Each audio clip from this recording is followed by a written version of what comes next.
From the very first day to the final walk across the stage. In Glasgow, your child isn't just enrolling in a school. They're joining a family. Today, they're holding tiny backpacks. Tomorrow, they're holding diplomas. In Glasgow, every step matters and every road leads home. Kindergarten and new student enrollment begins March 24th. From 3 to 6 p.m., take a tour of our schools and learn about the tradition of excellence at Glasgow Independent Schools.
Hello, everybody, and welcome here to Sam Royce Field, where today the Glasgow Scotties host the Metcalfe County Hornets in game number 4 of the season for the Scotties. Glasgow comes in here at 2-1 on the year.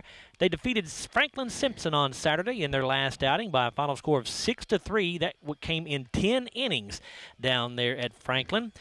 Metcalfe County 1-2 on the year. They lost their last outing, which was yesterday, to Marion County by a final score of 4-0. Hey, Jake, we've got a pretty bad echo over here, if you can help us out with that. Thank you, sir. All right, and so Bruce, these Glasgow Scotties coming here at 2-1. Last year, of course, this team lost 4 seniors off that ball club. Scotties last year went 8-21 on the year, and certainly not the kind of record that Glasgow wanted, but they return a great nucleus. A lot of good ball players back on this team this year. They do have a good bunch back, and got some good pitchers that have come back, and they're pretty sound. And you was talking about are here early. They're hitting the ball well. I watched them scrimmage. This is the first time I've been able to see them play, and of course we were going to do a game last week and it rained, and then Didn't rain. It was freezing cold. Oh, well, They both got canceled because it was so cold. Yeah, we had the rain. We were going to do two a baseball and softball game got canceled. Yeah. And it's that time of year. Used to we never started till after spring break, and now we start before the state tournament's even over. Yep. But they've got a good nucleus, and if they play clean baseball, this should be a good year for them. Well, let's take our first time out of the day here as the Scotties and Metcalfe County Hornets get set to go at it here from Sam Royce Field. We're back after a 3-minute timeout here on WCLU Blue. At Don Franklin, we're about more than just selling cars. We're about families, generations of them. Founded by my parents in 1968, we've been here growing alongside you. From the first family car to the newest model for the next generation, our values of trust, care, and commitment are in every handshake, every deal. With over 5,000 vehicles to choose from, check them all out at DonFranklinAuto.com. Don Franklin, driven by family.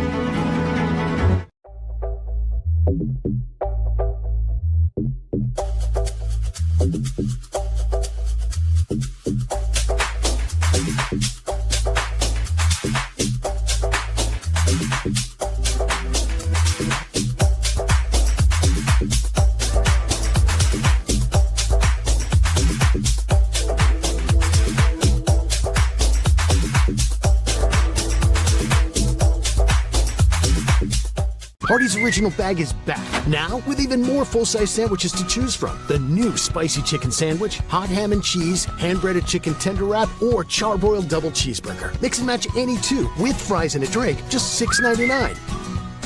Our dental health plays a vital role in our overall health. Practicing good dental hygiene is especially important for children. When was your child's last checkup? Riley Dental Group is invested in making sure you and your family have the healthiest smile possible. They understand a dental visit may prompt anxiety or nervousness, but Dr. Riley and his team offer a variety of solutions, including a comforting and friendly visit from Bennett, their therapy dog. Call Riley Dental Group for an appointment, 651-5939. Right now, when you download the Hardee's app and join My Rewards, say good morning to 20% off any breakfast order of $10 or more. Wake up to the fluffy omelet biscuit or a home-style loaded burrito and save. That's goodness in Hardee's country. Have you injured yourself playing a sport or exercising? Sports medicine experts at TJ Regional Health are trained to get you back on the road to recovery. Whether you're dealing with sprains, fractures, knee and shoulder injuries, or other common injuries, our goal is to prevent illness and injury in active individuals of all ages and help prevent future problems to maximize your performance. Find out more at tjregionalhealth.org/rehab. Patients first, team always. TJ Rehabilitation Services. When trying to find a bank that satisfies, everyone wants more of this. But where do you go to find great savings and friendly service all in one? A Kasasa account at the People's Bank. Kasasa accounts offer high interest, cash back, and automatic savings growth. Whether you open a Kasasa Cash, Kasasa Cash Back, or Kasasa Saver, your earnings will be through the roof. Come see the People's Bank in Cave City or Glasgow and see the difference in savings and service. Qualifications, rules, and limitations apply. Rates, rewards, and restrictions may vary by account. Contact the People's Bank for details. Member FDIC. Show here on WCLU Blue. Joe Myers and Bruce Tribune with you, getting you set for Glasgow and Metcalfe County here in high school baseball. Our first spring sports broadcast of the season. We're excited to bring that to you. Of course, you can also catch the live stream on the Scotty channel on YouTube as we bring you that as well. Scotty's said 2-1 coming into this ball game, and Bruce, Glasgow so far this season with the victory over Franklin Simpson, as we said in their last outing. Also got a victory in the Class 2A tournament, first round over Hart County by a score of 10-4. They did lose on the road at Greene County by a score of 7-6, but good to get a win in that opening round of the Class 2A over Hart County to move on into that next round. Yeah, I think there's only 4 teams competing that, and I guess the East and Franklin, because I noticed the girls' softball is this next weekend or this weekend? I'm not sure, Bruce. Yeah, it's at they're going to play it like in a one-day tournament at Logan County. I noticed the Scotties play Franklin, and I think Logan and East play maybe, or whichever way it is, and then they'll go ahead and have their finals that day. They'll just play it in like a regional tournament. This Glasgow ball club is senior laden. They have 7 seniors on this team. 6 of them are in the batting order today. So this is certainly an experienced ball club, and Bruce, certainly experience is irreplaceable when it comes to not just high school sports, but any sports in particular. If you've got some experience and you feel like you've got a chance to win some ball games. It is, and as you say, this senior class has been a pretty good class. We've had a good year in football this year, basketball. We won the district title in basketball, and so there's a good core, a nucleus of players in that senior class that's very athletic. They play several sports. Hudson Gum is the leading returning hitter on the year for the Scotties. Hudson last year batted .337 with 13 RBIs, and also was a perfect 17 out of 17 in the stolen base category. That's something that this team did very well last year, Bruce. If you remember, they were very aggressive on the base paths. They attempted 80 stolen bases, and they were successful 77 of those 80 times. Well, I like to say I haven't seen them play a game, but I did come down and watch them scrimmage, and in the scrimmage they were aggressive. So apparently they're going to be that way again this year. Scotty's last year as a team hit .250, so a little bit below where you'd like that to be. This year so far, although it's early in the season, doing much better there. They've got a team batting average of .337. Metcalfe County, comes in here hitting .250 on the year. Let's take a look at some of the other games that are going on around the area today in both high school softball and baseball. In baseball, we'll tell you that the Barron County Trojans are at home today. They're hosting Franklin Simpson. Caverna playing a doubleheader at Hart County. You've got Allen County Scottsville traveling to Logan County today. Monroe County hosting Russell County. Also, Edmonson County entertains Russellville. And also in baseball today, you have Warren East on the road at South Warren. In softball this afternoon, the Lady Scotties are on the road. They're on the road at Monroe County, taking on the Lady Falcons. Caverna entertaining Campbellsville today in softball. Also in softball, Metcalfe County is at home against Adair County. Hart County hosting Elizabethtown. Allen County Scottsville welcoming Butler County. Warren East is at home against Cumberland County. Greenwood is on the road at Nelson County. And the Bowling Green softball team welcoming Westmoreland, Tennessee. And still waiting on the umpires here. We are scheduled to have our first pitch here in just about 6 minutes. And we will tell you that we are also thankful to have our sponsors along the way for you. Of course, you are listening here to the Don Franklin Auto pregame show. Don Franklin is our presenting sponsor of Glasgow Spring Sports. Other sponsors for us are the Glasgow Electric Plant Board, McDonald's, The People's Bank, Riley Dental Group, Hardee's, TJ Regional Health, South Central Rural Telephone Cooperative, Kentucky Farm Bureau Insurance Agent Joe Myers, Colton Steakhouse and Grill, Raphael Sports Bar, CRS Construction, Hatcher and Sadler Funeral Home, and Scooters Coffee. Let's go ahead and give you the starting lineups for these ball clubs as our umpires are now with us, and they're meeting at home plate, I should say, with the head coaches, Daniel Garrett from Metcalfe County and Cameron Garman for the Scotties. So let's give you the Hornets lineup first. Batting first and in center field will be Maddox Garrett. Batting second and catching is Aiden Harrison. Batting third at shortstop is Chance Garrett. Hudson Fields will be at first base. He'll bat cleanup. Number 5 hitter is the left fielder Brockton Pennington. Batting sixth and at third base will be Braden Dial. Jake Edwards will be pitching. He'll be batting seventh. Number 8 hitter is the right fielder Easton Oaks. And Jackson Long will bat ninth. He'll be the designated hitter. Jackson will be hitting today for the second baseman Blake Judd. Metcalfe County 1-2 on the year. And as I said a moment ago, their head coach is Daniel Garrett. Assistant coaches are Sam Oaks and Bob Strong. For the Scotties, their batting order looks like this. Batting first and in right field will be Houston Haynes. Stephen Garrett will be at third base. He'll bat second. Number 3 hitter is the shortstop Hudson Gum. At first base will be Keaton Haynes. He'll bat fourth. Number 5 hitter is the center fielder Carter Hodges. Peyton Limley will pitch. He'll bat sixth. Number 7 hitter is the DH Thomas Glass. Batting eighth and in left field is J.P. Pitcock, and Garrett Shields will bat ninth, and he'll be at second base. And by the way, Thomas Glass is hitting today as the DH for the catcher, Ryder Haynes. Scotty's 2-1 on the year here, and head coach is Cameron Garman. Glasgow's assistant coaches are Brock Johnson, Cord Glass, Corey Haynes, Dylan Poor, Jeff Garman, and Pudge Morgan. And that those are your starting lineups for both Metcalfe County and Glasgow here on the Don Franklin Auto pregame show. And with that, we'll send it to our next break here to wrap up the Don Franklin Auto pregame show. When we come back, we'll have our first pitch for you here from Sam Royce Field. It's Glasgow against Metcalfe County. We're back after this 3-minute timeout here on WCLU Blue 103.1 FM.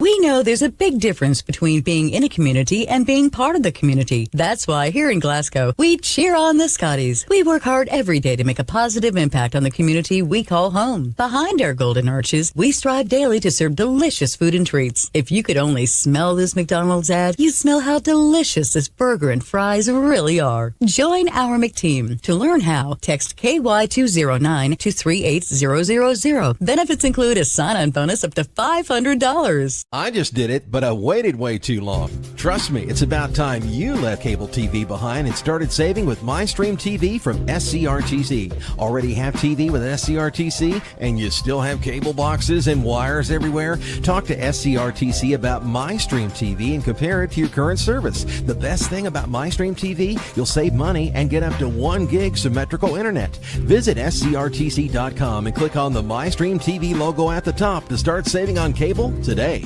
It's been an amazing 33 years.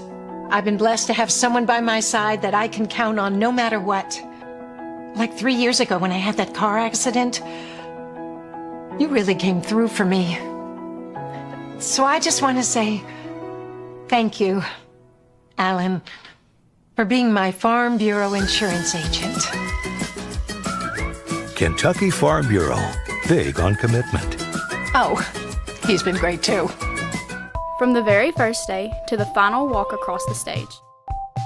In Glasgow, your child isn't just enrolling in a school. They're joining a family. Today, they're holding tiny backpacks. Tomorrow, they're holding diplomas.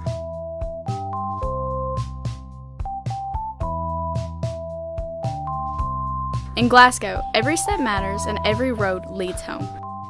Join the family. For local news that impacts your everyday life, turn to GlasgowNews1.com, the trusted source for journalism in Glasgow and Barron County. While others focus on headlines from far away, GN1 is in the room for you, covering the decisions that matter most, from city council and fiscal court to school board meetings, civic issues, public safety, and the people and stories that shape our community. Connect with our coverage on GlasgowNews1.com, the GN1 app, on our social media feeds, or subscribe to our free daily email.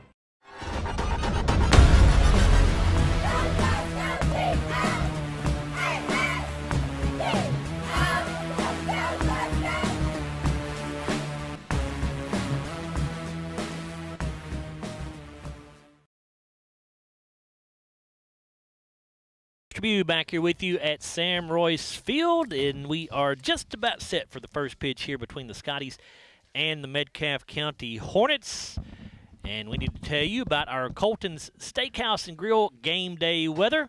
And currently 61 degrees. Weather Channel says sunny skies. I would beg to differ on that. There's a light, thin layer of clouds, I guess you could say. Partly cloudy. Yeah, not exactly sunny, but hey, it's a pretty comfortable day. Not bad at all for late March, 61 degrees. Good day for a little high school baseball. That is your Colton Steakhouse and Grill game day weather. We do expect temperatures to drop a little bit by the time this game's over with, probably around 58, 55 degrees or so by the time things wrap up here at the old baseball stadium at historic John Richardson Stadium, Sam Royce Field. Defensively for the Scotties, let's set that for you. Out in left field, you've got J.P. Pitcock. The center fielder is Carter Hodges. Right fielder, Houston Haynes. Stephen Garrett will be at third base. Hudson Gum, at shortstop. Garrett Shields will be the second baseman. Keaton Haynes, the first baseman. Ryder Haynes behind the dish. And Peyton Limley on the hill today for the Scotties. Peyton making his first start of the season. He has made one other appearance. He's pitched 3 innings so far this year. Did not get a win or a loss. He has a 0.00 ERA. He has struck out 4 and walked 3 in those 3 innings of work. Peyton is a right-handed senior for the Scotties, as he is finishing up his warm-up tosses right now. Glasgow in their home whites with the blue pinstripes. Says Scotties across the front of the jerseys with the royal blue hat and the classic block-style G on the front of those hats. Metcalfe County in burgundy jerseys today with white numerals and letters. Says Metcalfe County across the front of the jerseys. They've got gray pants and a burgundy hat with a white M on the front of that jersey. Your officials, or umpires, I should say, for this baseball game here today. Behind the plate, we'll have Tommy Burris, and out in the field is Logan Cardwell. First three hitters due up for Metcalfe County: Maddox Garrett, Aiden Harrison, and Chance Garrett. Maddox Garrett steps in batting 167 on the year with 1 RBI. As Peyton Lemley gets set to deliver his first pitch of the afternoon. Lemley into the windup and the pitch.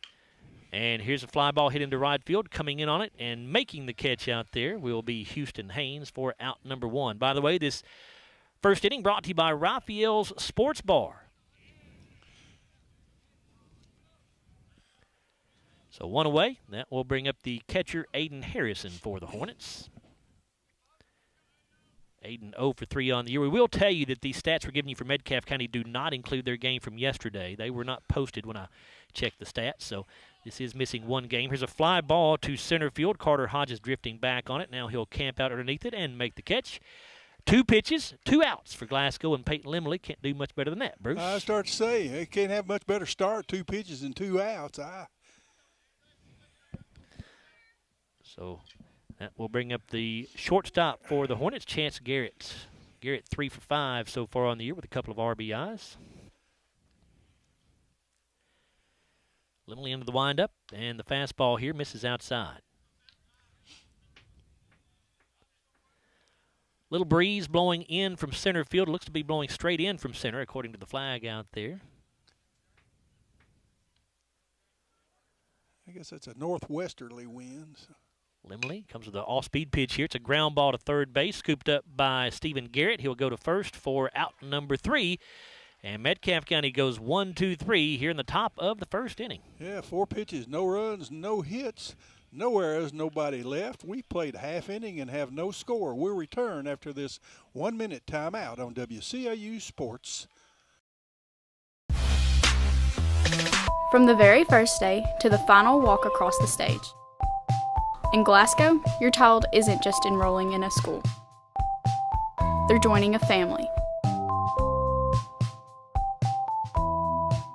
Today, they're holding tiny backpacks. Tomorrow, they're holding diplomas.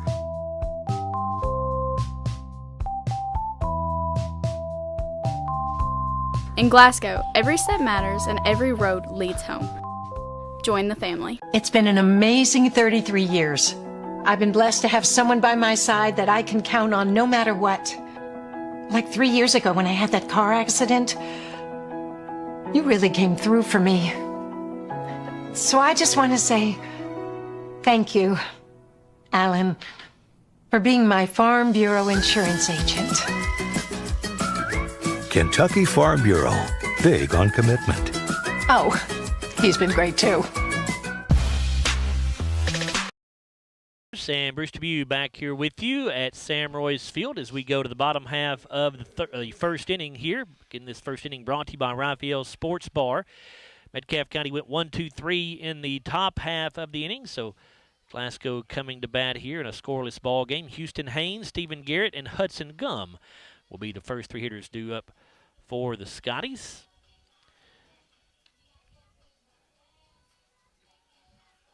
Houston having a good start to his season, batting .500. He's just 2 for 4.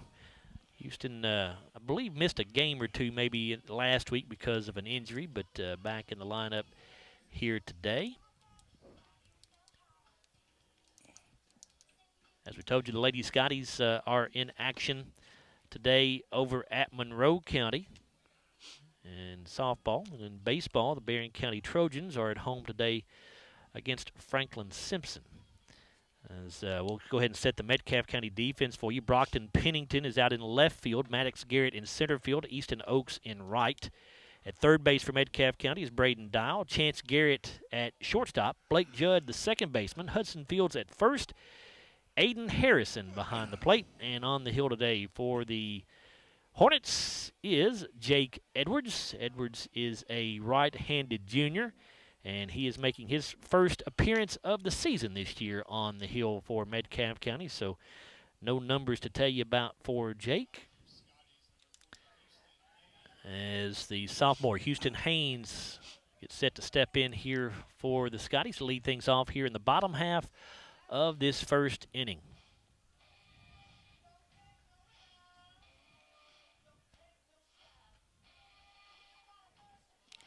Houston bats from the right side.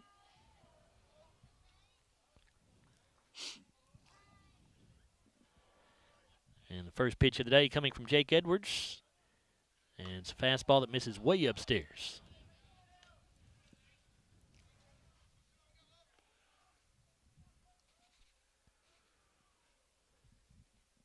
Now the 1-0 from Edwards. His fastball's in the dirt. Just got to find a happy medium there, Bruce. Yeah. Overthrew the first one and then then he overcorrected. Yeah. 2 balls and no strikes here to Houston Haynes.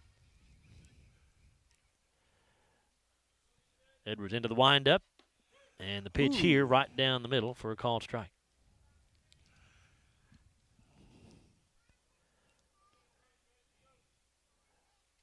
Now the 2-1 on the way. This fastball hit into center field, and it's going to be caught out there. Nice diving catch made by Maddox Garrett. I thought when it first left the bat that thing was going to get down, but Maddox Garrett tracked it down and made a great catch out there. I'm like you, Joe. I thought when it left the bat it was going to get lead-off base hit, but he did. He made a nice running dive. If Garrett didn't get to it, Haynes was going to be running for a long time because it was going to get all the way to the fence. When it gets on that berm, no telling how we'll roll either. Here's Stephen Garrett at the plate, and he swings and misses as an off-speed pitch, 0-1. Stephen batting .333 here in the early part of the season. 3 RBIs. Now the 0-1. Breaking ball here, misses in the dirt. We haven't commented about how incredible the field looks, Bruce. I mean, this place, it always looks great. I don't know how it could look any better right now, especially for this time of year. Exactly. They work on it. They spend a lot of time on it, and you've already complimented Coach Garmin on it. And I tell you, it's always like this. If you have a lot of rain, you're going to have problems, without the turf. But I'd a lot rather play on this. 2-1 pitch is fouled back out of play by Stephen Garrett. So 2 balls and 2 strikes now. I mean, the grass is just as green as it can be. It's very, very pretty.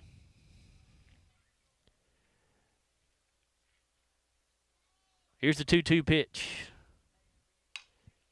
And looked like an off-speed pitch there, which fouled off out of play by Garrett. Count remains 2 balls, 2 strikes. If we just hadn't lost the old stadium, we'd be right at home. We would. Yeah, we would. Pitch on the way from Edwards. Misses low. Now 3-2. And we've got a Riley Dental Group full count now.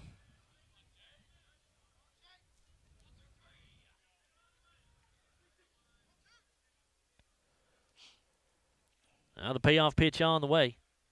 And here's a ground ball to second base.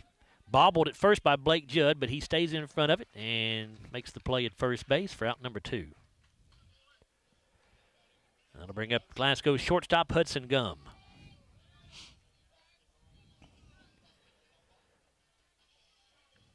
Hudson steps in, hitting .333 with 3 RBIs.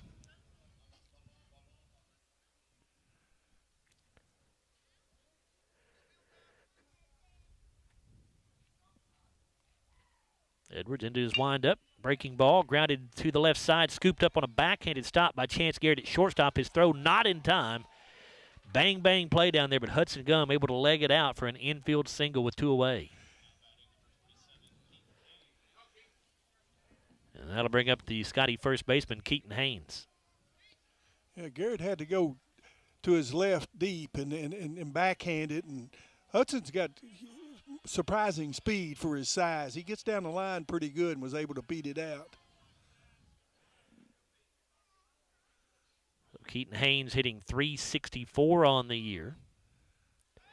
And Edwards steps off the rubber, does not throw to first base, but he does chase Gum back in. Yeah. They know a little bit about the Scotties, whether we're going to be aggressive.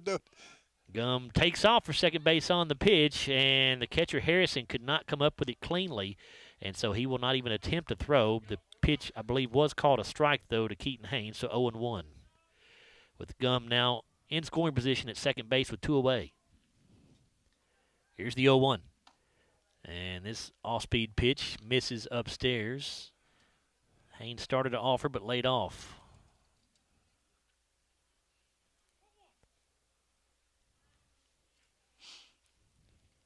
The 1-1 pitch now. And a foul tip off of the bat of Haynes. Hits the catcher's glove, but could not hang on to it. So now 1 ball and 2 strikes to Keaton. Yeah, being in that cleanup spot would be a good spot here with a base hit. Get an RBI. Carter Hodges would be next if Haynes can reach here.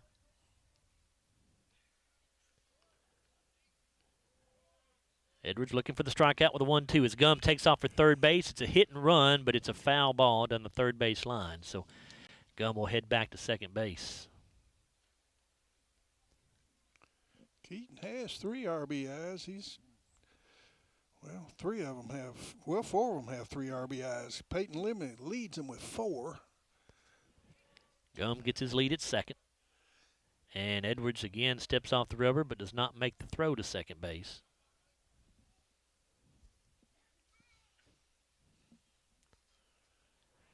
Now the 1-2. And that pitch misses low and away. Good eye by Haynes. 2 balls, 2 strikes. There's Professor Brown. He doesn't miss many at home. Yeah, Mr. Jesse Brown just walking past us here.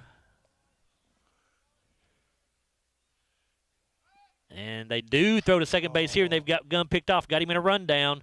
Hudson gets caught up. They throw to the third baseman. Now they'll toss it back to second base. And now Hudson gets away. Now they will tag him out as he tries to go back to the bag. So Scotties run themselves out of potential base or out of a potential run right there with Hudson in scoring position. But Scotties will end the bottom of the first inning scoreless. No runs, 1 hit, no errors, nobody left on after the, what was it? That was a 5 4 6 5 4 6 3 or something. Yeah. But Scotties failed to score here in the bottom of the first. So after 1 complete, we have no score. We'll return after this 1-minute timeout on WCLU Blue 103.1 FM 1490. For local news that impacts your everyday life, turn to GlasgowNews1.com, the trusted source for journalism in Glasgow and Barron County. While others focus on headlines from far away, GN1 is in the room for you, covering the decisions that matter most, from city council and fiscal court to school board meetings, civic issues, public safety, and the people and stories that shape our community. Connect with our coverage on GlasgowNews1.com, the GN1 app, on our social media feeds, or subscribe to our free daily email. From the very first day to the final walk across the stage. In Glasgow, your child isn't just enrolling in a school. They're joining a family. Today, they're holding tiny backpacks. Tomorrow, they're holding diplomas.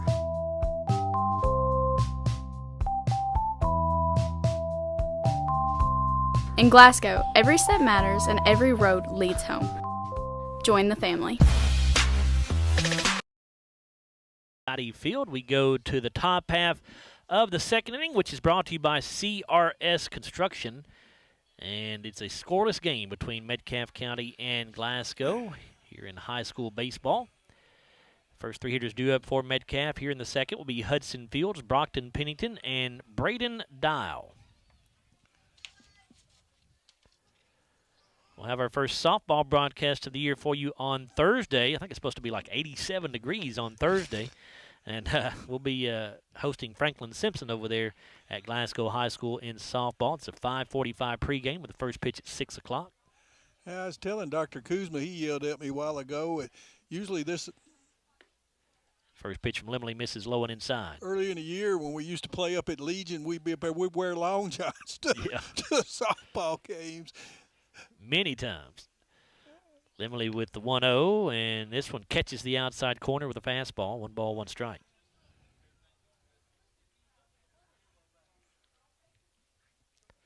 Now the 1-1.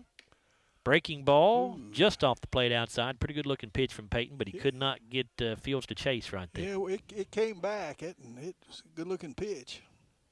Now the 2-1. And another off-speed pitch, and Fields swings through this one. He was out in front. 2-2 now. Well, Peyton had a 4-pitch first inning. He's got 4 pitches on this batter. So. And a fastball here misses upstairs. It's a Riley Dental Group full count. 3 balls and 2 strikes here.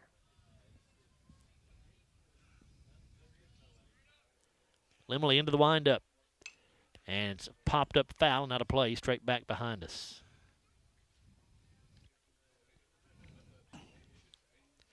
Hudson Fields batting 3 for 5 on the year with 3 RBIs. Again, as we told you in the first inning, these stats for Metcalfe County do not include the game from yesterday, so they are missing 1 game. And this pitch misses upstairs, and that'll be the first walk of the day issued by either pitcher. As Fields draws the walk, he heads down to first base with nobody out, and that'll bring up the left fielder, Brockton Pennington. Pennington, a 500 hitter, so for 2 games. Right, yep. 2 for 4 on the season. If he was 0 for 4 yesterday, he might be just a 250 hitter. Limley working from the stretch for the first time. Comes with a nice breaking ball to start the at-bat. It's a swing and a miss by Pennington.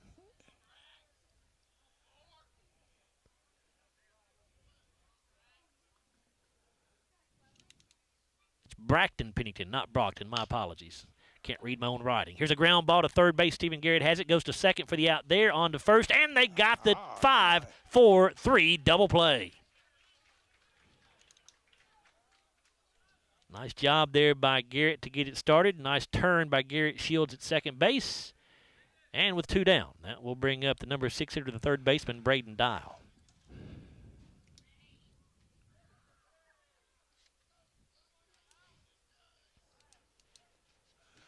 Dial looking for his first hit of the year. Here's a ground ball. That'll be it. Right into the right field. As it got underneath the glove. It was a tough short hop there. The ball was hit to second base, but Garrett Shields could not come up with that short hop. I'd say that'd have to go down as a base hit. It was, yeah. It was off the end of the bat. It just. So with 2 down, we've got a Metcalfe County runner at first in Braden Dial. And here comes the pitcher, Jake Edwards. Yeah, he didn't get a glove on it. I mean, he just, it was off the end of the bat and got there quick.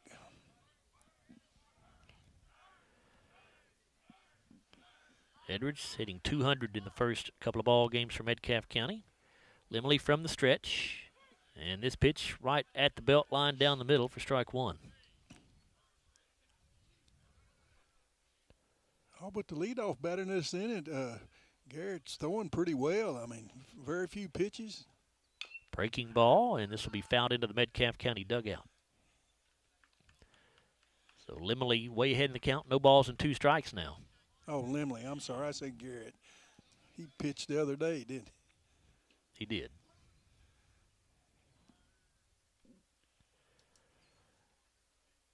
Limley has the pitch he wants. Now the 0-2. Breaking ball called, strike 3. And that will be an SCRTC strikeout to end the inning for the Scotties. No runs, 1 hit. There were no errors, and there was 1 left on. After 1.5 here at Sam Royce Field, it's no score between Glasgow and Metcalfe County. We'll return after this 1-minute timeout on WCLU Blue 103.1 FM, 1490 AM. From the very first day to the final walk across the stage. In Glasgow, your child isn't just enrolling in a school. They're joining a family. Today, they're holding tiny backpacks. Tomorrow, they're holding diplomas.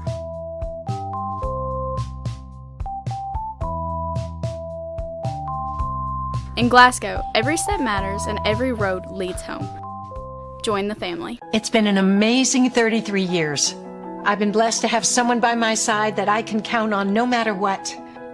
Like 3 years ago when I had that car accident, you really came through for me. So I just want to say thank you, Alan, for being my Farm Bureau insurance agent. Kentucky Farm Bureau, big on commitment. Oh, he's been great too. Come back. Royce Field, Joe Myers and Bruce Tribune with you as we move to the bottom half of the second inning, which is brought to you by CRS Construction. And the Scotties will have their 4, 5, and 6 hitters due up. Keaton Haynes was at the plate when the bottom of the first ended. However, Hudson Gum got picked off at second base during the middle of Haynes' at-bat, so he will lead things off for the Scotties here in the bottom of the second. What do you think about the NCAA tournament so far, Bruce? How's your bracket looking? Is it busted? Of course, but yeah, I mean, there's been several upsets, but it's basically gone about like I expected it. I really didn't. I don't know why I didn't have the confidence in the Cats this year, and I know why. If anybody who watched them knows why. It just they were.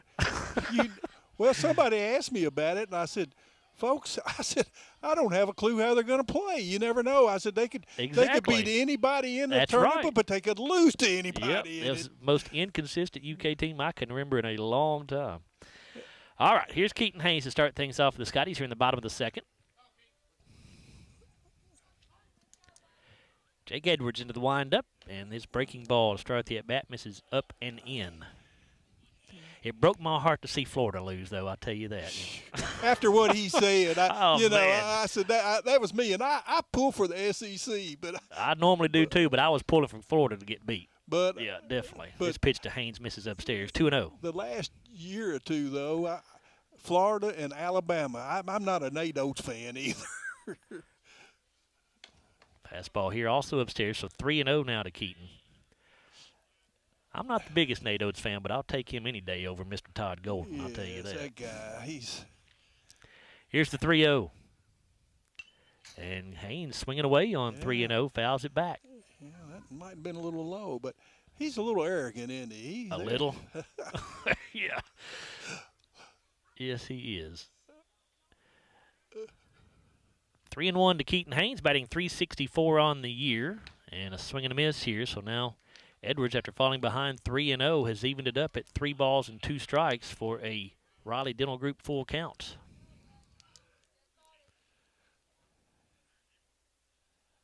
And Haynes will foul this pitch straight back to stay alive.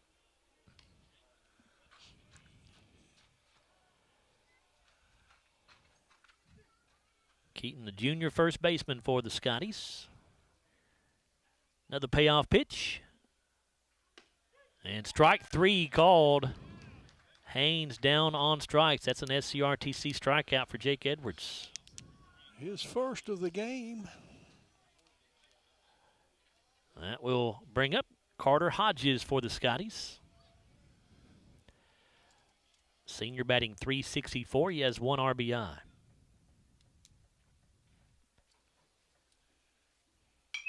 And he swings away at the first pitch, fouls it off down the right field side. Well, heck, I hadn't seen that ball stuck in the fence up there. Oh, I just now noticed it too. I was looking up to watch where that ball was going. I thought, well, heck, it's right there on the fence. Here's the 0-1 pitch. Ground ball to the right side. Blake Judd has it at second base. His throw a little bit high, but first baseman Field's able to grab it and keep his foot on the bag for the second out. Still scoreless here in the bottom half of this second inning. This inning brought to you by CRS Construction. And that will bring up the Glasgow pitcher, Peyton Limley.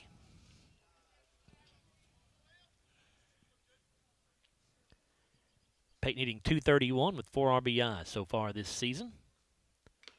And he foul tips the breaking ball into the glove of the catcher Harrison for strike 1.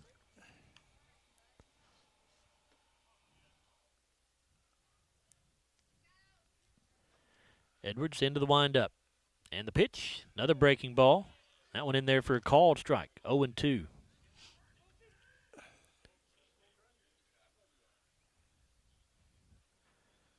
Now the pitch. This breaking ball misses low, may have been a bit outside as well.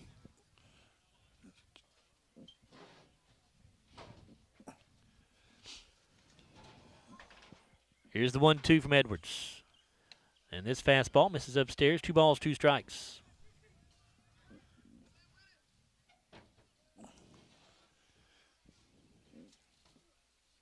Edwards into the windup. And popped up foul out of play.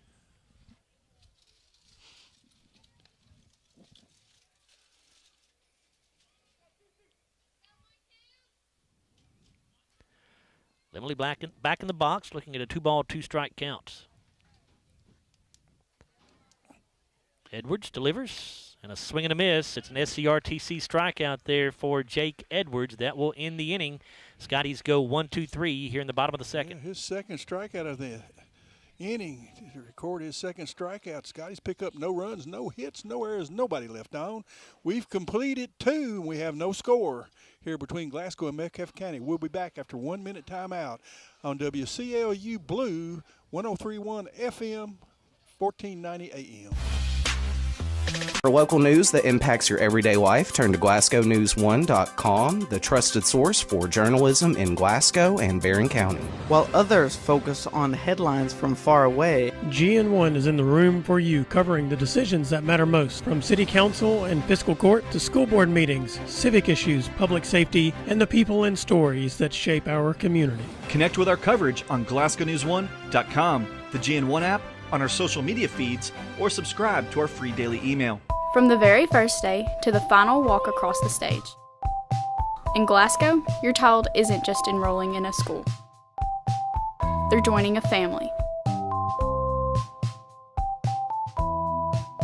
Today, they're holding tiny backpacks. Tomorrow, they're holding diplomas.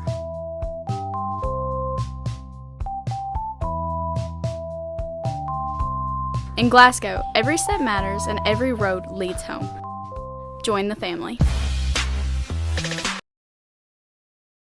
Here with you at Sam Royce Field, Richardson Stadium. We go to the top half of the third inning, brought to you by Hatcher and Sadler Funeral Home. And the first 3 hitters due up for Metcalfe County will be the 8, 9, and 1 hitters. That's Easton Oaks, Jackson Long, and Maddox Garrett. Peyton Limley finishing up his warm-up tosses on the mound here for the Scotties as he gets set to begin his 3rd inning of work.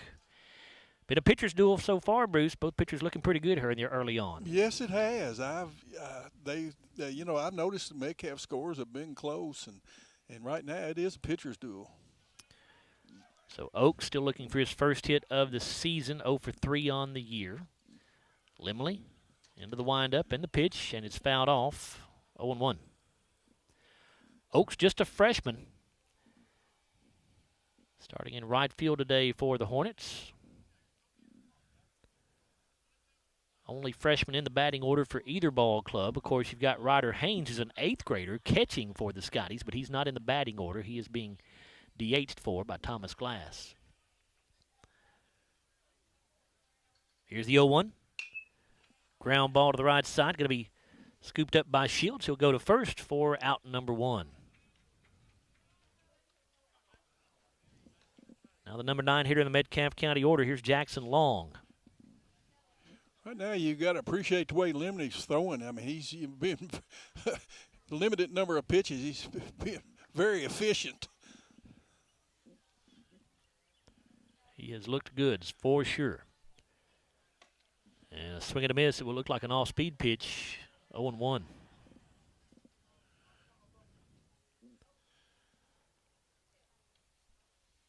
Limley kicks and fires. Breaking ball. And Long just barely did get a piece of it. Fouled it back. No balls and 2 strikes now.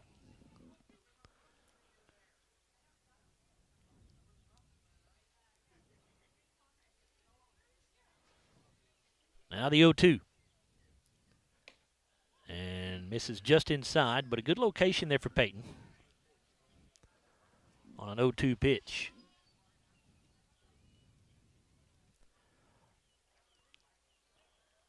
Now the next one is going to be swung on and missed. It's a breaking ball that time by Limley. Good one. And Long goes down swinging for an SCRTC strikeout.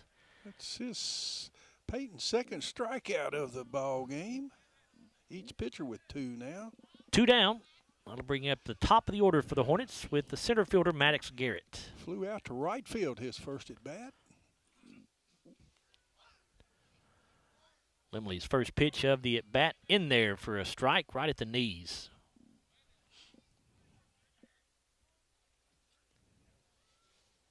Here's the 0-1. Popped up foul and out of play to the right side. So Peyton again way ahead in the count, which he has been most of the day, Bruce. He did walk one batter, but other than that, he's done a good job staying ahead in the count. Lead-off batter in the second, but was able to erase him with a good double play pitch. Now the 0-2. Breaking ball. Popped up on the infield. The second baseman Shields calling for it. And he will make the catch. And Metcalfe County goes in order here in the top half of the third inning. Yeah, 3 up and 3 down. No runs, no hits, no errors, nobody left. 2.5 gone. We still have no score here at historic Richardson Stadium. We'll return after this 1-minute timeout on WCLU Blue Sports 103.1 FM 1498.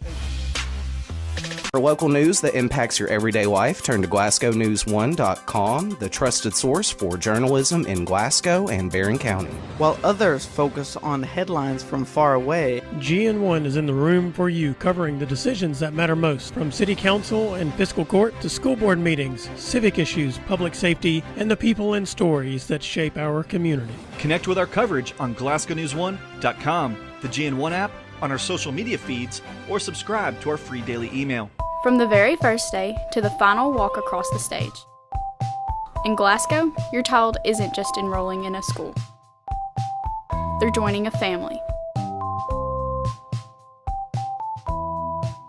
Today, they're holding tiny backpacks. Tomorrow, they're holding diplomas.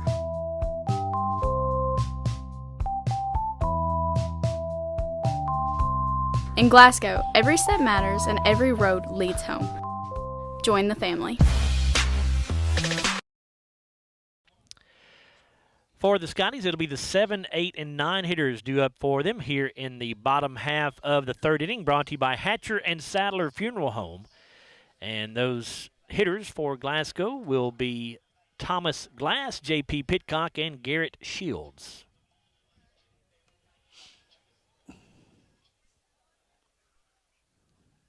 Jake Edwards still on the hill for the Scotties, or for the Hornets, excuse me. He made the start. And Glass batting .364 on the year with a couple of RBIs. Just a sophomore. He's the DH today, hitting for the catcher Ryder Haynes. Edwards winds and delivers, and it's a fastball which is hit in the air to right field. Chasing it and making a nice catch there is Easton Oaks right down the right field line. One away. Man, he came a long way to make that catch. He got it right there, caught it about his knee level, but I thought that ball was going to fall in for a minute.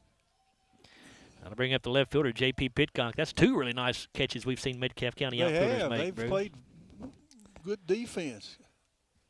And here's a ground ball to the right side. Blake Judd has it at second base. He'll go to first for out number 2. So 2 pitches, 2 outs here for Jake Edwards in the bottom of the third. Yeah, his pitch count, he'd thrown 31 through 2 innings, but he's catching back up here at the bottom of the third. Now the second baseman, Garrett Shields.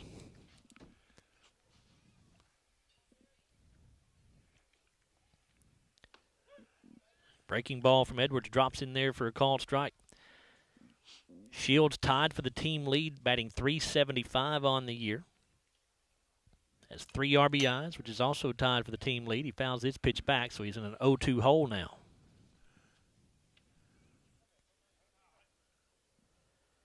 If Edwards can retire Shields, he will have faced the minimum number of Glasgow batters through 3 innings. 0-2 pitch on the way, and it's a fly ball to right center field. Could be trouble. Nope, going to be caught out there by Easton Oaks on a nice running backhanded catch. So Glasgow, just like the Hornets did at the top of the third, goes in order here in the bottom of the third. Yeah, on 5 pitches, no runs, no hits, no errors for the Hornets. And after 3, Glasgow and Metcalfe County have yet to score. We'll return after this 1-minute timeout on WCLU Blue Sports, 103.1 FM, 1490 AM. For local news that impacts your everyday life, turn to GlasgowNews1.com, the trusted source for journalism in Glasgow and Barron County. While others focus on headlines from far away, GN1 is in the room for you, covering the decisions that matter most, from city council and fiscal court to school board meetings, civic issues, public safety, and the people and stories that shape our community. Connect with our coverage on GlasgowNews1.com, the GN1 app, on our social media feeds, or subscribe to our free daily email. From the very first day to the final walk across the stage. In Glasgow, your child isn't just enrolling in a school. They're joining a family. Today, they're holding tiny backpacks. Tomorrow, they're holding diplomas.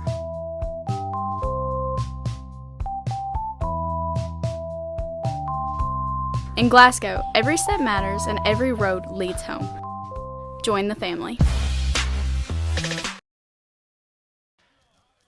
Back here at Sam Roy's Field, historic Richardson Stadium, as we go to the top half of the fourth inning, brought to you by Scooters Coffee.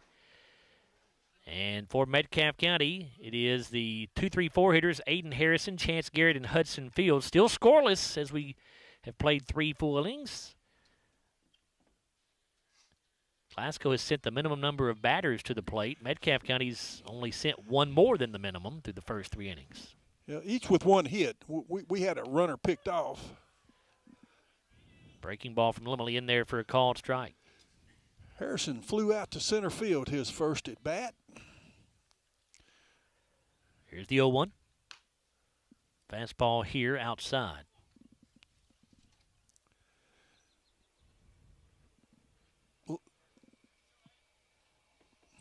Limley kicks and fires. That one misses upstairs. 2 balls and a strike now to Harrison. Edwards had thrown 36 pitches through 3 innings, and Limley had thrown 26. So. Both pretty efficient. Now the 2-1. That one's outside, so 3 balls and a strike. He has given up a base on balls. He gave up a leadoff walk in the second. So.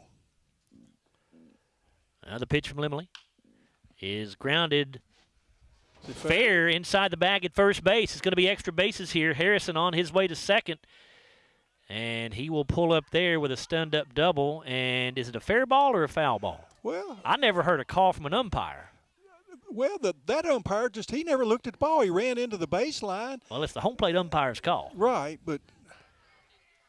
So we'll see what the umpires are talking about it here. But he pointed.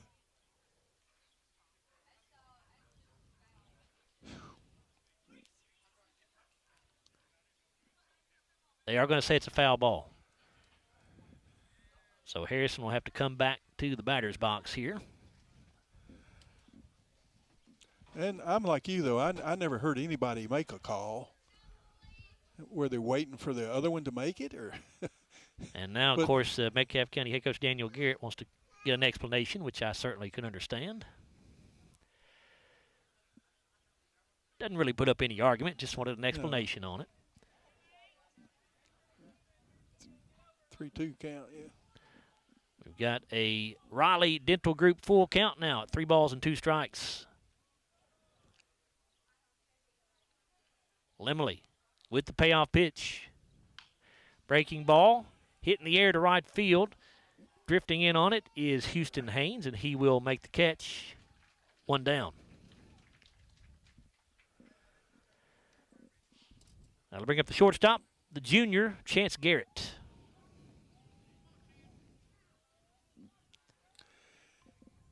Garrett grounded to third his first at bat.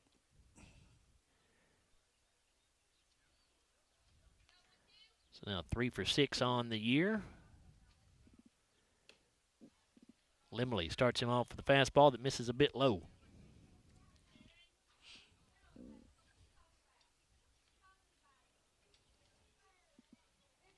Breaking ball here, and Garrett swings through that.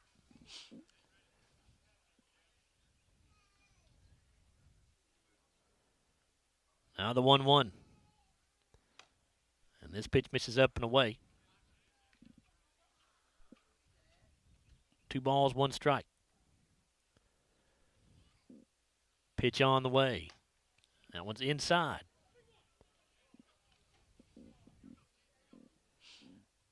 Limley has only issued one walk so far today, trying to avoid the second one here on the 3-1 pitch, and it's a line shot foul down the first base side.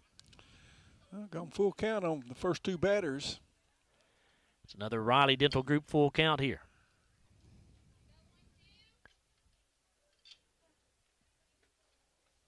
Limley with the pitch. And it misses upstairs, so that will be the second walk of the day. And it comes with one out here in the top of the fourth inning. Again, this is brought to you by Scooter's Coffee. And that'll bring up the first baseman, Hudson Fields. And he walked his first at bat, but we were able to get out of it with a double play. So.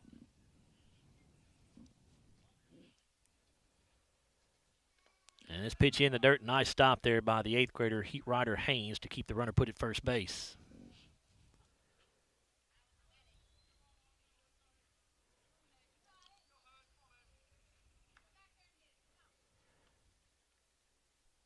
Limley working from the stretch here with the runner at first. Breaking ball in there for a called strike right at the knees. Well, you see very few 8th graders behind the plate in high school. That's pretty impressive. Yeah, I know. I mean, you can put them in the outfield and stuff, but behind the plate, you know, there's a lot of responsibility. Very important position. Now the 1-1. Here's a ground ball to shortstop Hudson Gum, on to second for the out there, on to first for the out there. It's a 6-4-3 double play. Second double play turned by the Scotties here this afternoon, and that will end the inning for the Metcalfe County Hornets. No runs, no hits, no errors, nobody left. 3.5 now completed here. Glasgow and Metcalfe County still no score. We'll be right back after a 1-minute timeout on WCOU Blue Sports 103.1 FM 1498. From the very first day to the final walk across the stage. In Glasgow, your child isn't just enrolling in a school. They're joining a family. Today, they're holding tiny backpacks. Tomorrow, they're holding diplomas.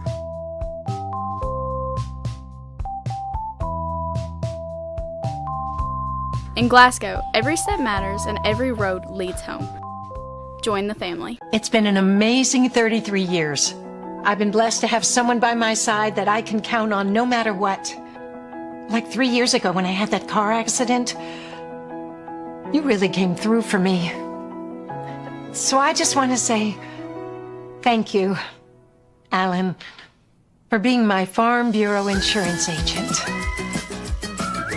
Kentucky Farm Bureau, big on commitment. Oh, he's been great too. We go to the bottom half of the Scooter's Coffee fourth inning, and the Scotties will send their top of the order to the plate. That's Houston Haynes, Stephen Garrett, and Hudson Gum. Still no score between the Scotties and the Hornets. Through 3.5 on a cool day, but pretty comfortable day here for high school baseball in late March. Jake Edwards still on the hill for the Hornets. Both starters still in there for their respective ball clubs. Houston Haynes flew out to center, lined out really, his first at bat to center field. First pitch to him misses up and in. Like you say, both pitchers with just one hitters now. This breaking ball misses upstairs, so 2 balls and no strikes to the sophomore right fielder. Well, really, he has not given up a walk, just the base hit that we ran ourselves out of it. Here's a ground ball chopper. Nice backhanded play by Dial at third base, but he'll not be able to throw out the speedy Houston Haynes down the first base line, but a terrific play by Dial nonetheless. Yeah, that was an infield hit, a nice right over the line. So second infield single of the day for the Scotties. Both hits have been infield singles. Hudson Gum had the other. Here's Stephen Garrett. Maybe Scotties get something going here in the bottom of the fourth. It's always nice to get that leadoff hitter on.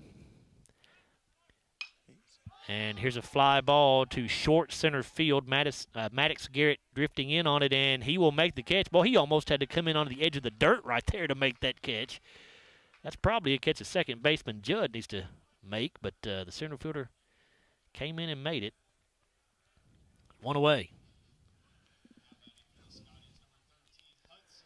And here is the aforementioned Hudson Gum, who had Glasgow's only other hit of the day.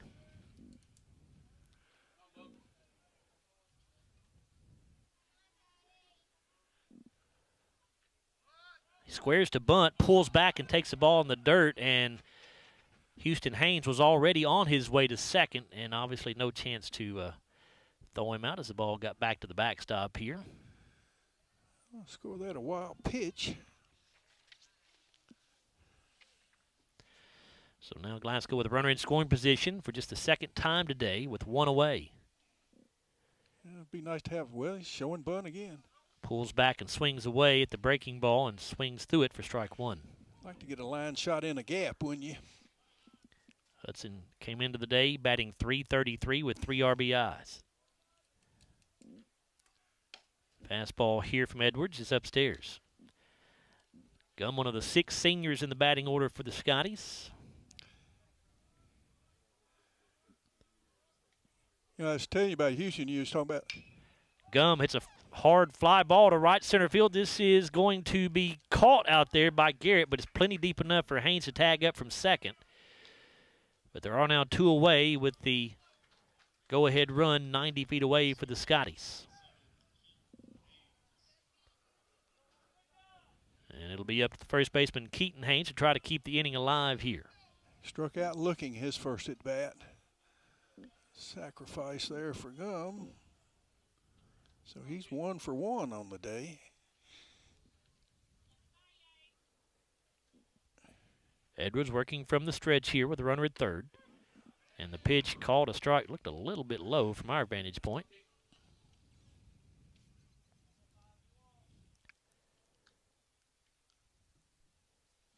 The 0-1 now.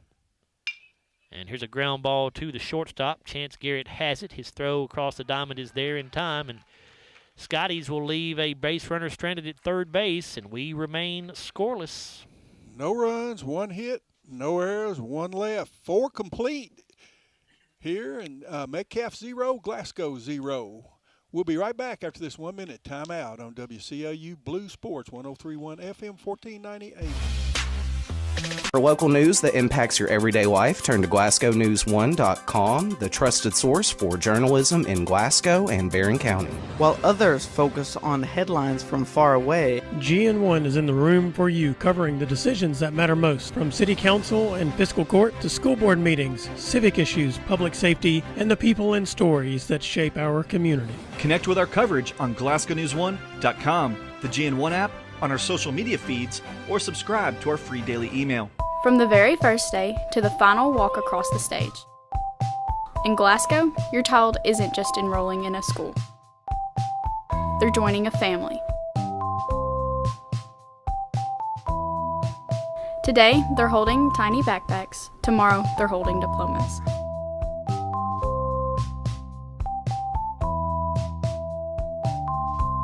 In Glasgow, every step matters and every road leads home. Join the family.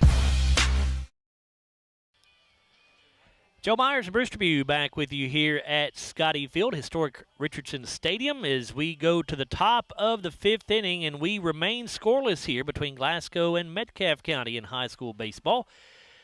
And it'll be the 5, 6, and 7 hitters due up for the Hornets. That'll be Braxton Pennington, Braden Dial, and Jake Edwards. Pennington grounded to, well, he hit into the first double play, a 5-4-3 double play in that 2nd inning. Peyton Limley, the starter for the Scotties, still out there on the hill, has a 1-hitter going, Bruce, is that right? Yes, sir. First pitch, though, to Pennington, misses upstairs. Gave up a 2-out single in the 2nd. This pitch going to be popped up foul, and it's going to get out of play over here on the left side.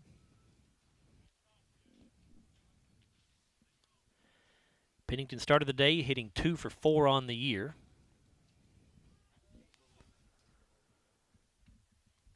Senior left fielder for this Hornet ball club. Now the 1-1 from Limley. A pitch in there for a strike, 1-2. They've got some nice speed in the outfield because they've run down a couple balls that look like we're going to drop for the Scotties. And this breaking ball hit well, but going to go foul down the left field line. Two hopper to the fence out there, but in foul territory.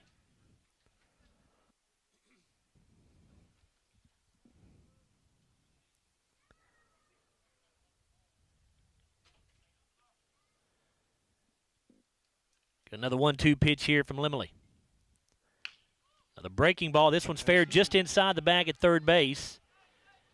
Pennington rounding first, but he will be held to a single. Good job there by the Glasgow left fielder, J.P. Pitcock, to get over and get to that ball to hold him to a single. Second hit, though, but a leadoff hit with nobody out. Scotties could not get their leadoff hitter around the base paths in the bottom of the fourth. We'll see if Metcalfe County can do it here in the top of the fifth. He singled into right center his first at bat. Braden Dial, the hitter.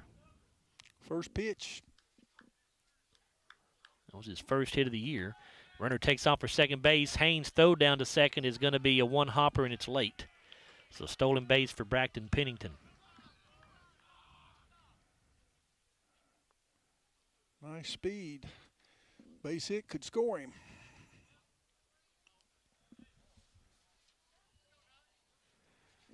The pitch was a ball, so it's 1-0 now.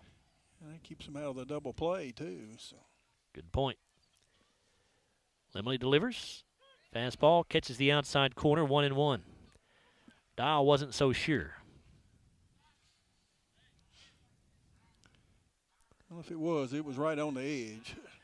That for Pennington was his first stolen base of the year, by the way, a moment ago. Now the 1-1. Here's a ground ball right side. Nice play by the second baseman, Shields. He'll make the out at first base. And Pennington advances to third on the play. Yeah.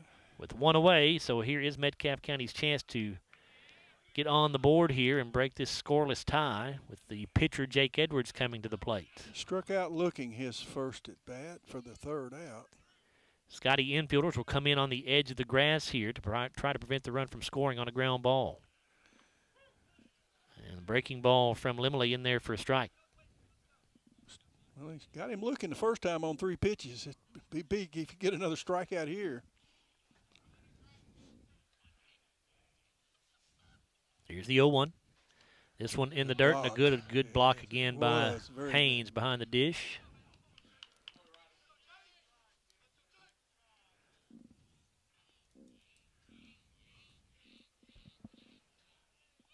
Limley working from the stretch with the runner at third. The 1-1 pitch, and Edwards backs up out of the way of the inside pitch. 2-1 now.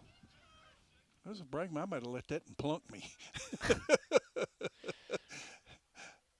Easier said than done when you got a baseball coming at you, whether it's a curveball or what. Now the 2-1. This one also in the dirt. Again, Haynes able to keep it in front. And Haynes will call time and go out and talk with his pitcher. Of course, where our vantage point is now, not where it used to be, we can't tell whether we got somebody in the bullpen or not. I'm sure we probably do. If I lean up far enough, I might be able to. I don't think so. No, you're right. I can't. Used to, we sat high and we could tell.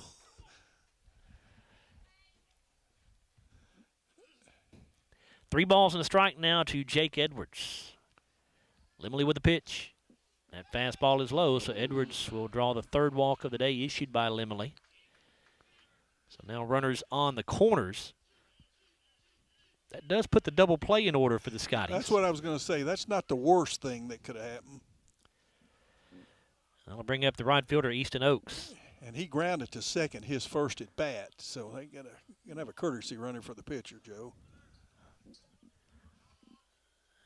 And see if we can pick up the number here. That is number 3 running for Metcalfe County, and that is Ozzie Pruitt.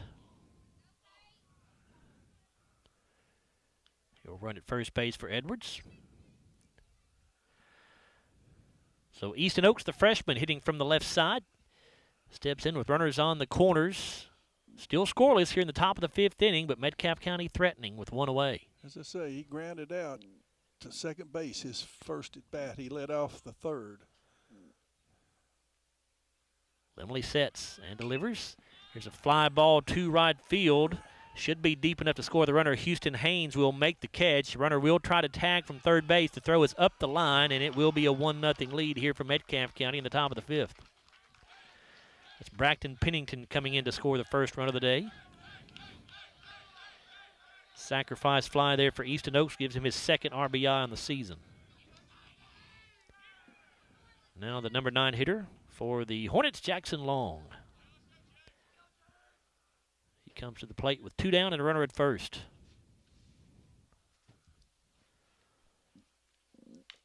Fastball from Limley, fouled back. He struck out his first at bat.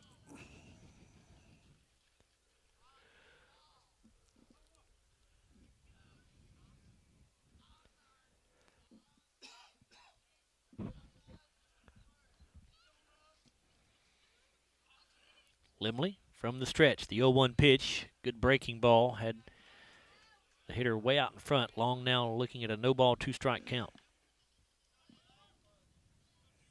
You know, Pruitt was off and running. If that ball, you know, hadn't been as high and as deep, we might have had a shot at a double play. Yeah. This fastball from Limley misses upstairs. If Long is able to reach, he would go back to the top of the Metcalfe County order with Maddox Garrett on deck. The 1-2 pitch. Breaking ball, beauty right there, catches the inside corner. That is an SCRTC strikeout for Peyton Limley. But Metcalfe County breaks through, and they get the first run of the day here in the top of the 5th inning. Yes, they did. They picked up 1 run. There was 1 hit. There were no errors, and they strand 1. So after 4.5 now, it's Metcalfe County 1, Glasgow 0. We'll be right back after this 1-minute timeout on WCLU Sports Blue, 103.1 FM, 1498. From the very first day to the final walk across the stage. In Glasgow, your child isn't just enrolling in a school. They're joining a family. Today, they're holding tiny backpacks. Tomorrow, they're holding diplomas.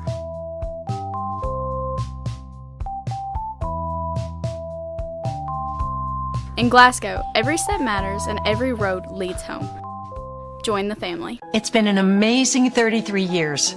I've been blessed to have someone by my side that I can count on no matter what. Like 3 years ago when I had that car accident, you really came through for me. So I just want to say thank you, Alan, for being my Farm Bureau insurance agent. Kentucky Farm Bureau, big on commitment. Oh, he's been great too. We move to the bottom half of the 5th inning here at Sam Roy's Field, historic Richardson Stadium in Glasgow. And it's Metcalfe County on top of the Scotties here in high school baseball, 1-0. And for Glasgow, they'll send up their 5, 6, and 7 hitters in this half inning. That'll be Carter Hodges, Peyton Limley, and Thomas Glass. Hodges started the day hitting .364. Grounded to second, his first at bat. And here's a fly ball to short right field. Easton Oaks coming over towards the line. It'll actually be caught by the first baseman, Hudson Fields, who made a little basket catch there.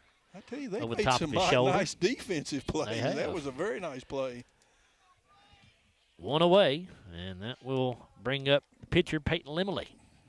Struck out his first at bat on a 2-2 count.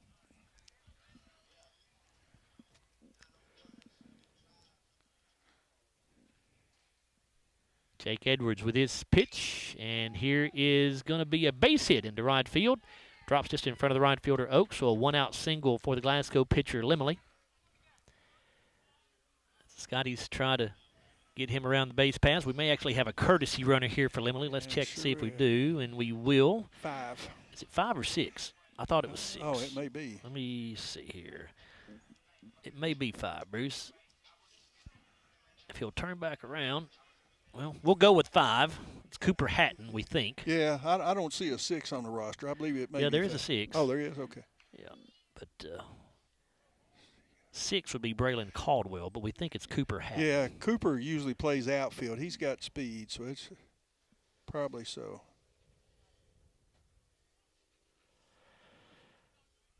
Regardless, Thomas Glass, the hitter for the Scotties, batting .364 when the day began.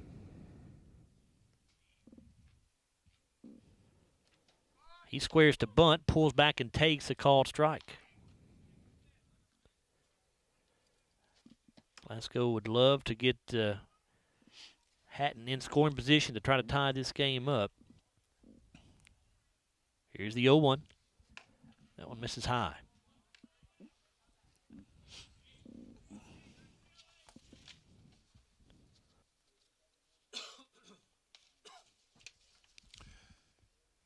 You said this is 1-1 pitch in the dirt. Good stop by the catcher, Harrison. This is Edwards' first start then. First it is. First first appearance. Yeah, first appearance. First appearance of the season. He's pitched well.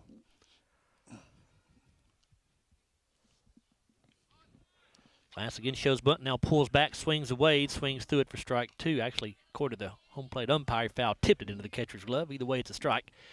2-2 now.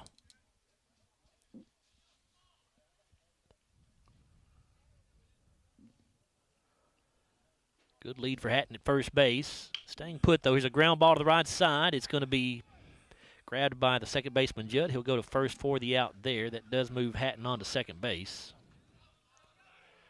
But there are 2 away. And here comes the left fielder for the Glasgow Scotties, J.P. Pitcock. Pitcock grounded to second. We've grounded to second base 1, 2, 3, 4 times. I knew there'd been several. And then our one hit went, right through. No, that was the shortstop one instead of. And a swing and a miss by Pitcock, strike 1.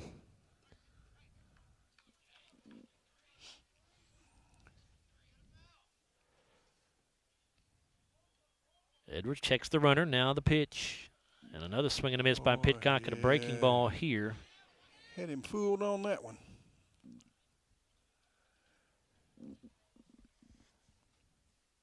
Oh, 0-2 to J.P. Pitcock. Edwards sets and delivers. Fastball off the plate outside here. Good eye by Pitcock not to chase.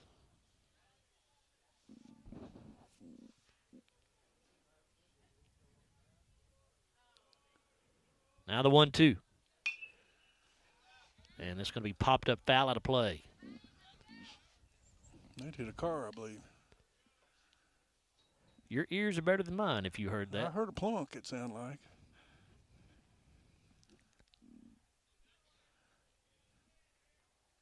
Count still 1 ball, 2 strikes to Pitcock. The pitch on the way.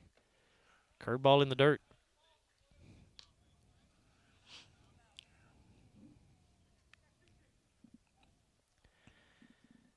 Two balls, 2 strikes, 2 away here. Scotty's trailing 1-0 in the bottom of the 5th.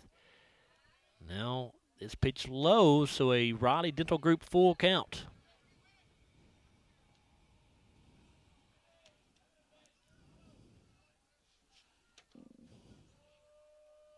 And the payoff pitch in the dirt, so Pitcock, after being down 0-2, earns the walk. That's the first base on balls given up by Edwards. Puts runners at first and second. And it will bring up the Glasgow second baseman, Garrett Shields, as time is called. As catcher Aiden Harrison went out to have a brief conversation with his pitcher.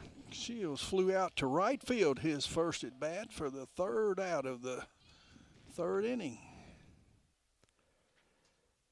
Edwards sets, checks on the runner at second. Now the pitch, breaking ball, hit to left field, and it's going to be hit right at Braxton Pennington, who makes the catch. Scotties will strand their 3rd and 4th runners of the day on the base paths here. The 3rd time they stranded a runner in scoring position, and Glasgow continues to trail as we go to the top of the 6th. No runs, 1 hit, no errors, 2 left.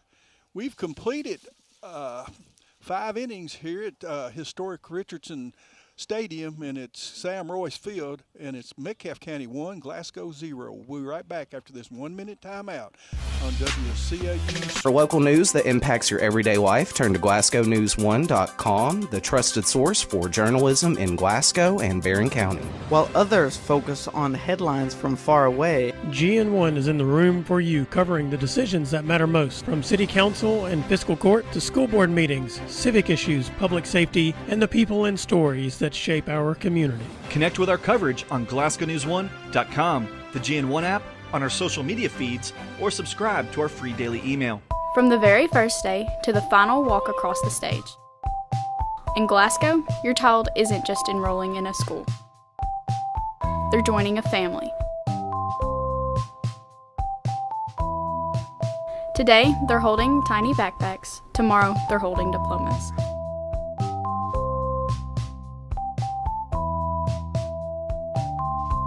In Glasgow, every step matters and every road leads home. Join the family.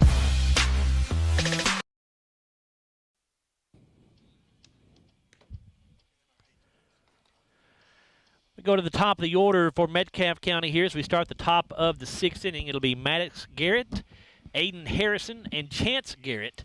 Metcalfe County with a 1-0 lead over the Scotties. Both pitchers have thrown very well here. Peyton Limley back out on the hill. He's gone the distance for the Scotties. And the first pitch from him is a fastball in the dirt. He is flown out to right field and popped out to second base.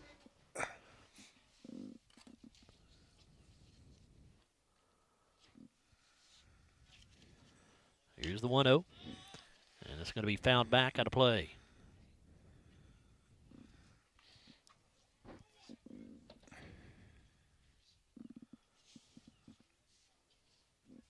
One ball, one strike to Garrett. Limley into the windup and the pitch, and it's up and in. Limley's got 3 walks, 3 strikeouts, and given up 2 hits and the 1 run. Limley into the windup. Breaking ball, fouled off, out of play to the right side.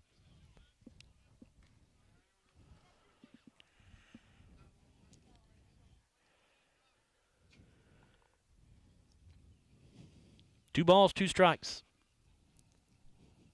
Limley kicks and fires. Breaking ball is high. Stayed up. And we have a Riley Dental Group full count. 3 balls and 2 strikes.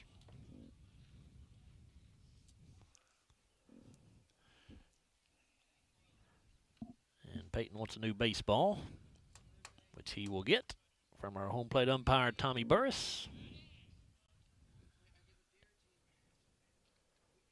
Payoff pitch from Limley. Misses low and away. Is it the 4th walk of the day by Peyton? That's correct. It's a leadoff walk. Those a lot of times will come back to hurt you. Hopefully the Scotties can get out of this here. Right. Already trailing 1-0. Here comes the catcher, Aiden Harrison. We're in the top of the 6th inning. Gave a leadoff walk up in the 2nd. We got out of it in a double play, but then in the 5th we had a leadoff single that scored. Scotties have turned 2 double plays this afternoon. Limley will throw to first base, and it gets by the first baseman, Keaton Haynes, and it's going to get the runner to second base. Maddox Garrett now in scoring position with nobody out. Is that the throw? Or it was in the dirt. Yeah, it was a throw over in the dirt.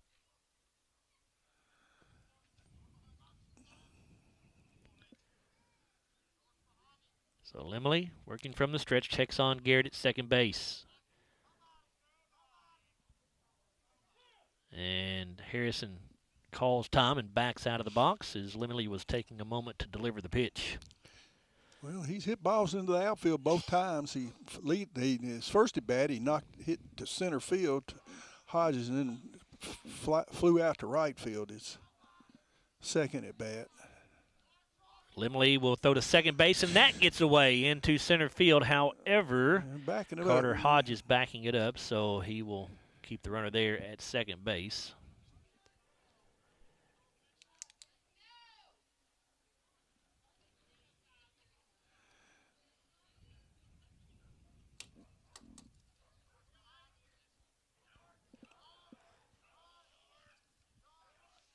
And here's a fastball from Limley for the first pitch of the at-bat. It's fouled off out of play.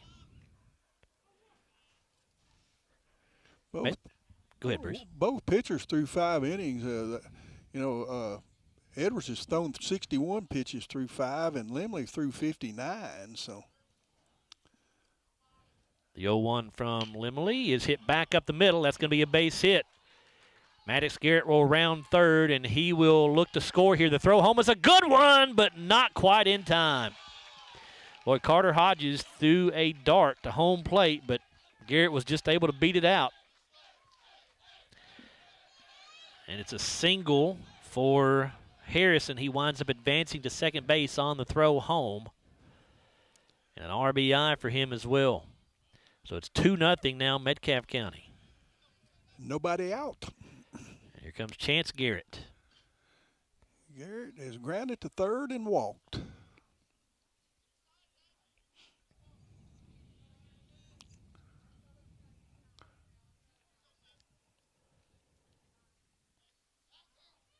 Limley from the stretch. Swing and a miss, an off-speed pitch, 1-0. Or 0-1, excuse me. Chance Garrett started the day hitting 3 for 5 on the year through the first 2 games for the Hornets. Limley checking on the runner. Now the pitch. Breaking ball in there for a called strike on the inside half, 0-2. Well, of course, if he gets out of this now, that's an unearned run because he advanced to second. He'd just be on third base right now. Or not second base, maybe. Here's a breaking ball. Swing and a miss, and it is an SCRTC strikeout for Peyton Limley. His 4th. It's the first out of the inning. I mean, because that ball, that base hit, he wouldn't advance to third on that one, on the throw home. And so right now, unless they get a base hit, that's an unearned run. So here's Hudson Fields at the plate for the Hornets, the cleanup hitter. He looks at the strike go by. He walked in the second and was doubled up, and then he grounded to short. He hit into a double play in the 4th to end the 4th. The 0-1 pitch here misses upstairs. So he's been in a double play both his plate appearances. Limley with the 1-1. Breaking ball going to get into left field for another base hit. They will hold the runner at third base as Fields on at first with a single. And now the number 5 hitter in the order, Braxton Pennington, the left fielder, coming to the plate with runners at first and third and just still 1 away. Hornets already on top 2-0. They already have 1 in here in the 6th. Yeah, Pennington led off the 5th with a single. Limley trying to get out of this without giving up any more damage here. And the first pitch swung on and missed.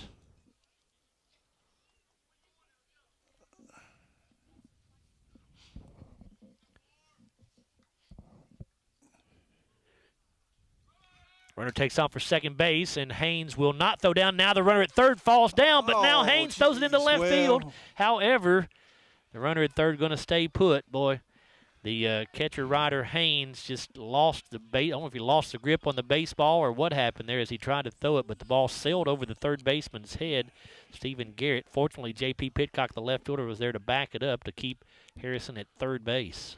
But that takes the double play off. It does. Base hits 2 more. Hudson Fields is now on at second base. So second and third, 1 away. The infielders in on the edge of the grass for the Scotties, trying to prevent another run from scoring here. And this pitch from Limley misses downstairs, 1-1. That's an E2, so 2 errors this inning. Because he was out. Did you count it as an error? Well, he would have been out, wouldn't he, if he with a good throw? It's possible. Yeah, it's a good possibility. Now the 2-1. Here's a ground ball to third base, and Garrett has it. And now they've got the runner at third in a rundown. Good job there by Garrett. And now they'll throw to first base behind the runner there, but he's not able to get him. So Metcalfe County, after all is said and done, is going to see Fields go to third base on the throw from over to third base. Let me try to start this all over again. Fields is going to wind up at third base, and we've got Pennington at first base. So runners on first and third. There are now 2 away. They do tag Harrison out as he was trying to go home. Yeah, that was a 5 unassisted, and then the fielder's choice. Some wonky things happening right there. And the runner at first base takes off for second. It's a base hit inside the bag at third. Another run coming in to score for the Hornets. And on the throw in, Braden Dial will take second base. Things unraveling a bit for the Scotties here in the top of the 6th inning. 2 runs in for the Hornets. They now lead it 3-0. Second hit for Dial. And they still have runners at second and third. 2 down. Here's Jake Edwards, the pitcher. Edwards struck out and walked.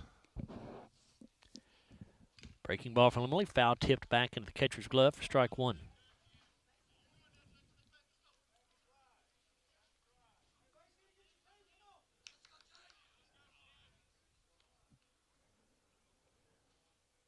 Here's the 0-1, and this one breaking ball that misses low.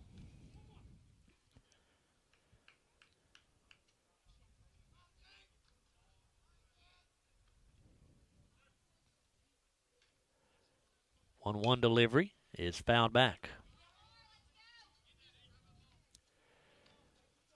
Limley trying to get out of this. There are 2 outs on the board. It's a 1-ball, 2-strike count here to Edwards. That's wound up being an earned run now. His fastball popped up. Is it going to stay in play? It will not.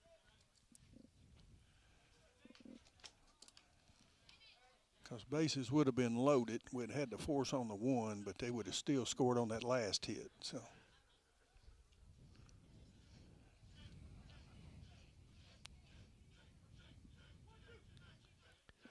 Count remains 1 ball, 2 strikes. Metcalfe County leading 3-0 here in the top of the 6th inning. They have runners at second and third, 2 away.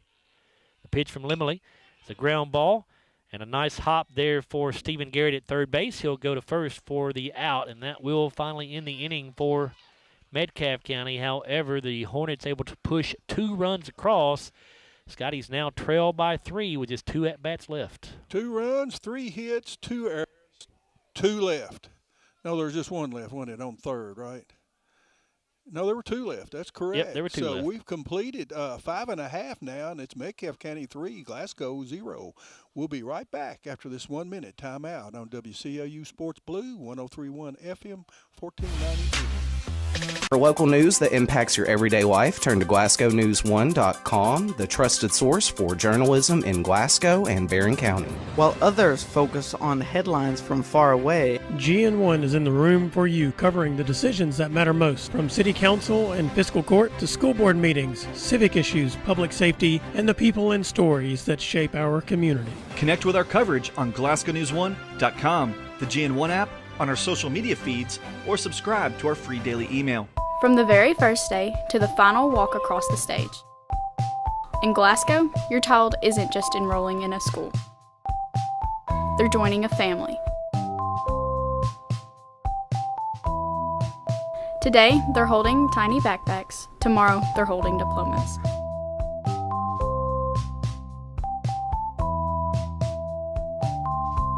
In Glasgow, every step matters and every road leads home.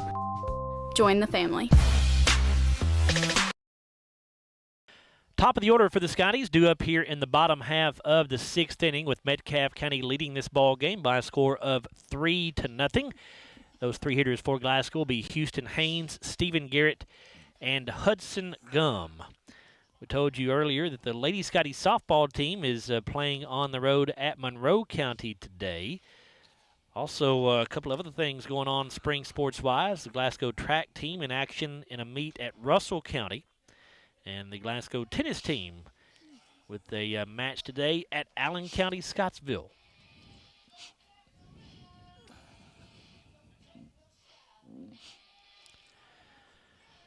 So Jake Edwards back out there for his 6th inning of work. He has gone the distance for the Hornets, and he's looked good in doing that. If he stays like he stayed, he'll probably get a complete game because he's only thrown 61 pitches. He has helped his team to a 3-0 lead here as we start the bottom of the 6th. First pitch to Houston Haynes is fouled back out of play. Houston lined to center and singled. Was stranded on third in that 4th inning. And this pitch in the dirt and outside as well. Scotties came in batting .337 as a team, but they have not hit it well today. Nope. 3 hits, through. Breaking ball to Haynes here, drops in for a strike, 1-2, or is it 1-2? Is that right? Yes. Okay.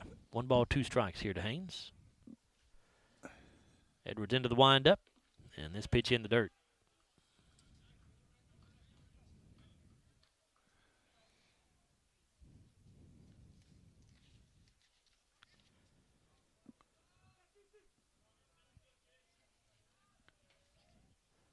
Now the 2-2 pitch, fouled off. Haynes didn't get much, but got a piece. Scotty's in action again tomorrow. They'll be on the road at Warren Central. Back here at home against Adair County on Thursday. Edwards with the 2-2 pitch. It's a chopper down the third base line. It'll go foul. Our next baseball broadcast is scheduled for Friday here at home against Logan County. The weather forecast not looking great for Friday, calling for some rain. So we'll see if we can get that one in or not. Well, they're calling for about a 1/4 inch right now, but that could change. And that's just a guess, too, I guess. Scotty's just hitting 166 today. 2-2 pitch misses upstairs. 3 of 18, so. And a Riley Dental Group full count now at 3 balls and 2 strikes. Well, no, wait a minute. They had one walk. That's 3 of 17. Edwards with a payoff pitch, and it misses up and in, and so a leadoff walk here for Houston Haynes, and Scotties need to make that one hurt. Glasgow trailing 3-0 here in the bottom of the 6th. They're running out of opportunities. Yeah, just a second walk. That'll bring up the third baseman, Stephen Garrett. Yeah, and that was an 8 pitch at bat, too, so.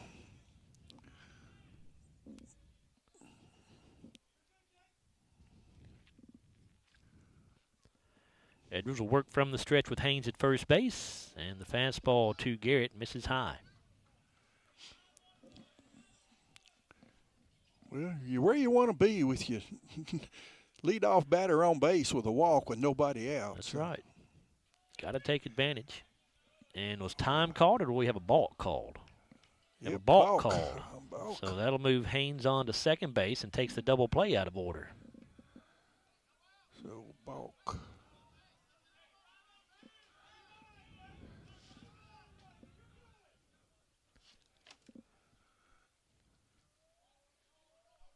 Now the 1-0 pitch. And Garrett way late on that fastball. 1-1.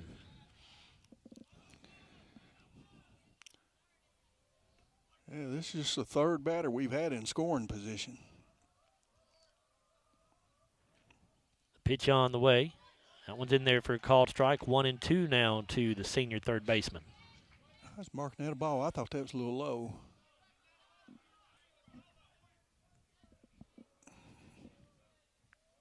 Edwards checks the runner.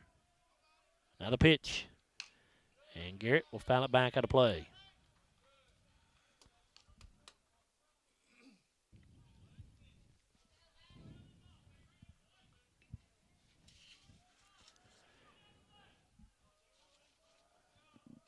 Still 1 ball, 2 strikes as Edwards kicks and fires, and Garrett lays off the high fastball.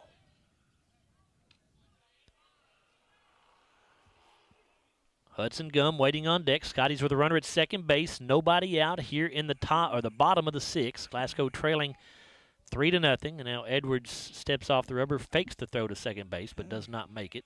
Good eye right there. That ball was up in his eyes. He's hold off on that one. Now the 2-2 pitch. Garrett hits a fly ball to right center field. Should be deep enough to at least tag Haynes. He'll be on his way to third as the catch is made out there by Easton Oaks. And Haynes does tag up and gets to third base with one away.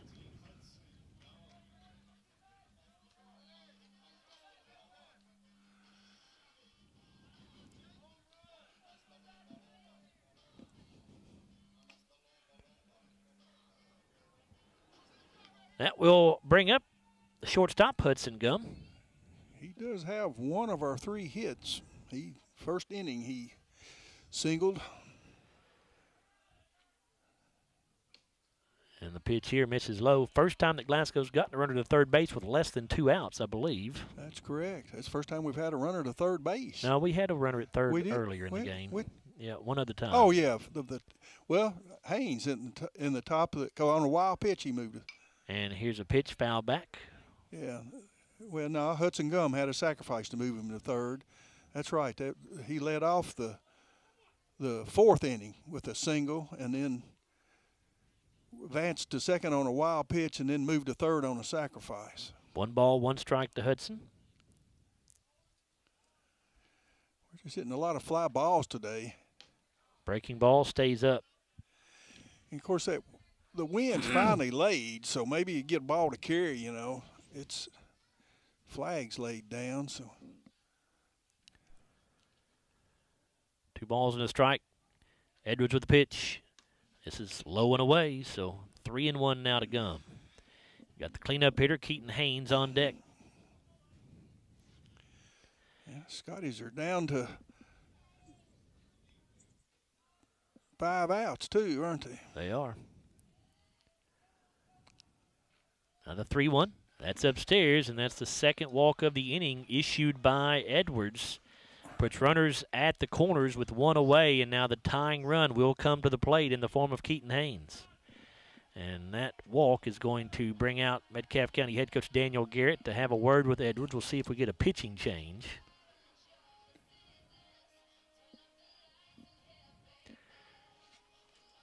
Or we'll see if they let Edwards try to finish this thing off. He has had a great day so far, struggling a little bit here in the 6th with a couple of walks.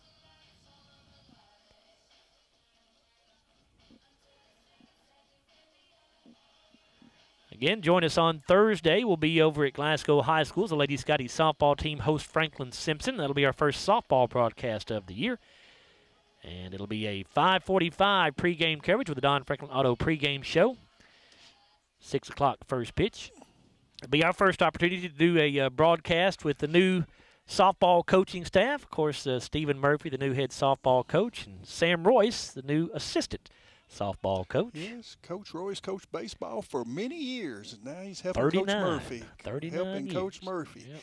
This is Coach Murphy's second stint at softball. So he was on the baseball staff with Coach Royce for a long time. He was an assistant coach when I was playing for Sam here at Glasgow. All right, ready to go here.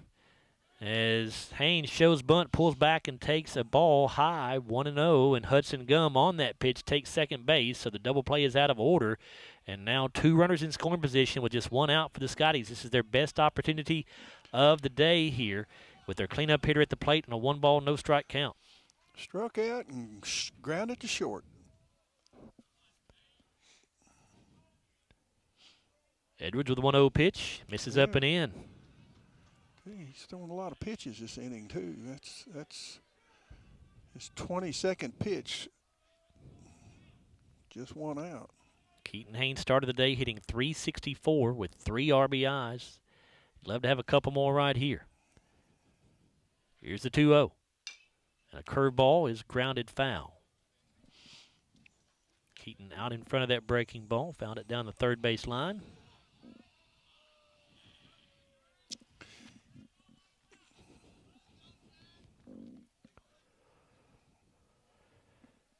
Two balls and a strike. And this pitch misses inside. It's 3-1 now, and Edwards one pitch away from walking the bases loaded here. We've got a guy on deck I'd like to see come up with bases loaded. He's got some power. That would be Carter Hodges. He hit one out in a scrimmage.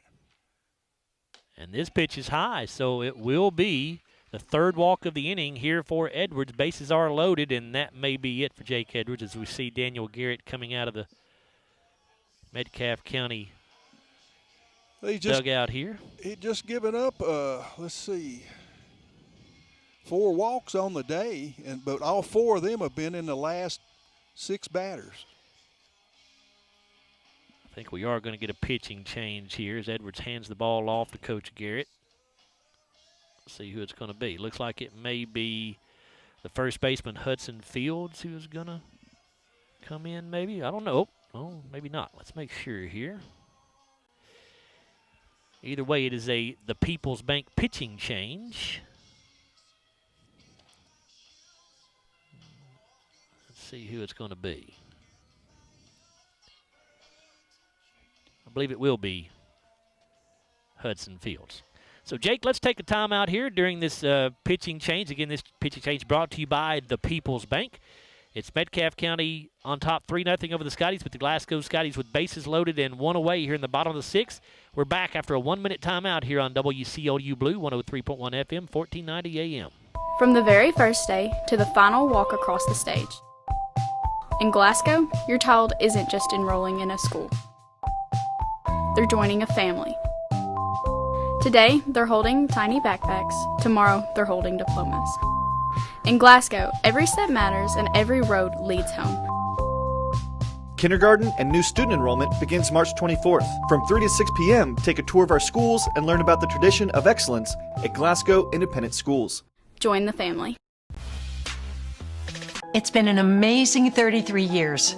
I've been blessed to have someone by my side that I can count on no matter what. Like 3 years ago when I had that car accident, you really came through for me. So I just want to say thank you, Alan, for being my Farm Bureau insurance agent. Kentucky Farm Bureau, big on commitment. Oh, he's been great too. Historic Richardson Stadium. Joe Myers and Bruce Tribune with you as we are set to get back to action here. The new pitcher, as we told you, for Metcalfe County is Hudson Fields, making his second appearance of the season. He is making his second relief appearance of the season as well. Not gotten a start yet. He's only thrown 1 inning so far this year. Did not give up an earned run and did not earn a win or a loss. He comes into a tough spot here. Glasgow with the bases loaded, 1 away here in the bottom of the 6th. The Scotties trail 3-0. So this is a big at-bat here for Carter Hodges. And the first pitch to him called a strike on the outside corner. Carter batting .364 when the day began. Here's the 0-1 from Fields. This one in the dirt. Well, we're down on this creek. It's a little cool. The ball is not going to carry tonight. But like I say, the wind is laid. So if you can get a line shot. And this ball hit in the air to center field. Maddox Garrett drifts over to his right to make the catch. That will be deep enough to get Glasgow's first run on the board as Houston Haynes tags up from third base to make it 3-1 now. The other runners have to stay put for the Scotties, so runners at first and second with now 2 away. And here is the Glasgow pitcher, Peyton Limley.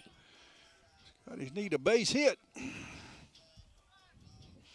But another fly ball, Bruce. We talked about the Scotties have hit the ball in the air way too much fly today. Balls. 1, 2, 3, 4. Hudson Fields comes set with runners at first and second. The pitch is hit in the air to the right side, and it is going to get down and gets by the right fielder. Oaks has to chase it down. 1 run is in for the Scotties. Another run coming in to score. And Glasgow ties this ball game up at 3. Limley winds up at third base. The ball was just misplayed by Oaks out there. He never got a glove on it, but just took a bad angle, and then when it hit, it bounced away from him. And Glasgow ties this game up at 3 here in the bottom of the 6th. And we'll get a courtesy runner for Limley at third base, and that, again, will be Cooper Hatton. Okay, that was it's not an error because it just No, scooted it's not an by error. him, so Yeah. it's Triple. just a triple. That's the way I would score it. Yes, sir. That was his second hit, so he's helped himself here with a triple and 2 RBI. There's Thomas Glass at the plate. Scotty's with a chance to take the lead here. The go-ahead run 90 feet away at third base. This pitch to Glass in there for a strike, so 1-1. Glass looking for his first hit. And he hits it back up the middle, and that will get down. Hatton going to come in to score, and Glasgow has 4 runs in here in the bottom of the 6th, and they take a 4-3 lead. Clutch hitting that time by both Peyton Limley and Thomas Glass. Scotty's trying to keep the inning alive here. Here comes J.P. Pitcock with a runner at first base. Glass getting his 3rd RBI of the year. For Limley, by the way, those were RBIs 5 and 6 of the season. Here's a ground ball, and that is going to be fair or foul. Well, I still didn't see a call. I guess it's a foul ball. I guess we can't hear it. I don't. I know. I realize it. So it's a no ball, 1 strike count here to J.P. Pitcock. And a swing and a miss, 0-2.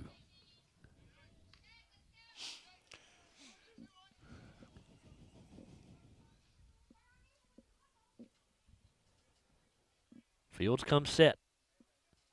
0-2 pitch on the way. Fly ball to left field, short left field. Pennington coming in on it hard, and he will make the catch, and that will finally end the inning. But huge inning for the Scotties. Glasgow had gone scoreless through the first 5, but they pushed 4 runs across here in the bottom of the 6th, and the Scotties now 3 outs away from picking up win number 3 on the season as we go to the top of the 7th. Scotty's picked up 4 runs on just 2 hits. There were no errors, and they strand 1. We have now completed 6. Glasgow 4, Metcalfe County 3. We'll be right back after this 1-minute timeout on WCAU Sports. From the very first day to the final walk across the stage. In Glasgow, your child isn't just enrolling in a school. They're joining a family.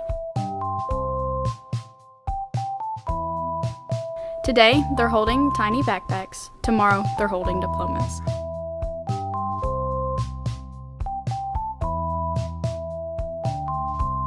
In Glasgow, every step matters and every road leads home. Join the family. It's been an amazing 33 years. I've been blessed to have someone by my side that I can count on no matter what. Like 3 years ago when I had that car accident, you really came through for me. Alan, for being my Farm Bureau insurance agent. Kentucky Farm Bureau, big on commitment. Oh, he's been great too.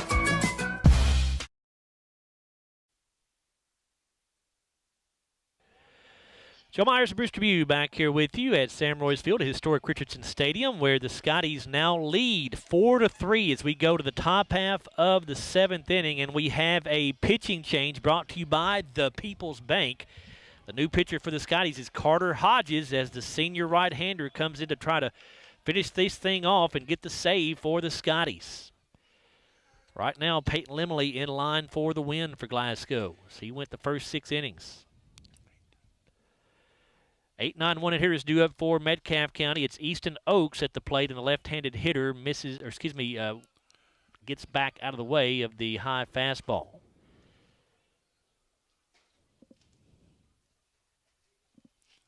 Hodges comes set. His fastball misses outside. Of course, Carter has good velocity. He's a senior right-hander.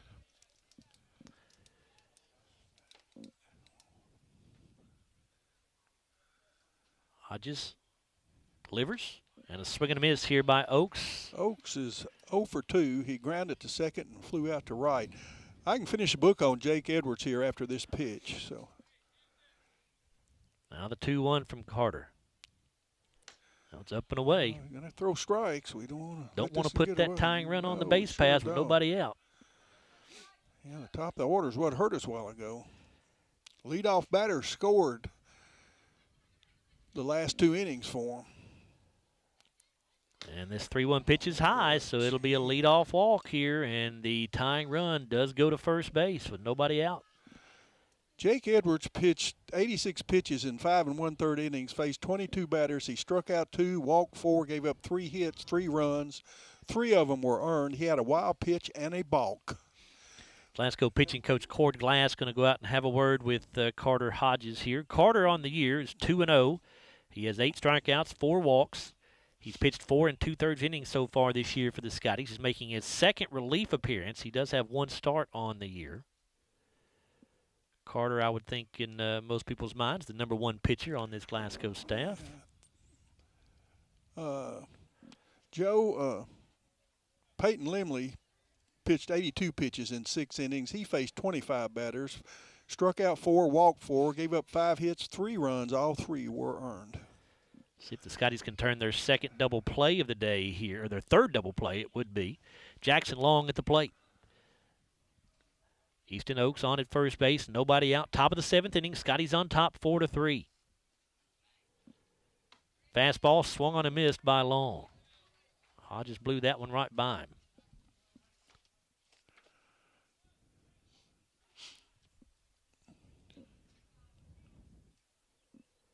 Hodges checks his runner. Now kicks and fires. His fastball is low. Carter just needs to relax and throw strikes. If he takes a little off of it, he's still got pretty good velocity. Scotty's guarding against the bunt. Stephen Garrett way down the line at third base, and they show bunt and then pulls back and swings away. The runner takes second base. The throwdown was a little bit late, and the Scotties asking for batter interference here? Well, he had the bat. He tried to bunt, and he held it out over the plate. But they're not going to get the call. Yeah. Runner takes second base, so it's 1 ball and 2 strikes here to Long. I understand what he was talking about because. And here comes Cam Garman. I think he wants to talk about it too. He showed bunt, and he stayed in that bunt position when he missed the ball instead of. I understand the question. It's not an argument you're going to win, but you definitely want to express your thoughts on that if you're Cameron Garman. He does it again. So the tying run in scoring position with nobody out. Hodges with the pitch, fastball, just barely misses. Boy, our umpire flinched a little bit right there, it looked like. It was a borderline. Yeah. Long has struck out twice. Now the 2-2 on the way. And Long got a piece of it, fouled it back. Actually fouled it back into the chest protector of the catcher, Ryder Haynes. The Ryder looks like he's okay, though.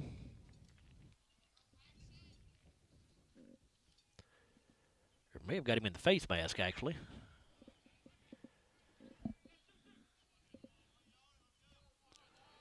Two balls, 2 strikes. Hodges checks the runner, now the pitch. And it misses upstairs. Count will go full. It's a Riley Dental Group full count.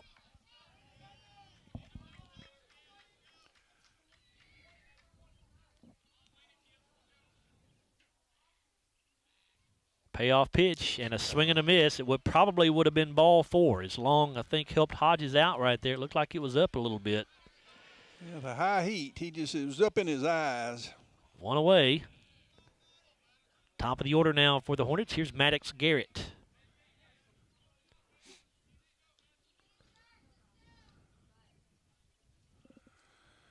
Garrett is 0 for 2. Drew a walk and scored in that 6th inning.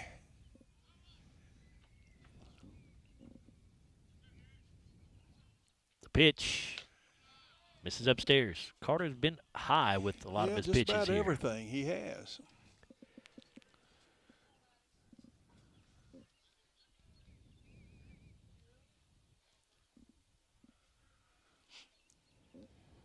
One ball, no strikes. Hodges sits. Looks at the runner. Now delivers. And a swing and a miss here by Garrett. Good fastball there from Hodges.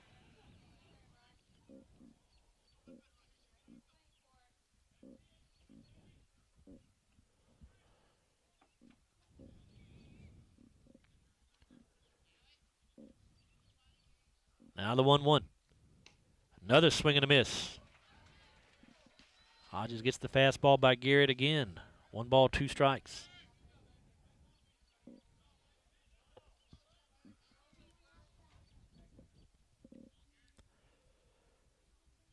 The 1-2. Fly ball to right field, and it will be caught out there by Houston Haynes, and it's not deep enough for the runner to tag from second. So now the Hornets down to their final out here. Runner at second base, 2 down, and the hitter will be Aiden Harrison.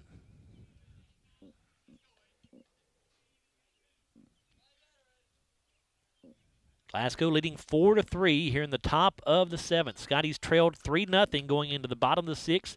Glasgow pushed 4 runs across in the bottom of the 6th, and now trying to hang on for win number 3 on the season. And a good pitch here to start the at-bat by Hodges, 0-1.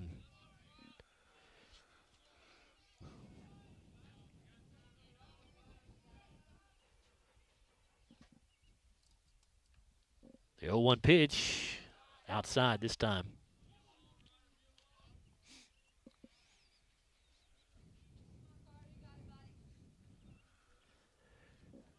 Harrison into the box. Hodges shakes off a pitch, now has what he wants, comes set, and delivers. And the fastball is high.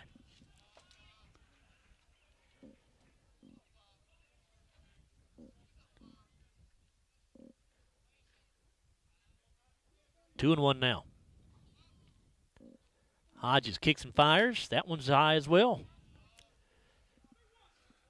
Carter just having a hard time getting the ball down right now. 3 balls and a strike here to Harrison. First base is open. There are 2 away. Walk would not be terrible. It would give you a force at any bag. But you'd like to go ahead and end this thing if you can. Here's the 3-1. The pitch is just a bit high. That was borderline, but he did not get the call, and that will put Harrison at first base. So runners at first and second. And it brings up the number 3 hitter in the order for the Hornets, Chance Garrett. Garrett is 0 for 2. He hit into a double play, he's walked, and he's struck out.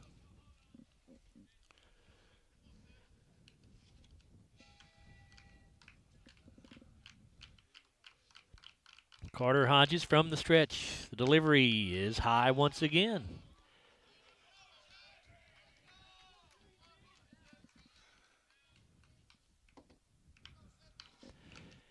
J.P. Pitcock actually has moved over to right field.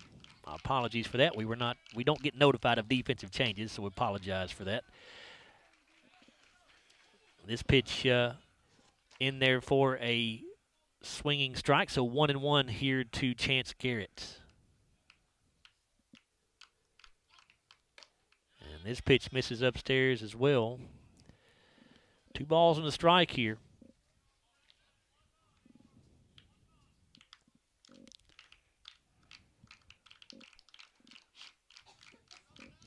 Hodges with 2-1. That one in there for a called strike right down Broadway. And now the Hornets down to their final strike. 2 balls, 2 strikes, 2 away. Hodges trying to get the save and get Peyton Limley the win. 2-2 pitch is just high. Whoa, my goodness. Well, you couldn't check it. Chance Garrett started to go after it and checked his swing. Runners will be running right here. So it was a borderline pitch anyway. Hitting the gap could score 2. Sure could. Raleigh Dental Group full count, and it hit him. Actually, it did not hit him. It's just a ball inside. So that will load the bases. So the Scotties making this thing interesting here.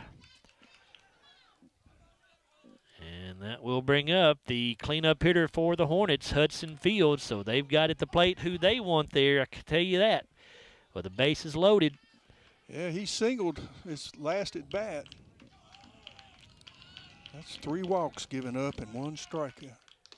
And the fastball from Hodges right down the middle there for a strike. I believe he took a little bit off that one. Yeah, Fields is a pitcher of record now. He could help himself. He's walked, Here's a fly ball to right field, and it is going to hit the bottom of the fence. One run is in, another run is in, and Metcalfe County takes a 5-4 lead here in the top of the 7th.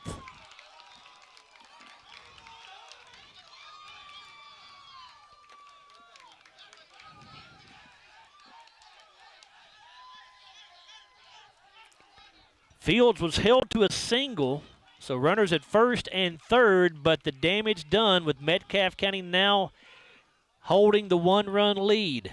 Scotty still have to get another out to get out of the top of the 7th here. The hitter, Braxton Pennington.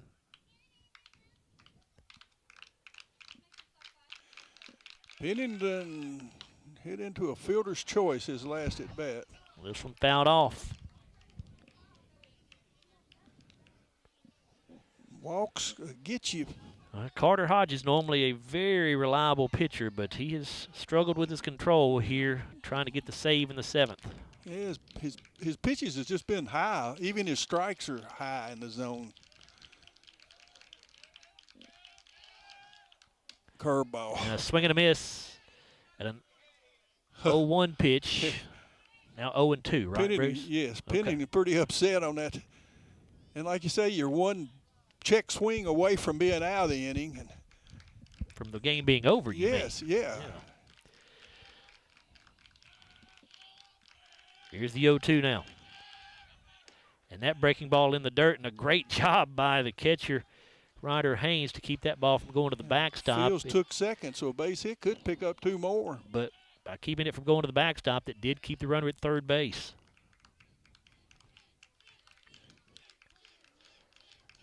Now the 1-2. Strike 3 called, so that will end the inning. But Metcalfe County got 2 big runs here in the top of the 7th to not only stay alive, but take the lead. And now the Scotties down to their final 3 outs. They need at least 1 to keep playing. 2 runs, no hits, no errors, 2 left. So we've completed 6.5, and the Hornets are on top of the Scotties 5-4 going to the bottom of the 7th. We'll be right back after this 1-minute timeout on WCOU Sports 103.1 FM 1498. For local news that impacts your everyday life, turn to GlasgowNews1.com, the trusted source for journalism in Glasgow and Barron County. While others focus on headlines from far away, GN1 is in the room for you, covering the decisions that matter most, from city council and fiscal court to school board meetings, civic issues, public safety, and the people and stories that shape our community. Connect with our coverage on GlasgowNews1.com, the GN1 app, on our social media feeds, or subscribe to our free daily email. From the very first day to the final walk across the stage. In Glasgow, your child isn't just enrolling in a school. They're joining a family. Today, they're holding tiny backpacks. Tomorrow, they're holding diplomas.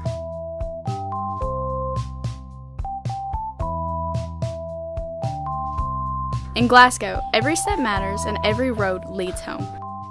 Join the family.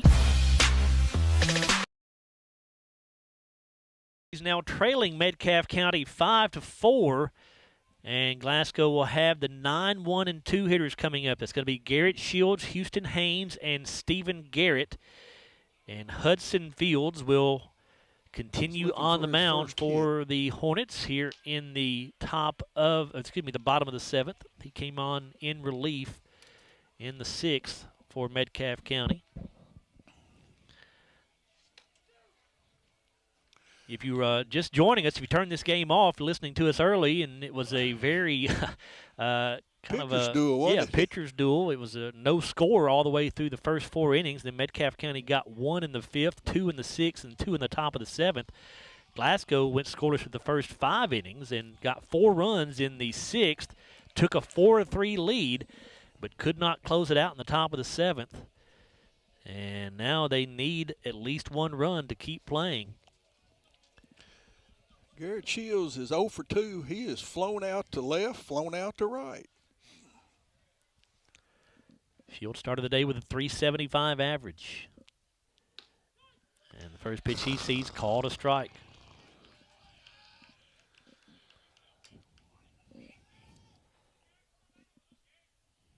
Fields into the windup. That one's off the plate outside. Now, walks have hurt the Scotties today. They've had 6 strikeouts, 7 walks, and given up 5 hits. This pitch misses outside. It's tough to win giving up 7 walks, Bruce. You cannot do that. Here's the 2-1. And this ball hit well, but fouled down the left field line. Goes into the viewing deck out there, or almost into the viewing deck. Out down the left field side in foul territory. 2 balls, 2 strikes to Shields. The pitch from Fields misses inside. Riley Dental Group full count now at 3-2. It'd be nice to get a leadoff man on. And the payoff pitch. Swung on and missed, but it's dropped by the catcher Harrison, so he'll have to throw down to first base, which he does. There's one away.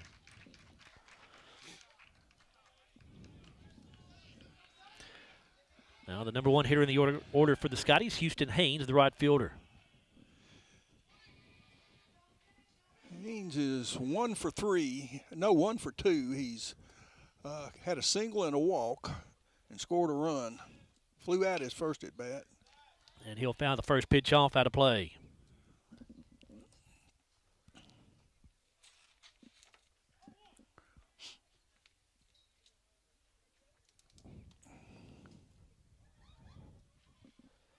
Here's the 0-1. This one low and away.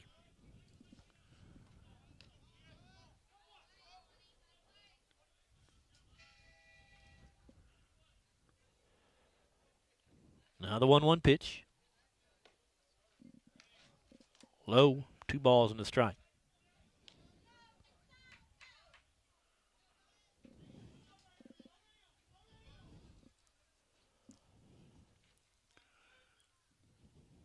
Fields delivers. Here's a ground ball. It's going to get through into left field for a 1-out single for Houston Haynes. So the tying run is on the base paths at first base. And that'll bring up third baseman Stephen Garrett. Garrett is 0 for 3. No, he's 0 for 2, Joe. I'm sorry. He did have a sacrifice back in that last inning that we scored in. He's 0 for 2 presently. He's grounded to second and flown out to center. Started the day with a .333 average and 3 RBIs. Hudson Fields working from the stretch. His fastball in the dirt. Stopped, though, by the catcher Harrison to keep Haynes at first base.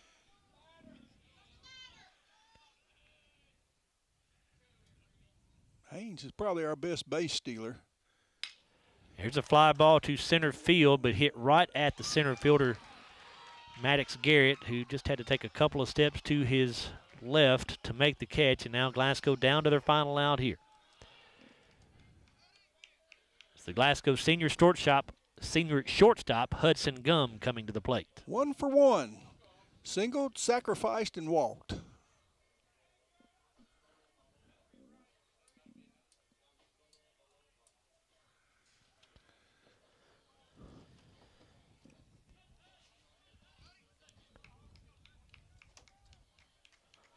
Glasgow trails 5-4. We're in the bottom of the 7th inning. Again, Glasgow led 4-3 going into the top of the 7th, but Metcalfe County able to push 2 runs across. So the Scotties down to their final out here with their tying run on at first base. Hudson Fields with the pitch. Called a strike right at the knees.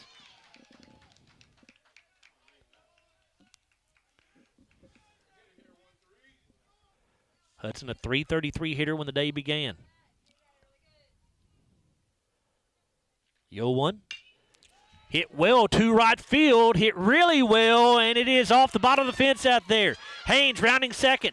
On his way to third. They'll send him in, and the Scotties will tie this ball game up. Hudson Gum with the game-tying RBI double.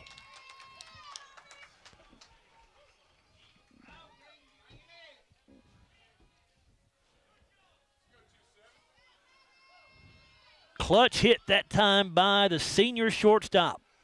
That's about where that ball was hit that they scored off of, the fence out there. So right. It's happened back to back. Fields hit it and Gum, but with runner on second and 2 outs, got our cleanup hitter on. He walked his last at bat. And so now Hudson represents the winning run out there in scoring position at second base. Here's Keaton Haynes.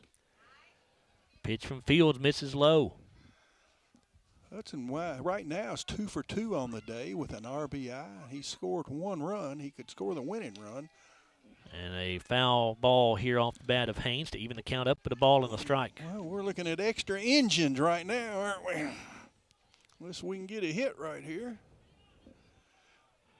I'm sure a ball hit to the outfield single. We're probably Hudson's trying to score. A wild pitch. And the 1-1 going to get away here from the catcher Harrison. That's going to move Gum over to third base, and now the winning run just 90 feet away.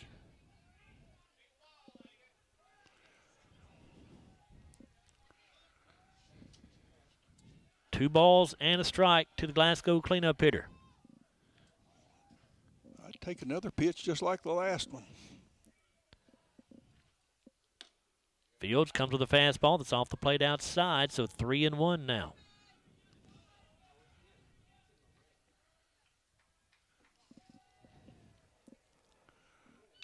And this pitch fouled back. Full count. So Riley Dental Group full count now, 3 balls and 2 strikes.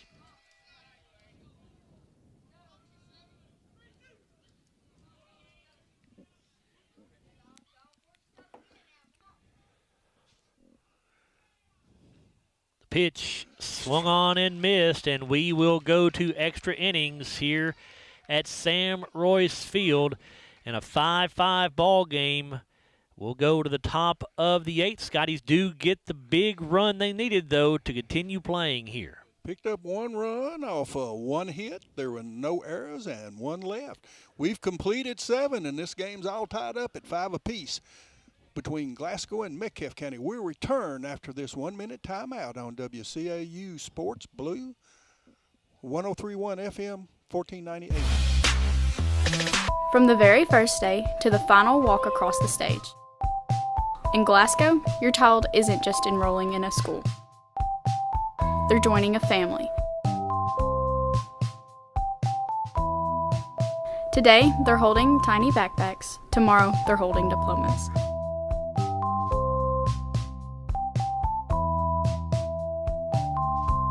In Glasgow, every step matters and every road leads home. Join the family. It's been an amazing 33 years. I've been blessed to have someone by my side that I can count on no matter what. Like 3 years ago when I had that car accident, you really came through for me. So I just want to say thank you, Alan, for being my Farm Bureau insurance agent. Kentucky Farm Bureau, big on commitment. Oh, he's been great too. With you at Sam Royce Field, historic Richardson Stadium. Scotties and Metcalfe County Hornets going to extra innings, all tied up at 5. We have another pitching change brought to you by the People's Bank. And this time for the Scotties, it'll be Stephen Garrett who goes to the hill. Stephen is a right-handed senior for Glasgow. Stephen on the year does not have a win or a loss. He has an 8.75 ERA. He's thrown in 4 innings so far.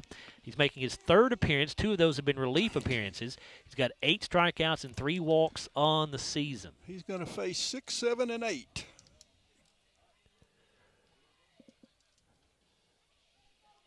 So let's see. At third base now, we have Peyton Limley.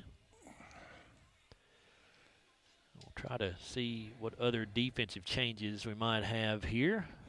Did Hodges go back to center? I would assume Hodges went back out to center. And so Garrett's on the mound. First pitch for Garrett this afternoon, or this evening now, in there for a called strike.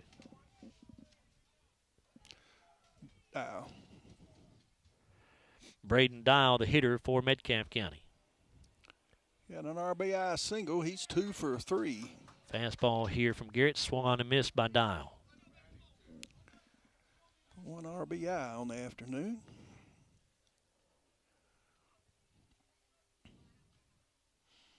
Now the 0-2. Fouled back out of play. Sounded like it was off his fist, didn't it? Didn't it? Jake Edwards and Easton Oaks are the other two hitters due up for Metcalfe County here in the top of the 8th. And a swing and a miss, but it gets by the catcher Haynes, who have to throw down to first base, and he does that successfully. There is one away.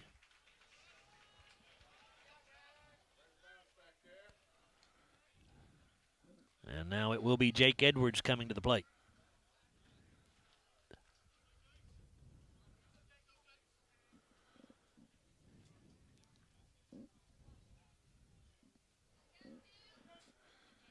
Edwards struck out, walked, and hit into a fielder's choice. And the pitch from Garrett misses for ball 1.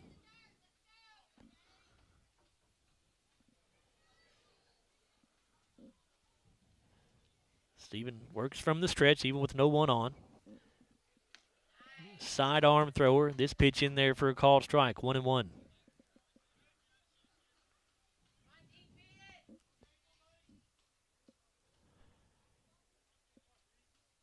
Now the 1-1 pitch, grounded to the right side. And at second base, that is Garrett Shields, who makes the play to first. 2 down.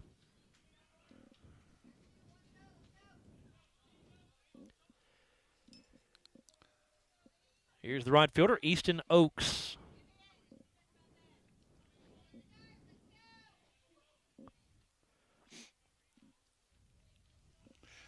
Joe, he has, let's see, grounded to second, flown to right, and walked, scored. And he led off with a walk in that That's 7th what I thought. inning. He's the one who got it started in the 7th with the walk, wasn't he? Yes, that's correct. First pitch was a ball. Here's the 1-0. That one misses inside, so 2-0 now. Of course, he led off with a walk. That's what hurt there. So let's get an out here. Let's get a 3 up and 3 down inning. Hadn't had one of them in a while. This pitch called a strike on the outside half. Joe Carter Hodges pitched 1 inning, faced 7 batters, struck out 2, walked 3, gave up 1 hit, 2 runs. Both of them were earned. Now the 2-1. Hit hard but fouled down the right field side.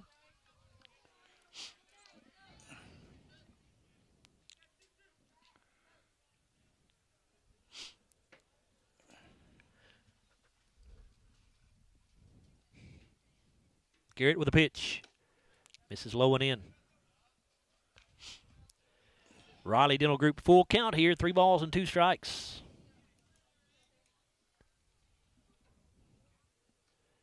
Payoff pitch coming. Fouled off at a play to the left side. Scotties have given up 7 walks this afternoon. We don't need that 8th one, do we? I'd rather not. It's been a bit of a struggle for the pitching staff today, control-wise anyway. Now another payoff pitch. This ball is lined but caught by the first baseman, Keaton Haynes, and as you called for, Bruce, the Hornets will go up 3 up, 3 down here in the top of the 8th. First 1, 2, 3 inning we've had in a while. Hornets scored no runs, no hits, no errors, nobody left on. After 7.5, we're still tied at 5 apiece with the Scotties coming to bat. We'll be right back after this 1-minute timeout on WCAU Sports Blue 103.1 FM 1498. For local news that impacts your everyday life, turn to GlasgowNews1.com, the trusted source for journalism in Glasgow and Barron County. While others focus on headlines from far away, GN1 is in the room for you, covering the decisions that matter most, from city council and fiscal court to school board meetings, civic issues, public safety, and the people and stories that shape our community. Connect with our coverage on GlasgowNews1.com, the GN1 app, on our social media feeds, or subscribe to our free daily email. From the very first day to the final walk across the stage. In Glasgow, your child isn't just enrolling in a school. They're joining a family. Today, they're holding tiny backpacks. Tomorrow, they're holding diplomas.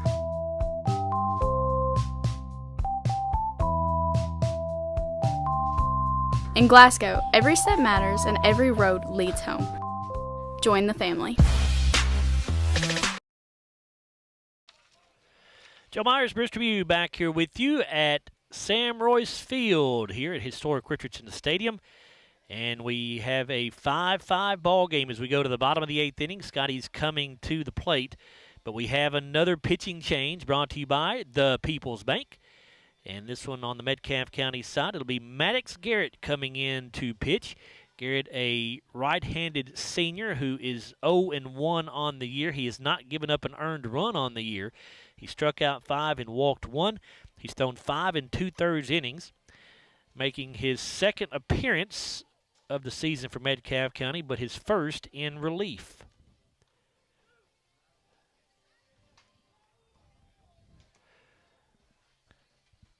Garrett was in center field, so we're trying to pick up the number of the kid who's in center field now, and I'm going to be honest, my eyes are not that good. I can see a number, but I cannot tell what it is. Maybe about 20 years ago I could have, but not anymore. Carter Hodges will lead things off for the Scotties. He'll be followed by Peyton Limley and Thomas Glass, the 5, 6, 7 hitters in the order.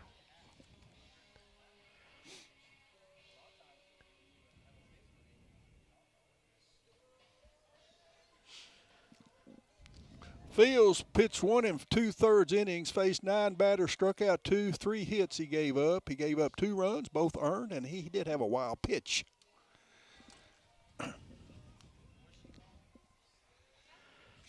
Oh, he's got that white thing on his wrist. He's got to take. They're going to make Garrett. I don't know if that's tape or what that is he had around his wrist, but he's got to take that off when he's pitching. Could serve as a distraction to the batter. Hodges is 0 for 3, Joe. He did have a he's 0 for 2. He had a sacrifice in that 6th inning that the Scotty scored on. And the first pitch he sees from Maddox Garrett misses low and inside. Carter is one of the Scotties that has the ability to end this thing with one swing. And a 5-5 ball game here in the bottom of the 8th. This pitch misses as well, 2-0 to him.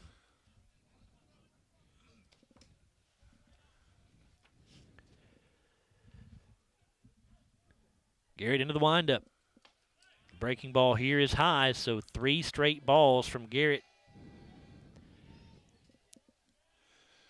Mr. Limley's on deck, 2 for 3 on the afternoon with a single and a triple and a run scored. And that breaking ball in there for a strike. Confidence in the breaking ball right there to throw it on 3-0. Now the 3-1. And that pitch a call to strike as well, so the count goes full. Riley Dental Group full count here. And Mr. Hodges, a tall player, look low and inside. Garrett into the windup. The pitch. And he takes strike 3. Same pitch. And that will bring up Peyton Limley for the Scotties. Really good breaking ball right there by Garrett, and a great job coming back from a 3-0 count.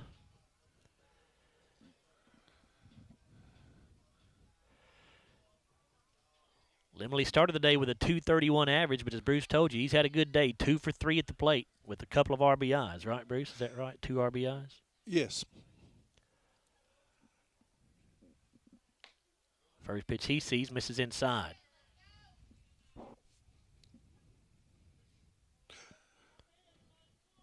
Starting to get hungry. It makes 2 of us. And this one's going to be fouled back out of play.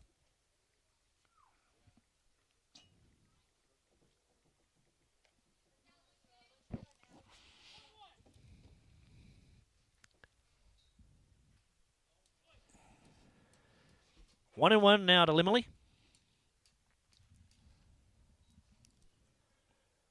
The pitch on the way, misses upstairs.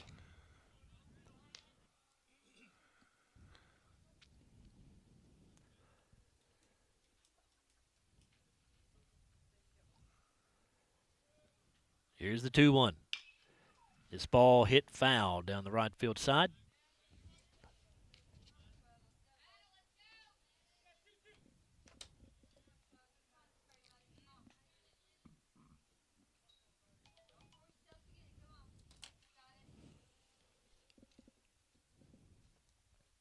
Now the 2-2 pitch. Limley with a grounder to the left side. Grabbed by the third baseman, Dial. His throw is a little bit offline, but the first baseman Fields able to make the catch and keep his foot on the bag. There are now 2 down. I just got a text from Mr. Brown saying our broadcast was off the air. Radio or live Radio, stream? I reckon. He was here at the game, said he was left the game thinking he could listen and said he's not picking it up. Well, this pitch in there for a called strike to the Glasgow hitter, Thomas Glass. He singled his last at bat. He's 1 for 3.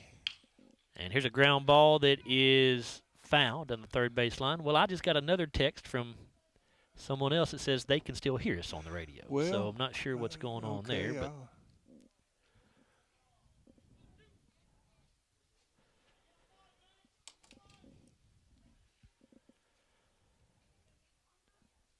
(0-2) pitch to Glass.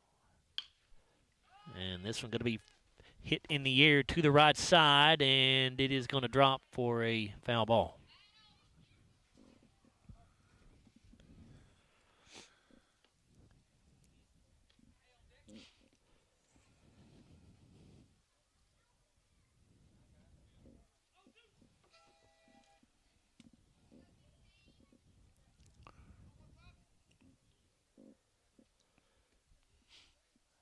Another 0-2 pitch coming to Glass.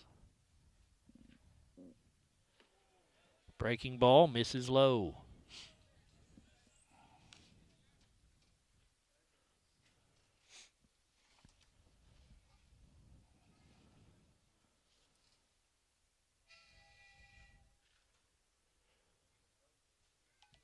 Now the 1-2. Grounded foul down the first base side.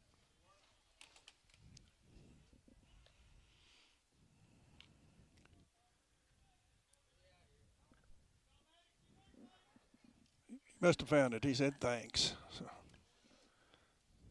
I hope. Well, I've gotten 3 confirmations that we're still on the air, both on YouTube and on the radio, so I think we're good to go for sure. Here's the 1-2. And this one hit in the air, and it will be a pop-up caught by the second baseman, Blake Judd. That will end the inning for the Scotties. So baseball will continue here at Sam Royce Field as we'll go to the top of the 9th. No runs, no hits, no errors, nobody left. We've completed 8 now. We still tied at 5 apiece. We'll be right back after this timeout on WCLU Sports Blue, 103.1 FM, 1490 AM.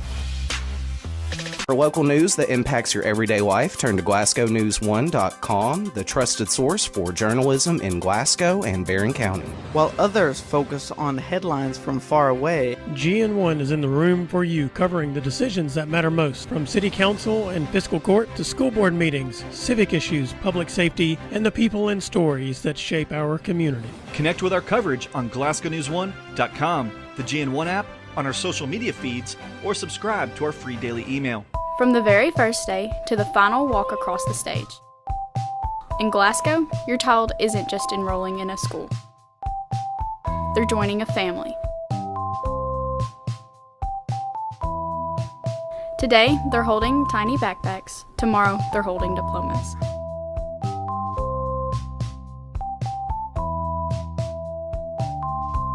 In Glasgow, every step matters and every road leads home.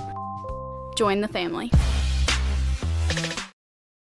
Brewster View back here with you at Sam Royce Field, historic Richardson Stadium, as we go to the top of the 9th inning between the Scotties and the Metcalfe County Hornets. Jackson Long, Maddox Garrett, and Aiden Harrison, the first 3 due up for Metcalfe. Those are the 9-1-2 hitters in the order. Stephen Garrett back out on the hill for his 2nd inning of work. And the side armor misses outside with the fastball for ball 1. Jackson Long is 0 for 3, all strikeouts. 2 swinging and 1 looking. And that one in there for a called strike. 1-1. Again, if you joined us late, we had a pitcher's duel through the first 4 innings, really through the first 5 innings. Tell you more about that in a second. As this pitch misses low, we were scoreless going into the top of the 5th. Metcalfe County got 1 run there. Then they got 2 runs in the top of the 6th. Glasgow then scored 4 in the bottom of the 6th. It looked like the Scotties may get out of here with a 4-3 win, but Metcalfe County got 2 in the top of the 7th. Scotties got 1 in the bottom of the 7th. And that's how we wound up at a 5-5 ball game here in the 9th now as this pitch is fouled off out of play. 2 balls, 2 strikes to Jackson Long.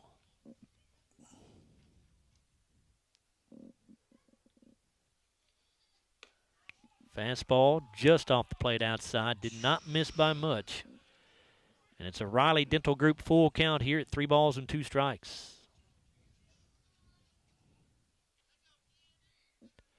Payoff pitch misses low and away. It's a leadoff walk here for Jackson Long. 8th walk of the night. And a leadoff walk, let's see, he scored in the 7th. It was a single in the 5th that he scored on, so, but. First walk, I think, issued by Stephen Garrett, isn't it? Yes, and he also had a leadoff walk in the 6th that scored, so.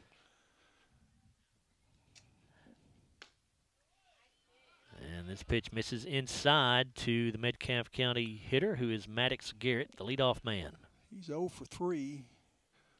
Flown to right, popped to second, flown to right, and walked. Where was that? The pitch here misses, I guess, inside. 2-0 now.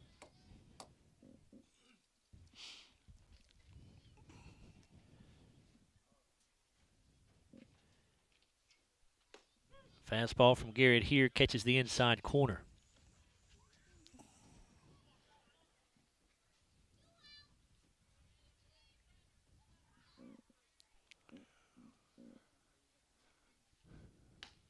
And looked like a breaking ball there from Garrett, which breaks back across the plate, 2-2. Let her high.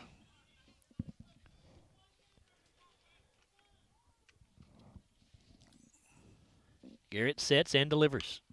It's a chopper to third base. Peyton Limley has it. He'll go to second to get the leadoff man, or the lead runner, I should say, for out number 1. They call him safe? Okay, I thought they called him out. The runner was staying put on second base as if he was safe. Somebody was fussing about the slide. The slide definitely prevented Garrett Shields from making the turn there at second base, that's for sure. Probably wouldn't have had time anyway. No, it was a high chopper down the third base line. I wasn't sure whether or not he was going to go. Well, we question the out at second now, or not sure. Coach Daniel Garrett coming in to talk to Tommy Burst, the home plate umpire, about something. As things stand right now, we've got 1 out here in the top of the 9th inning. Metcalfe County's going to have a runner at first base in a 5-5 ball game. I was wondering about, whether he was going to have time to get to second, but I don't see him changing this.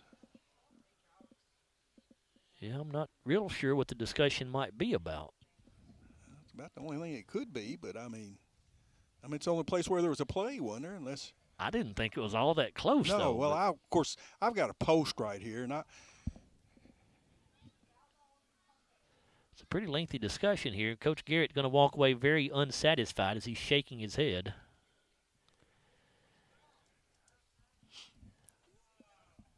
Oh, no, they did. Okay, they did call the run. That's what it was about. They called the runner out at first as he heads back to the dugout now. They do say it was interference on the slide there. And so that'd be runner interference on the base runner. So that obviously explains why Coach Garrett is not very happy. So now there are 2 outs with nobody on the base paths, and Aiden Harrison is the hitter. And the first pitch to him misses outside.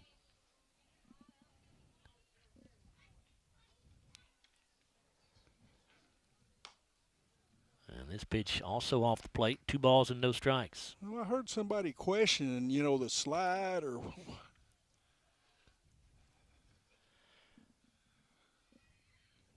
Now the 2-0, fouled back. Of course, it's hard to tell from where we sit Right. here if the runner slid directly into the bag, because you have to. That's the you have to slide into the bag. You Right.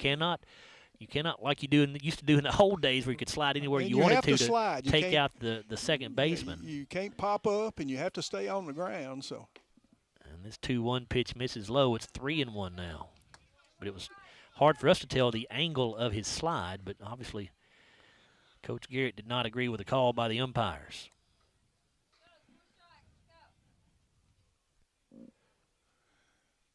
and of course where he was, he couldn't see the angle of the slide either. So I mean, it's if that's what it was. I mean, they did call runner interference. 3 balls in the strike here, and this one in there for a called strike, 3-2. It's a Riley Dental Group full count. I mean, we weren't going to. It wasn't going to be a double play no matter what. I guess though. technically the rule is you can't take the Right. second baseman out anyway, even if Right. you slide into the bag. You have to avoid that. And here is a ground ball, and it is going to be booted by Hudson Gum out there at second base. E6.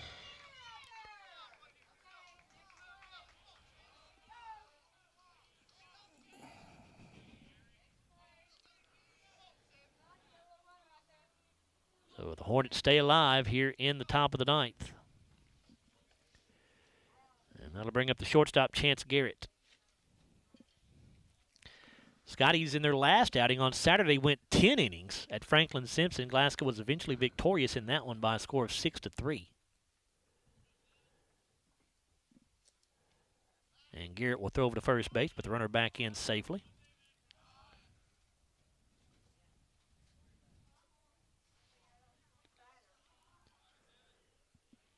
Again, a quick throw over by Garrett, but Harrison slides back in.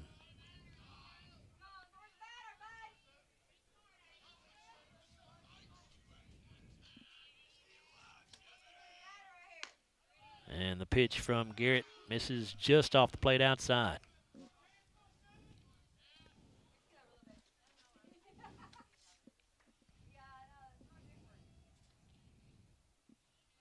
Now the 1-0. 2 balls and no strikes. That one's off the plate outside as well. They're not keeping the count on the board anymore, are they? Yeah. Oh, I see it now. And this pitch going to be fouled straight back. It is correct, right? 2 balls and a strike? Yeah, That's what I thought.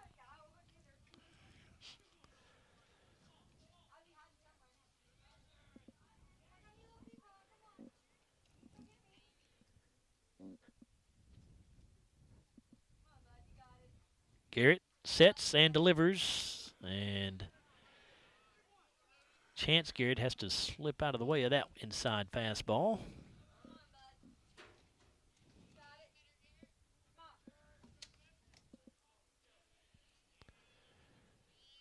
Garrett delivers the 3-1, and a foul tip. Ryder Haynes, the catcher, could not hang on to that one. It'll go full again, a Riley Dental Group full count. 3 balls and 2 strikes. Well, 3 of the 4 batters he's faced this inning have gone full. And with 2 outs, that will give Aiden Harrison a chance to take off early from first base. Garrett with a pitch. There goes the runner, and it's a foul ball back to the fence here behind home plate. Harrison heads back to first, and he'll do it all over again on this next pitch. Another payoff pitch coming. There goes Harrison, and the pitch misses outside for ball 4. So now the go-ahead run in scoring position at second base with Metcalfe County cleanup hitter Hudson Fields coming to bat.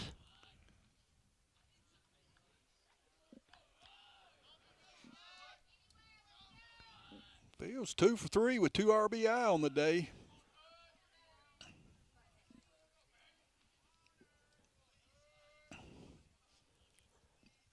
Garrett with a pitch. Good one in there for a called strike. He's the one that hit one off the right field fence earlier to drive in 2.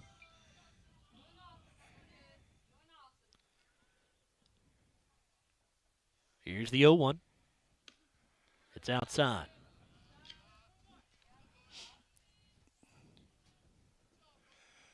Well, early in the year, you don't want all these extra inning games, right? That's tough on your pitching staff. Yeah. 1-1 pitch now from Garrett. Swung on and missed. So Stephen Garrett 1 strike away from getting out of this here and sending us to the bottom of the ninth in a 5-5 ball game.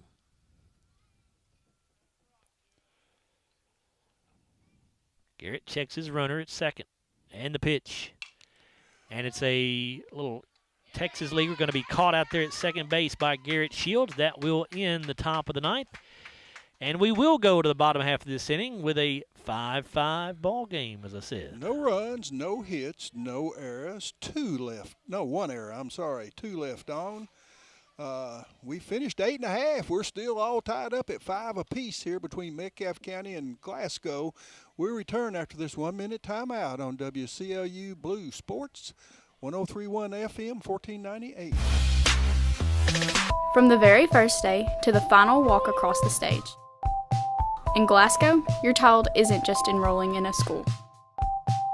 They're joining a family. Today, they're holding tiny backpacks. Tomorrow, they're holding diplomas.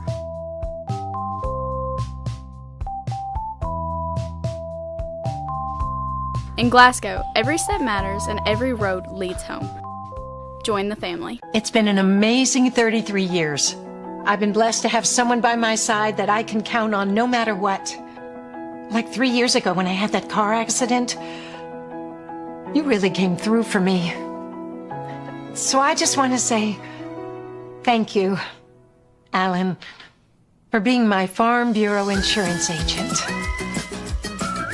Kentucky Farm Bureau, big on commitment. Oh, he's been great too.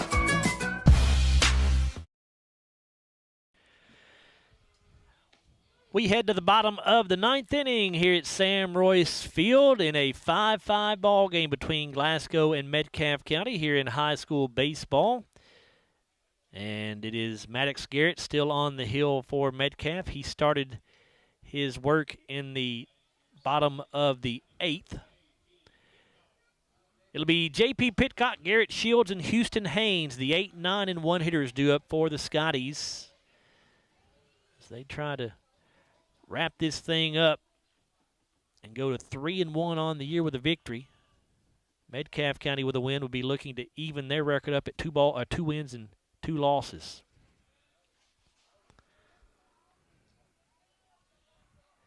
Maddox Garrett with his first pitch of the inning, and Pitcock shows bunt, lays it down. It's a pretty good one, and Garrett has trouble with it, and he will not be able to make the play. Infield hit. I would say yeah, so, Bruce. Even if he picks that up cleanly, yeah, I don't think he's going to throw him out. I agree. Yeah, I think so. So a good start to the bottom of the ninth here for the Scotties. Leadoff man is on, and here comes the second baseman, Garrett Shields. Well, you got your number 9 man up. He's flown to right, flown to left, and struck out. Do you bunt again? And the throw to first base is not in time. Little side note here, North Carolina has fired head coach Hubert Davis. Well, everybody was fussing about it, and it's just, you knew it was. I wondered the last couple of years. He is. And Shields does square to bunt, but he moves out of the way of the inside fastball. 1-0.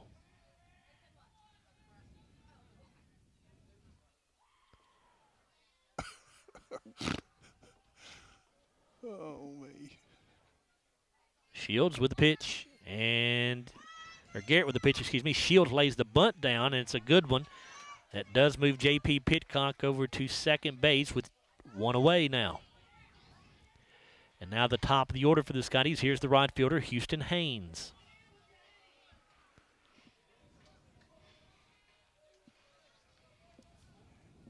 Haynes is 2 for 3, Joe.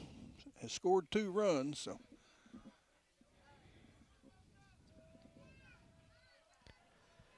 Garrett from the stretch checks the runner. Now the pitch. Breaking ball in there for strike 1.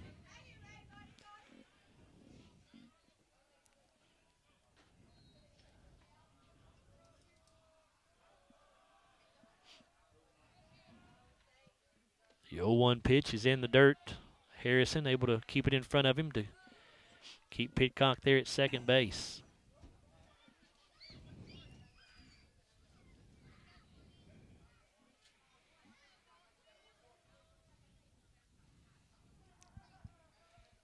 Garrett checking on Pidcock. Now delivers. And here's a ground ball to Chance Garrett at shortstop. His throw across the diamond is there in time. There are two away. That does move Pidcock to third.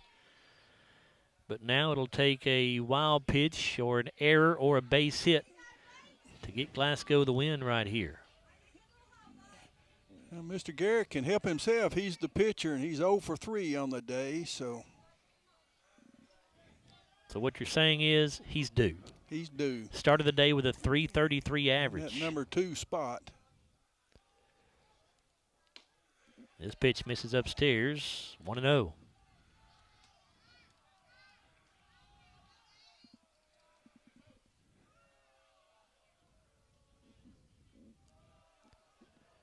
And time going to be called. The catcher Harrison going to go out and have a quick conversation with Maddox Garrett on the hill. Again, join us on Thursday for our first softball broadcast of the season. Lady Scotty softball team will host Franklin Simpson at Glasgow High School. Don Franklin Auto pregame show begins at 5:45. First pitch scheduled for 6 o'clock.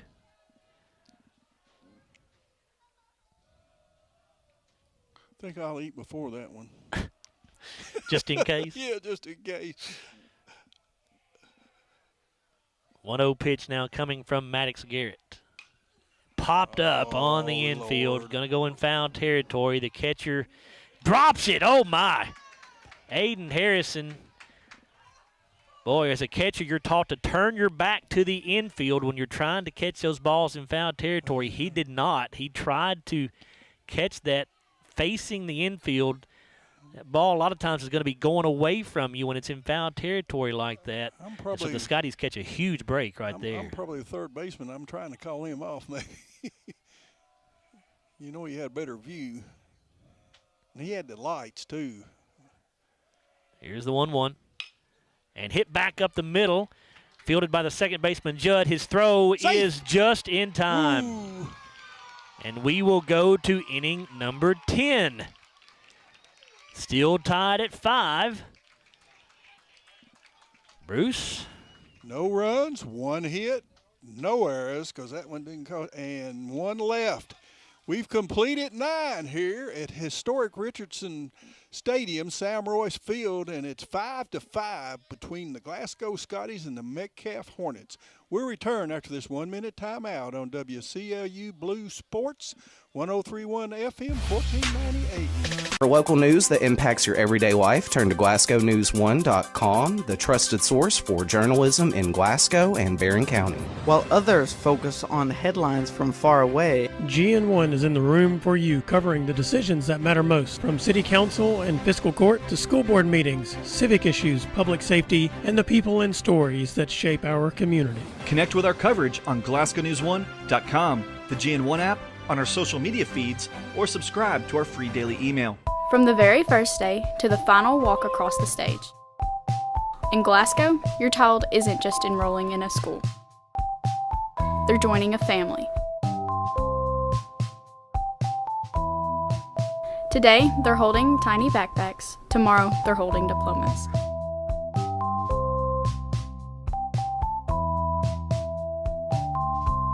In Glasgow, every step matters and every road leads home. Join the family.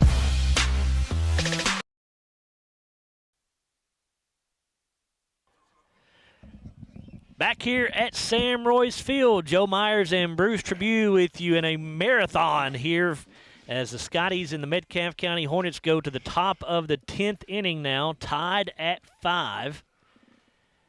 And for the Hornets, it will be the 5, 6, and 7 hitters, Braxton Pennington, Braden Dial, and Jake Edwards.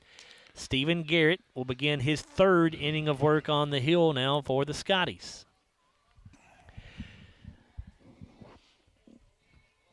Yeah, he's thrown 42 pitches so far. So the thing for Glasgow is they've got games 4 straight days. today, tomorrow, Thursday, and Friday. And so you're getting, a lot of work for your pitching staff here.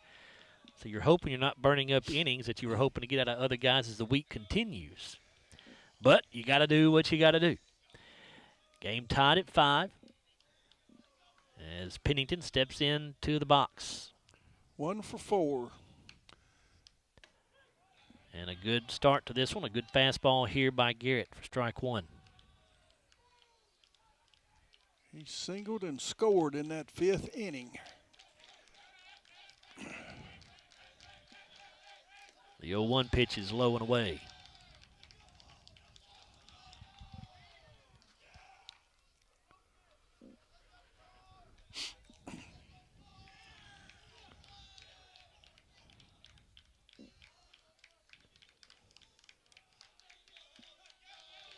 Garrett with a pitch. Popped up foul, and it will get out of play. Will get an overtime out there? I don't think so. I don't know. Maybe he is. No, he said no. I'm not. I'm not even getting undertime. Well, it's been that way for 30-some years, right? Yes. So, here's the 1-2. And this pitch misses outside. 2 balls and 2 strikes. 34. Well, I can say no. I've done games every year. That one year I missed part of the basketball season. 2-2 pitch on the way. Swing and a miss. And it is a SCRTC strikeout there for Stephen Garrett. 1 away in the 10th. That's his first strikeout. Here's Braden Dial. Dial is 2 for 4 with an RBI. He has struck out once. He has 2 singles and hit into a fielder's choice. Swing and a miss here by Dial. Good fastball from Garrett.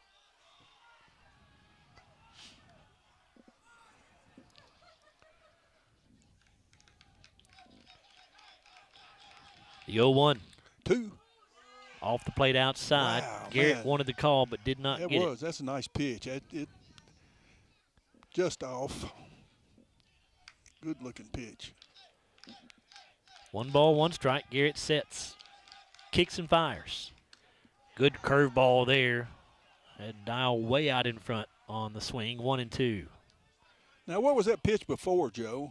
I mean, that ball was backing up. It was a fastball. It's fastball. The first pitch before that was a fastball. It was off plate. Now the 1-2. That's a fastball swung on and missed. Garrett blows that one by Dial. 2 down. Another SCRTC strikeout. Back-to-back strikeouts here for Garrett. And here's the pitcher, the starting pitcher, I should say, Jake Edwards, no longer pitching.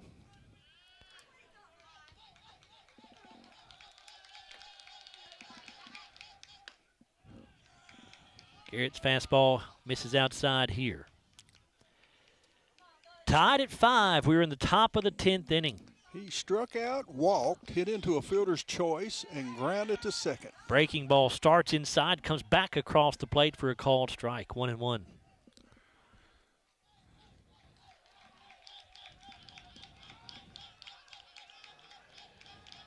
Garrett sets and delivers.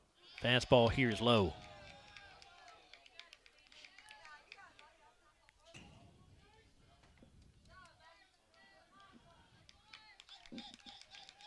Two and 1 the count.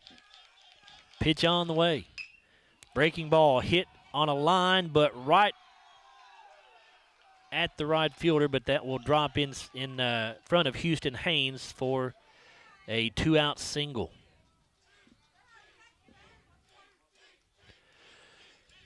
So the runner at first base, and that will bring up Easton Oaks. Oaks is 0 for 3 with a walk. And I think we're going to have a pinch runner here for Jake Edwards. See if we can see who that is for you. Number 11, Bruce. That is Jackson Smith that will be running for Edwards at first base.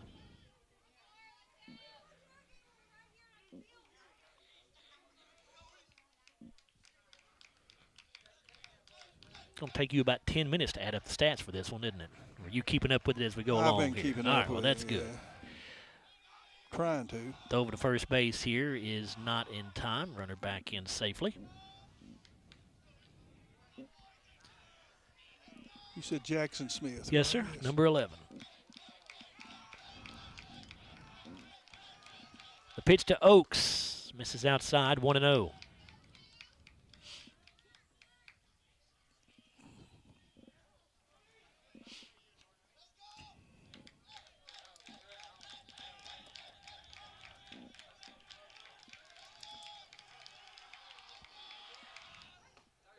And this one a strike on the outside corner.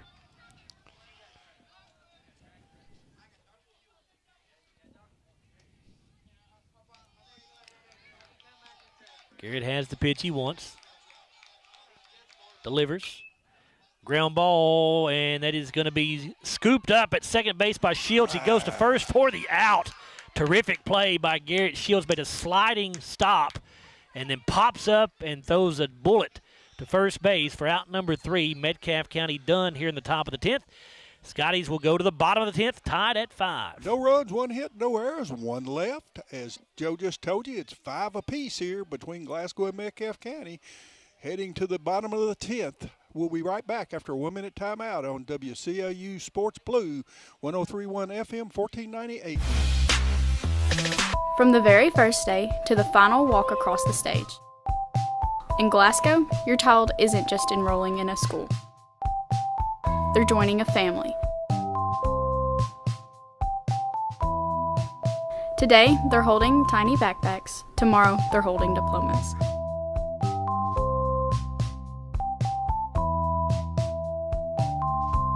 In Glasgow, every step matters and every road leads home. Join the family. It's been an amazing 33 years. I've been blessed to have someone by my side that I can count on no matter what. Like 3 years ago when I had that car accident, you really came through for me. So I just want to say thank you, Alan, for being my Farm Bureau insurance agent. Kentucky Farm Bureau, big on commitment.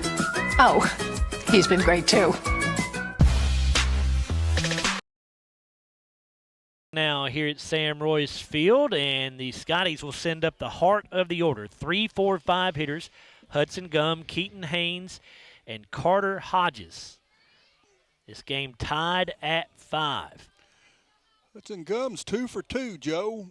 Couple singles, no, a single, a double, an RBI. He has walked and he's had a sacrifice.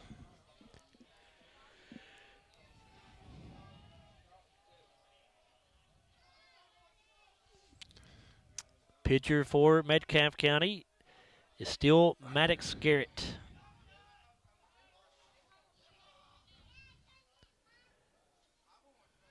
He's into the windup.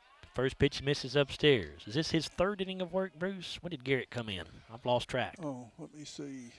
Yes, this is his 3rd inning. The 1-0 pitch in there for a strike.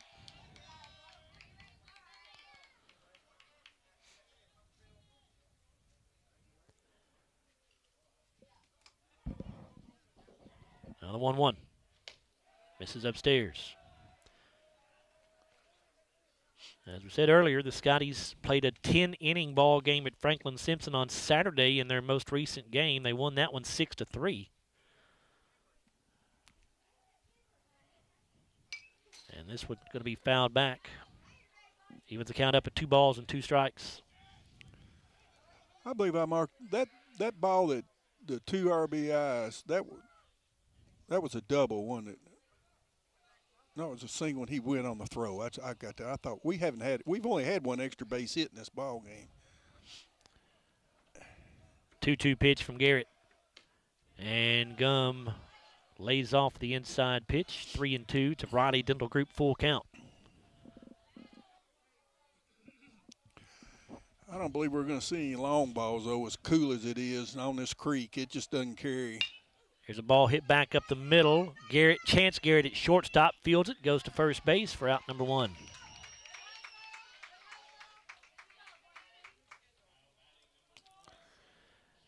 Temperature down to 55 degrees, according to what I'm seeing here on my phone anyway. It was 62 when we started, nearly 3 hours ago now. That's what I've got. It's 55. Here's Keaton Haynes, the Glasgow cleanup hitter. He is 0 for 1. Here's a fly ball to left field. Coming in on it is Braxton Pennington. He'll make the catch. 2 down.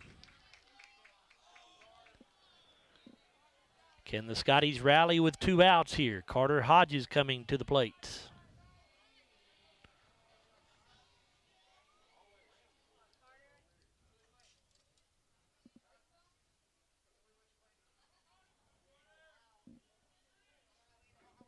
Garrett into the windup. Breaking ball in there for a strike.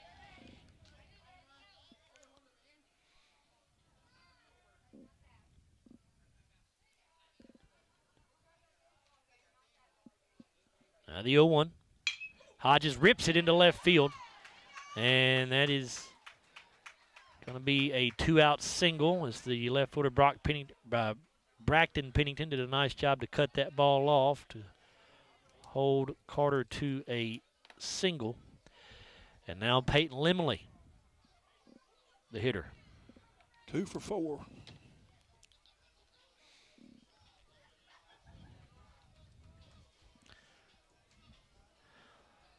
String a couple more hits together here, guys. Let's go.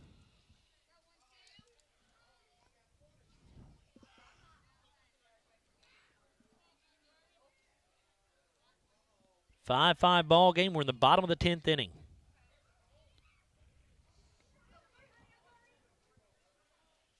Garrett sets and delivers, and it's fouled back.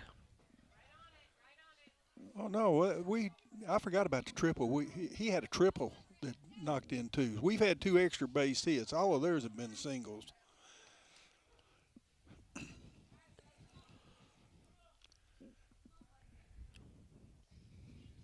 Limley waiting on the 0-1. Here it comes. Curveball is popped up, fouling out of play. 0-2.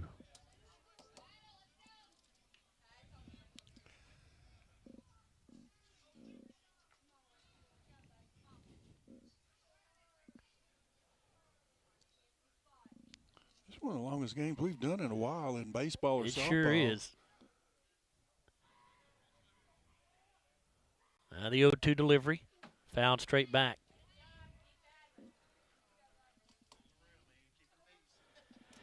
Longest one I've ever been involved in, I was actually a participant in. I wasn't playing. I was on the bench, but I was part of the team.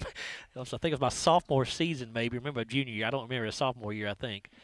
Glasgow and Allen County went to 14 innings in the district championship game here at Sam Roy's Field. And this one off the handle, it's a grounder, and it's going to be trouble, and everybody's going to be safe. It's just a little slow roller that came off the handle of Peyton Limley that time, and nobody could get to it in time to make a play at either bag.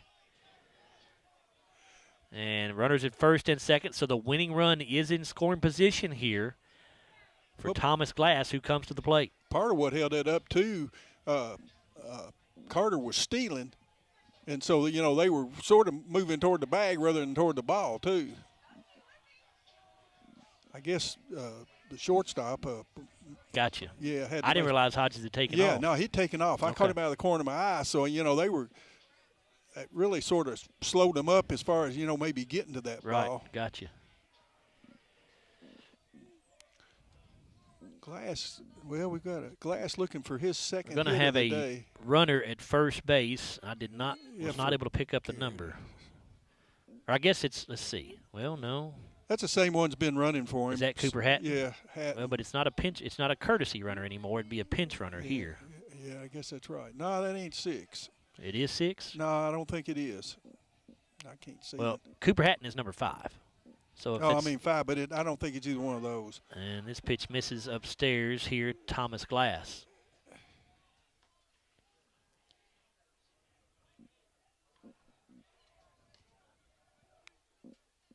I think it is Hatton, Bruce. Okay, I it think. looks sort of like I him, can't but swear to it, but I think it is. Either way, the runner at second base is the one that matters because there's two away. Yeah. And this pitch going to be fouled back by Glass. 1 ball, 1 strike. Yeah, unless it's a home run, he's not going to cross the plate. That's right. In this inning, anyway. And there's nobody going to hit a home run out here tonight. I hope somebody does it just because you've said it can't be done. It won't be. It ain't going to happen. And there's I'd agree with you probably, but, I'd still like to see it. Here's the 1-1. And then some misses upstairs. 2 balls in the strike. Air is too heavy.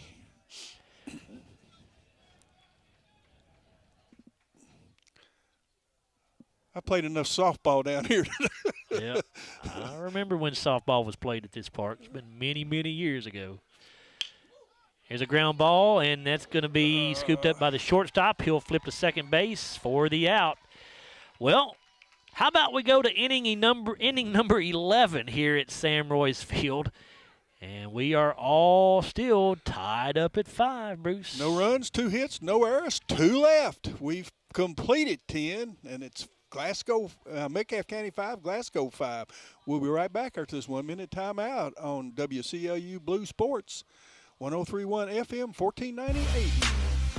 For local news that impacts your everyday life, turn to GlasgowNews1.com, the trusted source for journalism in Glasgow and Barron County. While others focus on headlines from far away, GN1 is in the room for you, covering the decisions that matter most, from city council and fiscal court to school board meetings, civic issues, public safety, and the people and stories that shape our community. Connect with our coverage on GlasgowNews1.com, the GN1 app, on our social media feeds, or subscribe to our free daily email. From the very first day to the final walk across the stage. In Glasgow, your child isn't just enrolling in a school. They're joining a family. Today, they're holding tiny backpacks. Tomorrow, they're holding diplomas.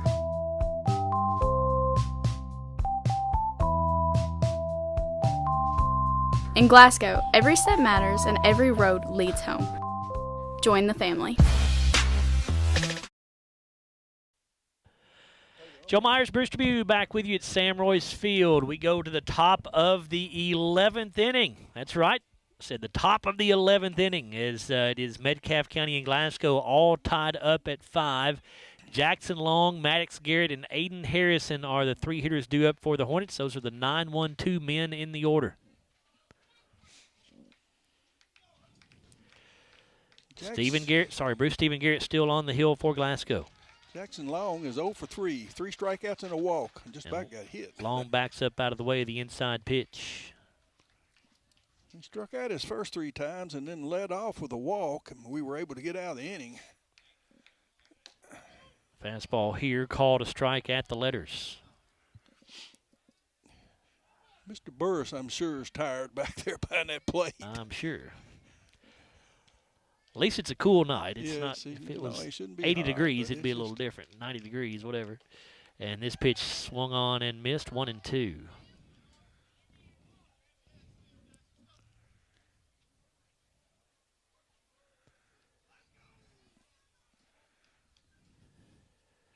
Now the 1-2 pitch way outside here from Garrett on the breaking ball. And we were just talking off the air here while we were in break, wondering if there was a JV game scheduled tonight, but we're guessing that thing will not get played if that was scheduled. Here's the 2-2. And strike 3 called on the fastball. It's an SCRTC strikeout to start the top of the 11th for Stephen Garrett.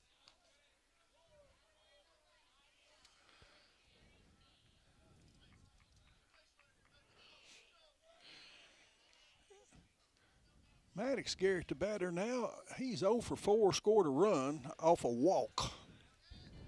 Top of the order here for Maddox Garrett, and good breaking ball from Stephen Garrett for strike 1. 62 pitches, 63. That's a 63rd pitch for Garrett. And a swing and a miss by Maddox Garrett. I think 0-2. After the first 2 innings, I think he's thrown the ball better. Yeah, he struck out 3 of the last 5 batters. Fastball called strike 3 on the outside corner. Another SCRTC strikeout, as Stephen Garrett does appear to have kind of gotten into a groove here. That'll bring up Aiden Harrison.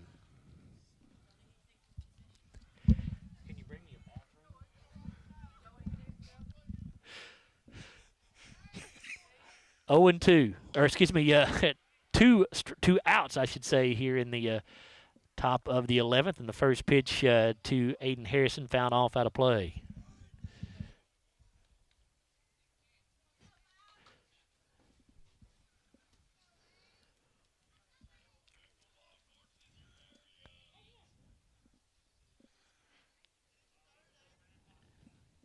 Garrett sits, delivers the fastball outside.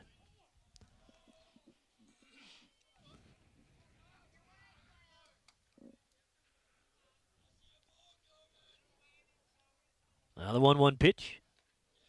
Breaking ball's in the dirt. 1 for 3. He struck out once and walked once.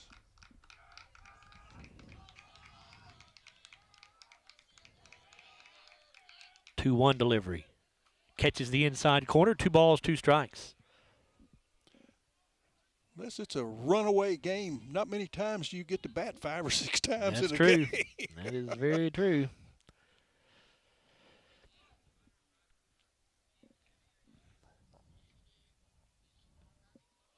Here's the 2-2. And a chopper back up the middle. It'll be fielded by Garrett as he comes off the mound, goes to first base. Metcalfe County goes 1-2-3 here in the top of the 11th. And we'll see what the Scotties can do in the bottom half when we come back, Bruce. No runs, no hits, no errors, nobody left. It's still Metcalfe 5, Glasgow 5, heading to the bottom of the 11th. We'll be right back after this 1-minute timeout on WCOU Sports Blue, 103.1 FM, 1490. From the very first day to the final walk across the stage. In Glasgow, your child isn't just enrolling in a school. They're joining a family. Today, they're holding tiny backpacks. Tomorrow, they're holding diplomas.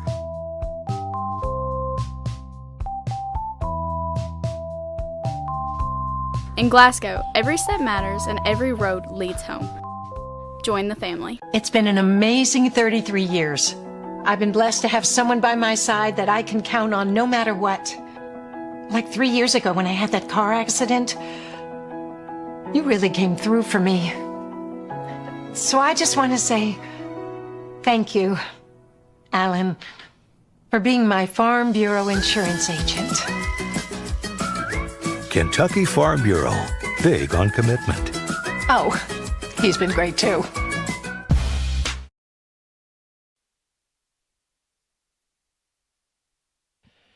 Joe Myers, Bruce Dubuque back here with you at Sam Royce Field, historic Richardson Stadium. We now go to the bottom of the 11th inning, and the Scotties will send up J.P. Pidcock, Garrett Shields, and Houston Haynes, 8, 9, and 1 in their order. Maddox Garrett still on the hill for Metcalfe County as he now begins his 4th inning of work. I haven't been keeping his pitch count because it really doesn't concern me. You know, I mean, I just for our right. I've been right. I kept theirs earlier, but I just quit keeping his just the fact. But he's thrown a lot of pitches. That's 3, 4, 9, 12. I feel it. This is the inning the Scotties are going to get it done, Bruce. J.P. Pidcock started the day with a 375 average. He's thrown 36. That's not too bad for 3 innings of work so far. Garrett's first pitch of this inning is going to be a base hit into left field by Pidcock. So a leadoff single for the Scotties. Promising start to the 11th. Well, his last at bat, he led off with the single right there in the same spot, I believe. That's his. Here's the second baseman, Garrett Shields.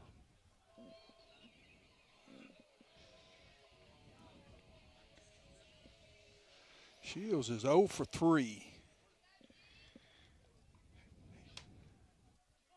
Flown out twice, struck out, bunt. He sacrificed last at bat.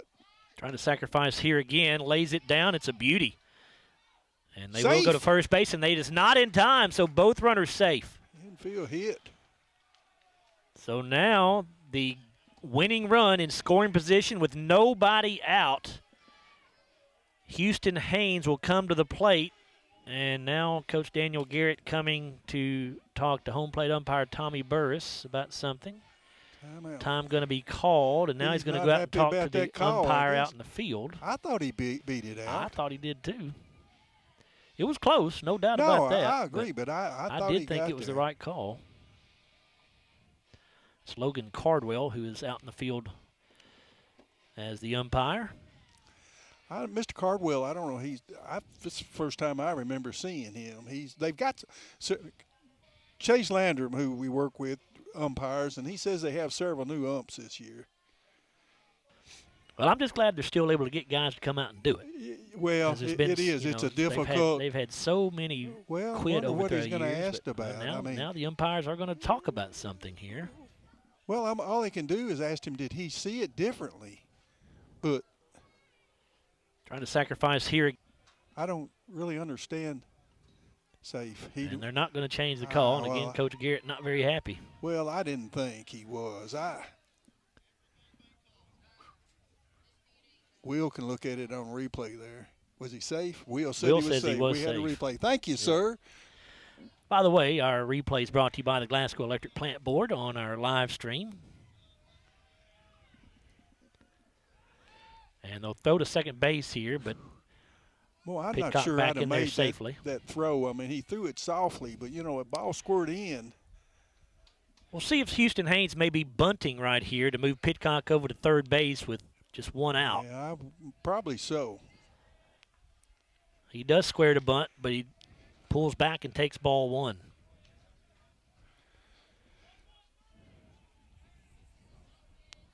Well, we've already got 2 hits in this inning. That's the most we've had in any one. Big lead for Pitcock out there at second base. And now Garrett, bothered by that, he'll step off the rubber.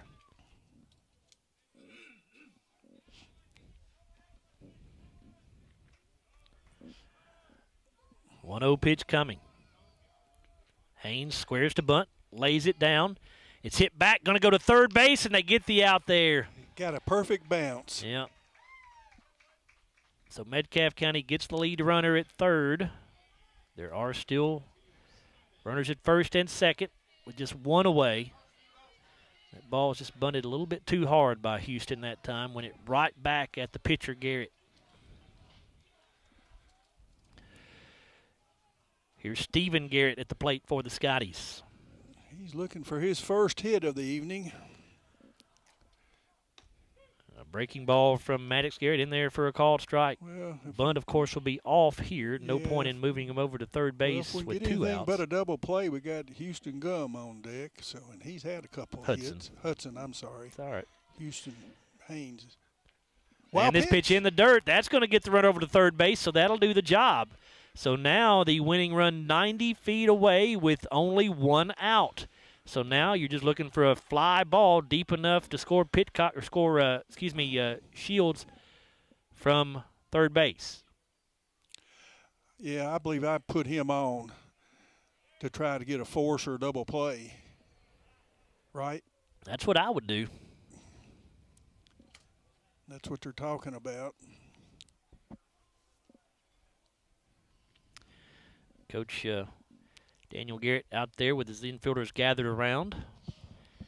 Well, it served its purpose, the wild pitch. He made a great play to jump up and catch the ball and go to third, but then the wild pitch, just we're right where we would have been.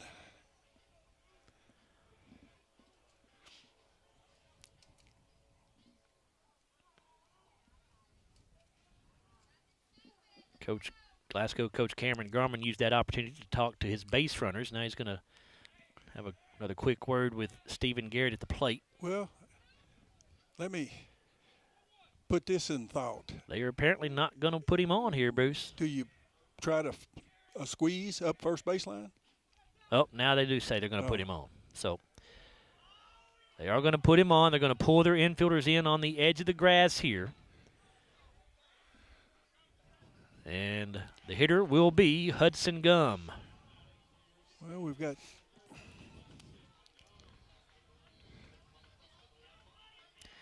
now the middle infielders are going to step back into double play depth, it looks like here. Well, but infielders on the corners will stay on the edge of the grass. Well, first baseman's on the bag.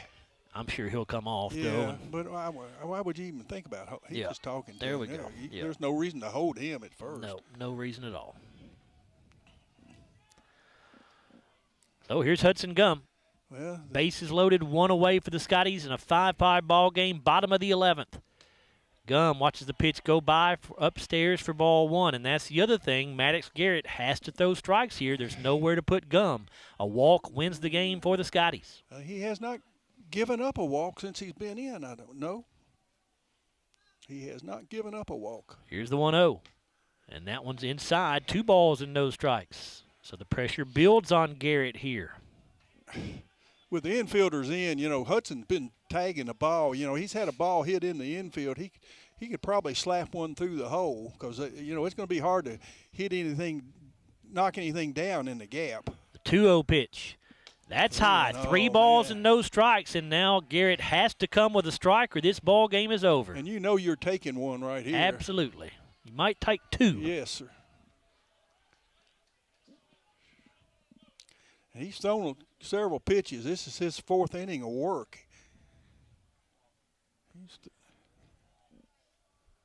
Garrett sets. The pitch. Called a strike. Yeah, that's automatic there. Hudson taking all the way, but it was was a strike. No, though. it was a good take, though. It was. Yeah, he was taking all the way. No way he was going to swing at that. Maybe taking here, too, on 3-1.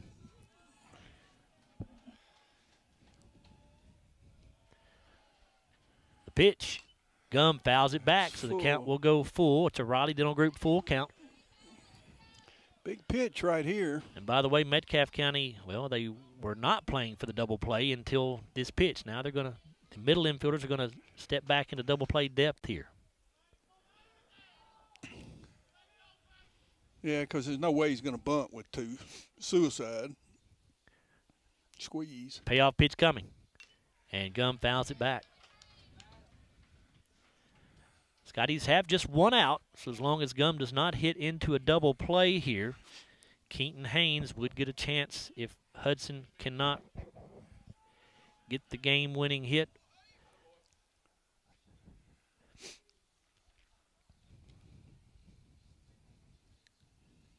Garrett with another 3-2 pitch. Gum back up the middle. It's going to be knocked down by the shortstop. Tags the runner out, but his throw to first is not in time. Oh, it was in time, they say. No way. They called him out? No way. They called him out at first base. That was not even close, Bruce. You know why? That was not even close. And the Scotty coaching staff is beside themselves here. My goodness. That was a horrendous call at first base. But because of that call, we will go to the top of the 12th inning, tied at 5. Bruce, what you got? No runs. Oops. No runs, 2 hits, no errors. We had 2 left. No, 1 left. I'm sorry. Well, we'll go to the top of the 12th inning in a 5-5 ball game. You're listening to WCLU Blue 103.1 FM and 1490 AM.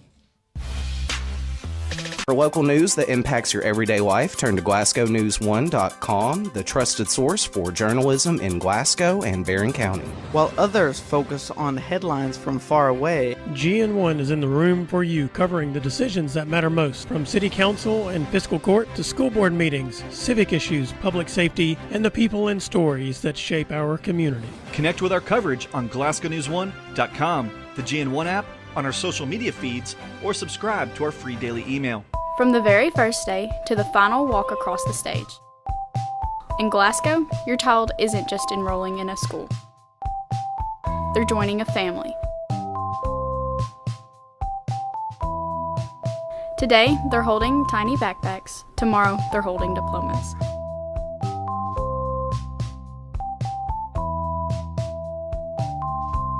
In Glasgow, every step matters and every road leads home. Join the family. Tied at 5. 3, 4, and 5 will be up. We got to look at the instant replay here for you from the Glasgow Electric Plant Board, and it is closer than what we thought. Very close call, but it went Metcalfe County's way, and because of that, we now start the top of the 12th inning. Stephen Garrett on the hill still for the Scotties, and the hitter is Chance Garrett. Boy, in live action, that really didn't even look that close, but the replay shows different. It was bang, bang down there. Chase Garrett is 0 for 2. He's walked 3 times, grounded out, and struck out. 2 balls and no strikes here to Chance Garrett.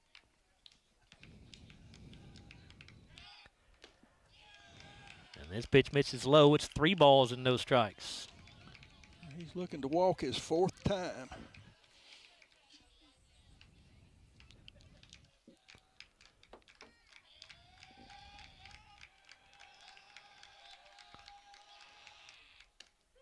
And a 3-0 pitch in there for a called strike as Garrett tries to come all the way back.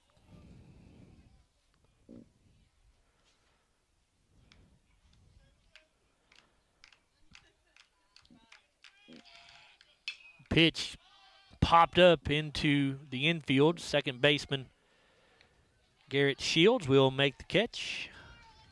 Back up the middle.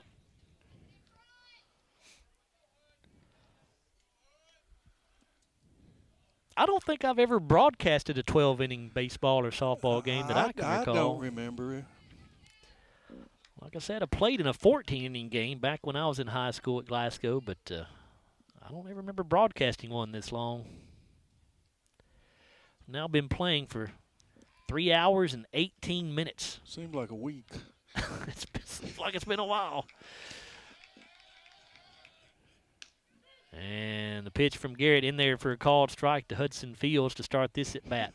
The sad thing about that last call, though, if he calls him safe, the game's over, and probably nobody's griping anyway. We're going home. I guess the I don't umpire know. out there just wanted a little bit more work, I guess. No, it's it was bang bang. It was bang bang. Absolutely, absolutely. There's nothing, no ill intent on anybody's part. It's just we thought he was safe, but maybe not. Here's a fly ball into right field, and that is going to be caught. A great sliding catch made out there. And that is, I believe, J.P. Pitcock that's still out there in row. Actually, that's Houston Haynes who's out there in right field now. I can't keep up with the defensive changes for the Scotties.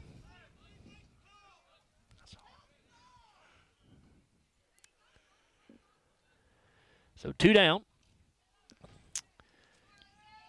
Houston started in right field, but then at some point, J.P. Pitcock went into right field, and so now Houston is back in right field. JP's in left, I believe. Yeah, he is now, but somehow at some point they got switched. Well, they moved JP. According to the text I received earlier. Pitcock went to center field when Carter Hodges was. Okay, that's what it was. Okay. So that's why they switched them. Gotcha. All right, so here is Braxton Pennington, with 2 away. Joe, I've got him 1 for 5, I think. And this pitch misses outside, 1-0.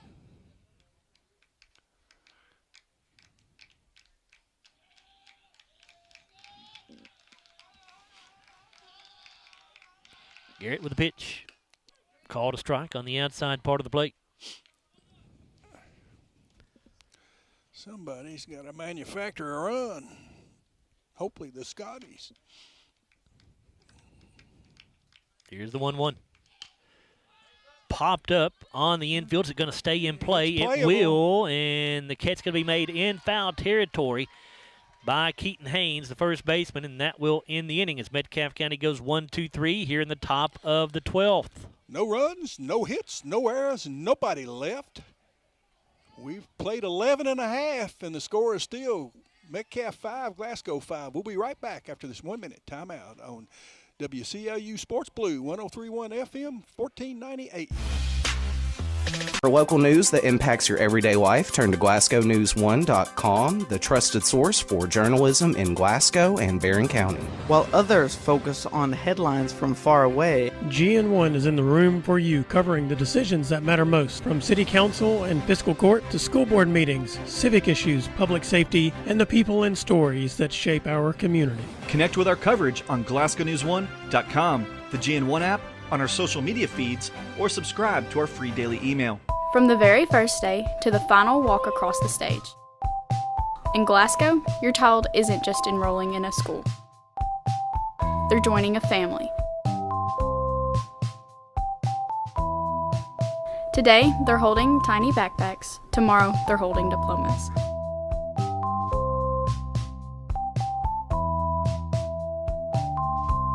In Glasgow, every step matters and every road leads home.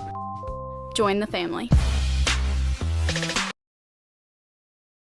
Send up their 4, 5, and 6 hitters in the bottom of the 12th inning.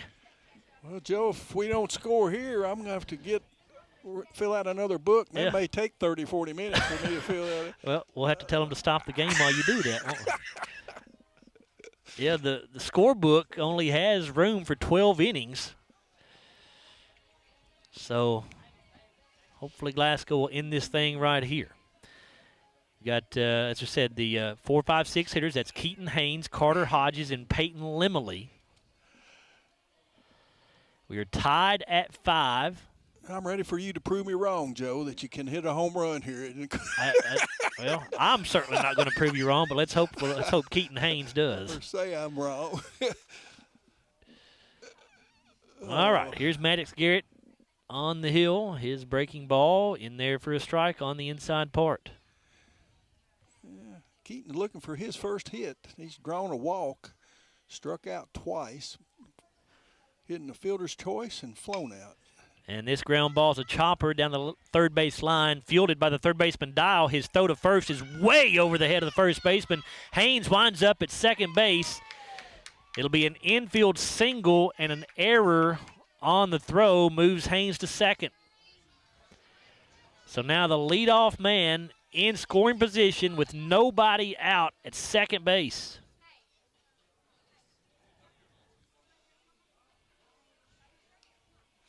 Now, do we bunt him to third? Nope. You've got one Carter of your best Hodges hitters up. Yeah, he may hit something in the gap. He's due. He's 1 for 4.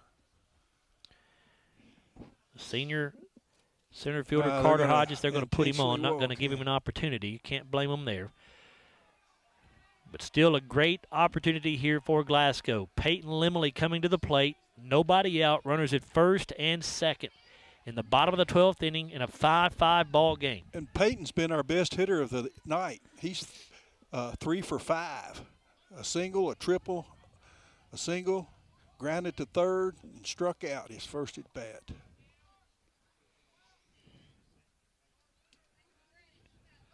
And he squares to bunt, pops it up. Oh, my goodness, of all the things. Gonna be caught by the catcher, Aiden Harrison.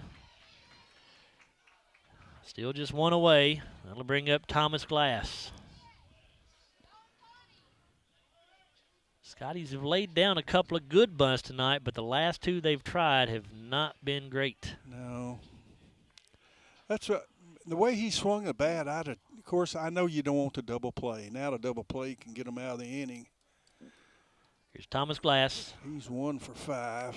Single back in the third. He grounds one to the left side. It's going to be scooped up by the shortstop, Chance Garrett. He'll go to third base to get the lead runner there.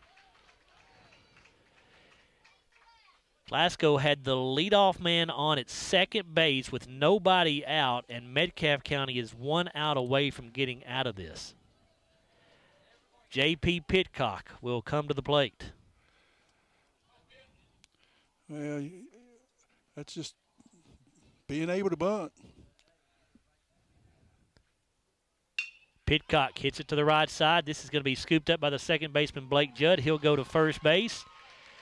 Folks, we're going to the 13th inning here at Sam Royce Field, tied at 5. Bruce? Let's see. Scotty scored no runs off of one hit, no errors, and a strand two. We'll be right back after this 1 minute timeout on WCAU Sports Blue, 103.1 FM, 1490 AM. I need to get one. From the very first day to the final walk across the stage. In Glasgow, your child isn't just enrolling in a school. They're joining a family. Today, they're holding tiny backpacks. Tomorrow, they're holding diplomas.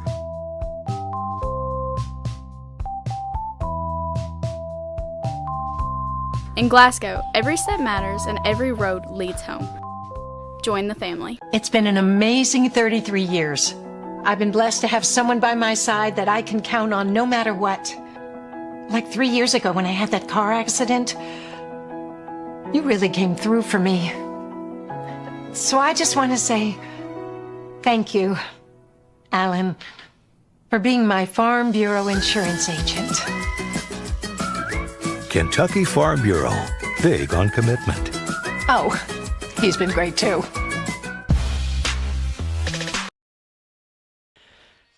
We've got a pitching change for the Scotties brought to you by the People's Bank. And the new pitcher for Glasgow will be Garrett Shields.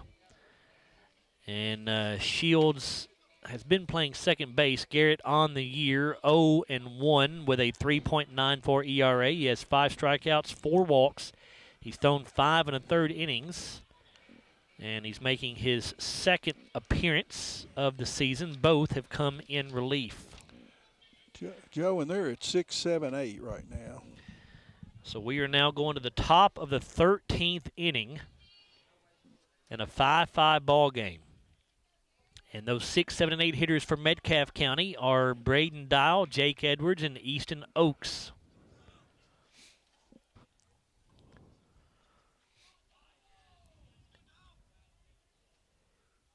Shields with his first pitch of the night misses low and away.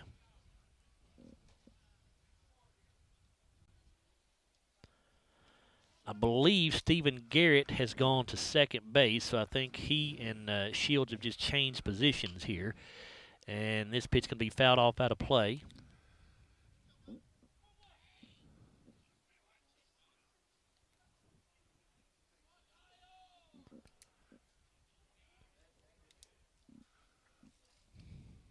Another 1-1. Breaking ball misses low and away.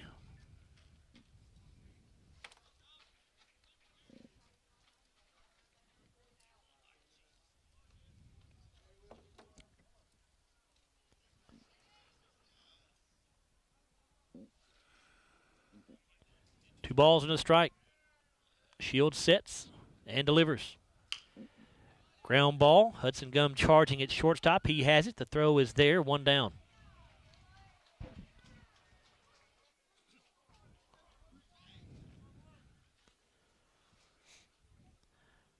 And that will bring up Jake Edwards.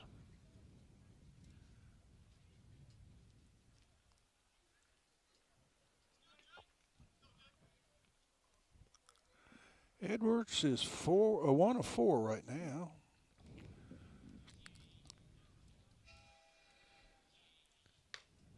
Fastball from Shields misses outside.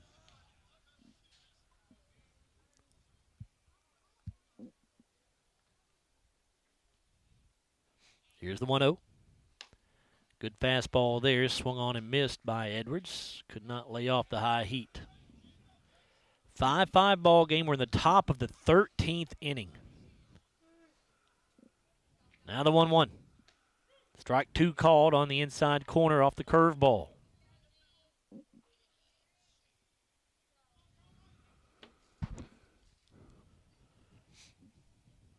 Here's the 1-2. Grounded to the right side. Keaton Haynes has it at first base. He'll go to Shields, the pitcher, who goes to cover the bag. There are 2 down.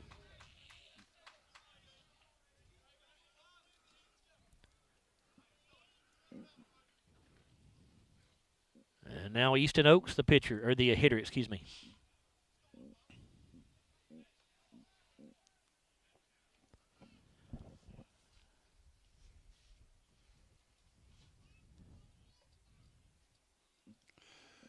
Oaks is 0 for 4. No, wait a minute. Yeah, 0 for 4. This fastball misses inside. Just to recap, folks, again, we had a scoreless ball game through the first 4 innings. Metcalfe County took a 1-0 lead in the top of the 5th. Then they led 3-0 after the top of the 6th. Scotty's got 4 runs in the bottom of the 6th to take a 4-3 lead. Here's the 1-0 pitch, swung on and missed. And then Metcalfe County put up 2 in the top of the 7th to take a 5-4 lead. Glasgow got 1 in the bottom of the 7th to tie the game at 5, and nobody has scored since. Time called here by Oaks. It is a 1-ball, 1-strike count, Bruce, right? Correct. Okay, just making sure. 2 outs.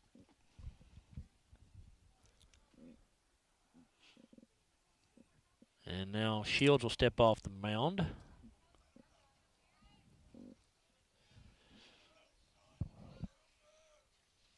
Now set to go. The 1-1 on the way. Misses inside. Should have gone around and asked for a second admission. You mean from the fans? I got you. Okay. Well, they've got could have made double their money here tonight. And this pitch misses up and away. 3 balls and a strike.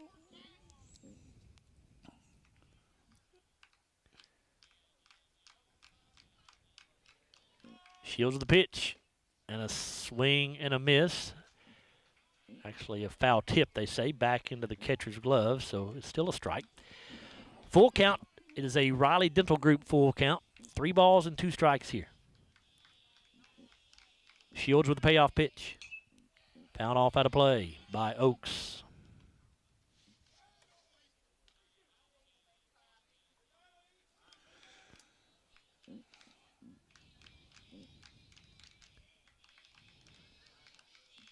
Another payoff pitch from Garrett Shields.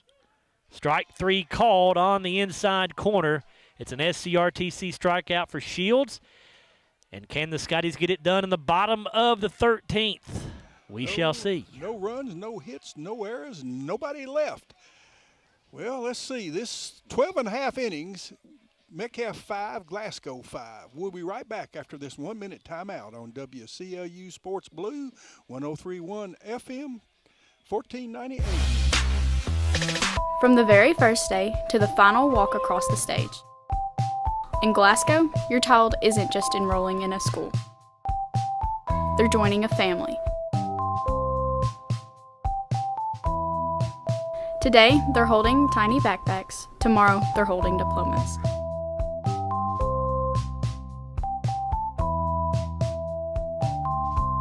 In Glasgow, every step matters and every road leads home. Join the family. It's been an amazing 33 years. I've been blessed to have someone by my side that I can count on no matter what. Like 3 years ago when I had that car accident, you really came through for me. So I just want to say thank you, Alan, for being my Farm Bureau insurance agent. Kentucky Farm Bureau, big on commitment.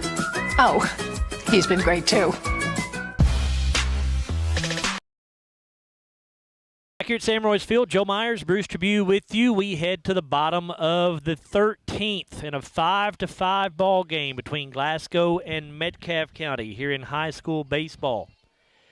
And the Scotties will send up their 9-1 and 2 hitters. That's Garrett Shields, Houston Haynes, and Stephen Garrett. I don't know about you, Bruce, but 13 is my lucky number. What about you? Mine too, All right. tonight anyway. Here we go. Shields will step in. And Garrett Shields looking for the first pitch, and he hits it hard but foul down the left field line. Metcalfe County still has Maddox Garrett on the mound here. I think this is his 5th inning of work now.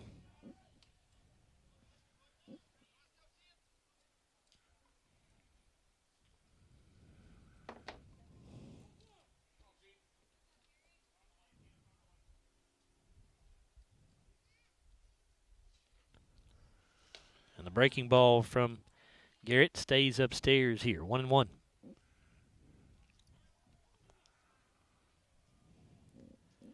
Now the pitch. Curveball. It's a fly ball to center field. And making the catch out there for out number one is, I'm not sure, because there have been some defensive changes and we have not been able to pick up who's out there in center field, just to be honest with you. I think well, no, I don't know. I can't tell if, I think that might be Braxton Pennington who is in center field, but I just can't tell if that's a number 4 or what. That's way too far out there. I need my binoculars. Well, I have no idea. And this breaking ball, I think, was called a ball, I believe. Yes. To Houston Haynes. Yes, sir. Here's the 1-0. That one upstairs, 2 balls and no strikes.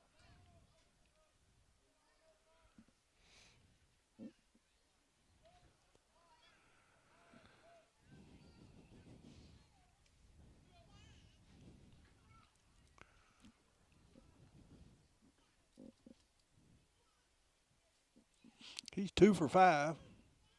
Here's a breaking ball in there for a called strike, 2-1. Drawn 1 walk. So this is actually his 7th at-bat of the night. Is that correct? Yes, sir. Gosh. 6th official. High chopper here to the third baseman, Braden Dial. His throw is going to be just in time. There are 2 down.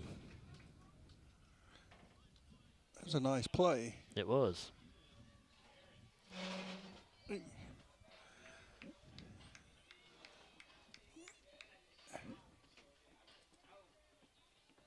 Here's the third baseman, Stephen Garrett.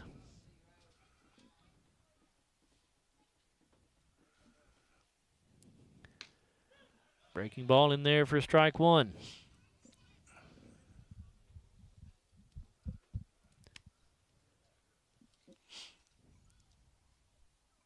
The 0-1 pitch. Swung and missed by Garrett, 0-2.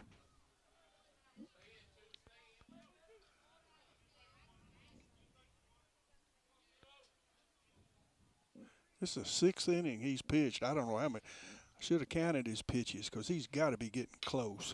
And here's a line shot that is going to go off the glove of the second baseman, Blake Judd. And Garrett going to try for second base here. The throw is in the dirt and gets away, so Garrett slides in safely. E4. That's what it looked like to me. Thought it went off the end of his glove I there. couldn't see his glove, but it's base hit. Sometimes hard to tell through the fence, but I think that's what happened. All right, here comes Hudson Gum with the winning run in scoring position at second base with 2 away. He's 2 for 4.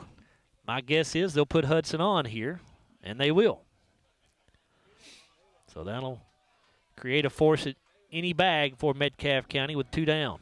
Well, he'll stay 2 for 4 then as he draws his second walk. And that brings up Keaton Haynes. Keaton Haynes is 1 for 5. He did single his last at bat.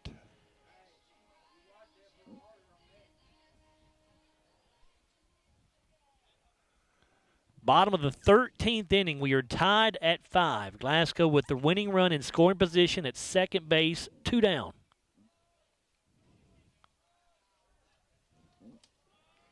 Maddox Garrett sets to deliver the pitch. It's on the way. And it's a ground ball fouled on the third base line.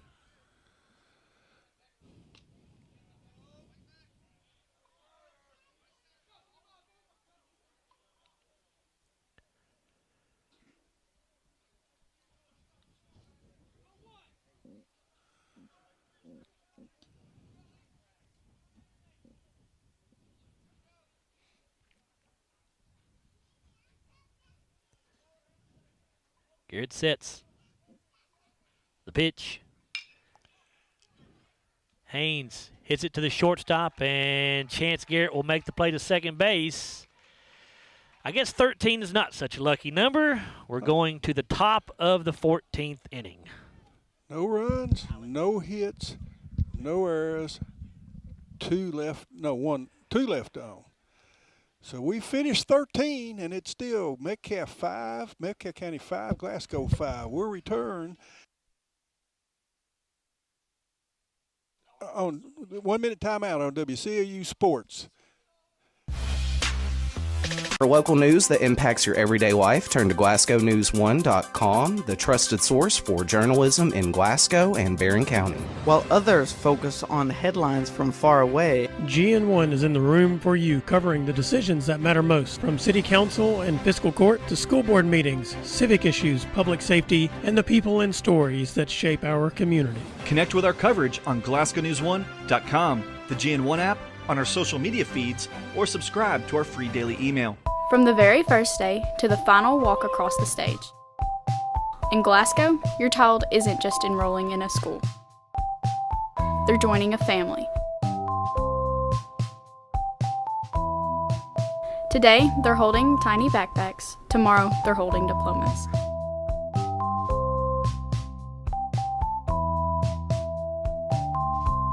In Glasgow, every step matters and every road leads home. Join the family.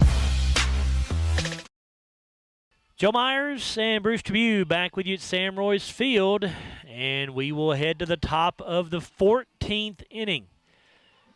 So now officially 2 games in the book here, basically, as we will have for Metcalfe County, Jackson Long, Maddox Garrett, and Aiden Harrison, the 9-1 and 2 hitters, coming to the plate for the Hornets.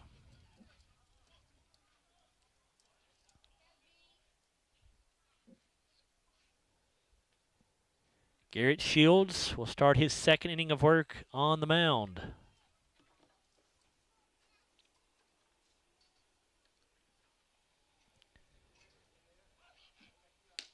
Fastball from Shields misses outside.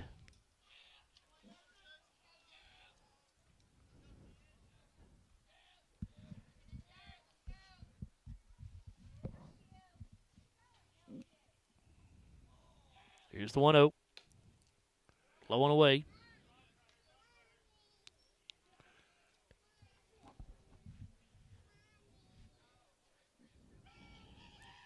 Two-0 pitch swung on and missed by Long. Maddox Garrett and Aiden Harrison, the other 2 hitters, due up for Metcalfe in this inning. And here is a foul ball. 2-2.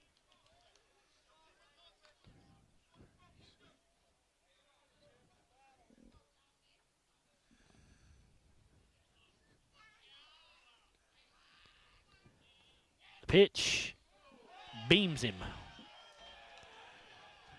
So Long will go down to first base after being hit by the pitch. That'll bring up the top of the order for the Hornets. Maddox Garrett coming to the plate.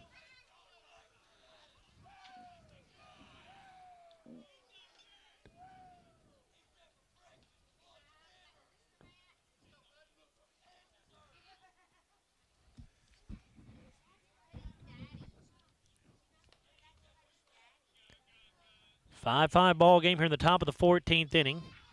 Quick throw over to first base by Garrett Shields, but Long back in safely.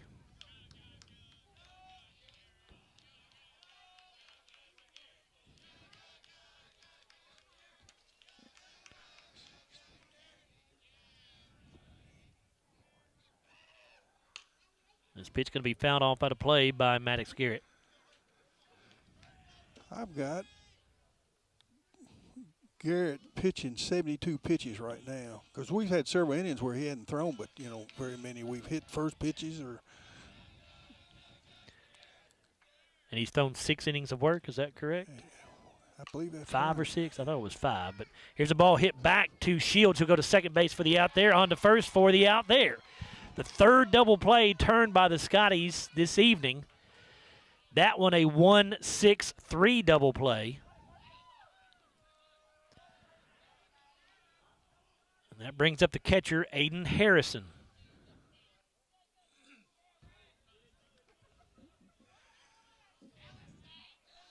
So I've got him working 6 innings, so Do you? he's Okay. just averaging about 12 an inning. See, we had a 6-inning pitch, a 17, a 8, a 7.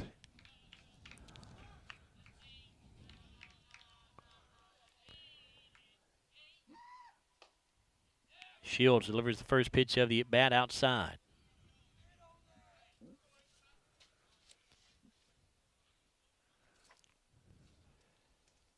Here's the 1-0.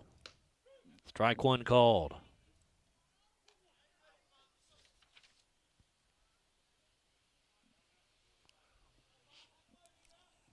Now the 1-1. That one's outside.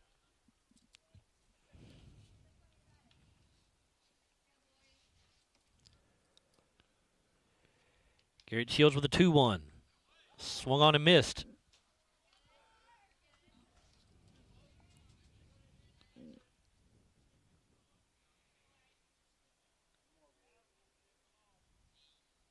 Now the 2-2 pitch. And time called just as Shields was going into his motion, so he goes ahead and delivers the pitch. Garrett took a couple extra beats there to deliver that pitch, and Harrison asked for time and was granted.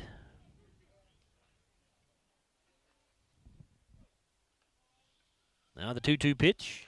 Misses inside. Wow, boy, that's a good-looking pitch. It'll be a Riley Dental Group full count now.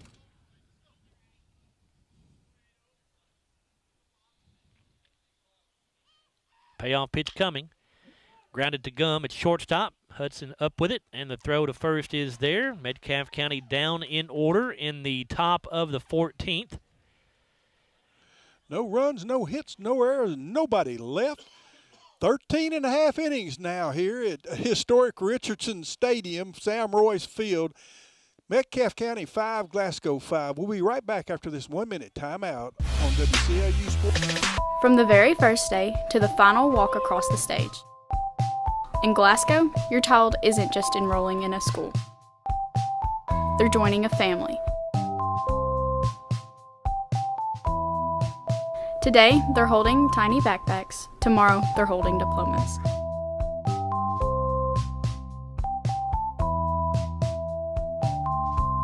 In Glasgow, every step matters and every road leads home. Join the family. It's been an amazing 33 years. I've been blessed to have someone by my side that I can count on no matter what. Like 3 years ago when I had that car accident, you really came through for me. So I just want to say thank you, Alan, for being my Farm Bureau insurance agent. Kentucky Farm Bureau, big on commitment. Oh, he's been great too.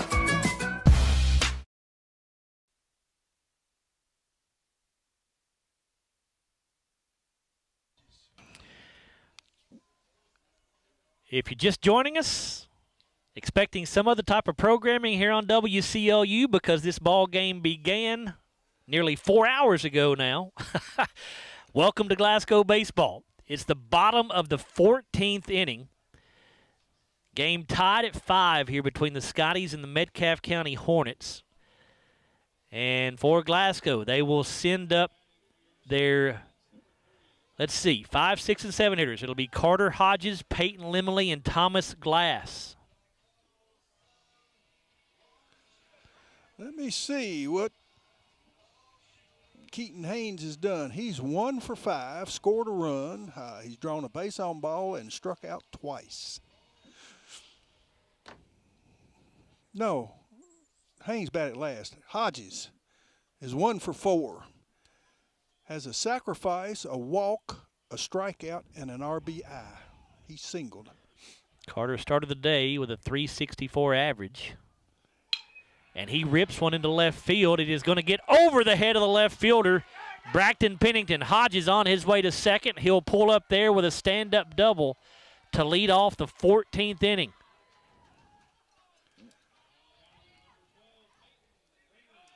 It's at least the second time in the last few innings that Glasgow has gotten the leadoff man to second base with nobody out. Well, and the crazy thing is, a while ago we were talking about Carter being able to, when he came up last time, he had runners on. The last couple of times the Scotties have tried to bunt the runner over to third base, and it did not work either time, but they're going to try it again. Limley squares to bunt, pulls back, and takes a ball. He wasn't successful last time. He was hitting the ball pretty well. But Peyton Limley at the plate. He tried to bunt last time. Popped it up to the pitcher last time when he tried to bunt. Peyton squares again. and pulls back and takes the ball high.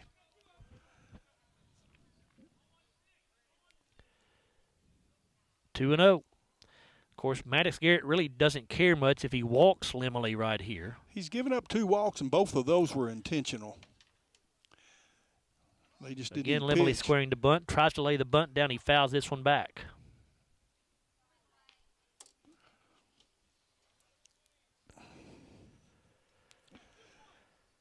Well, I believe this is the first time I use erasable ink. I'm going to have to refill my pen before we finish the game. I'm just teasing. Now the 2-1. Lemley again squares to bunt, lays it down. It's a good one this time down the first base line. The only play will be to first, so now the Scotties do have the winning run at third base with 1 away.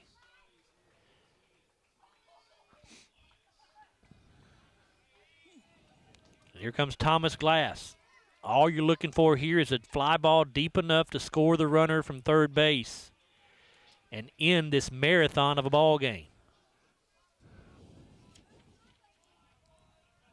Well, the infield is in now, so he's got to hit it out of the infield, doesn't he? Or at least hard enough on the ground to get it by the infielders. Yes. They are all on the in infield, a gap. edge of the he's got infield. to hit edge of the grass, I should say. Anything in between, they're going to have a hard time knocking down. Even if they knock it down, we can probably score because on the ground we're maybe running on contact here. There's the 1-0.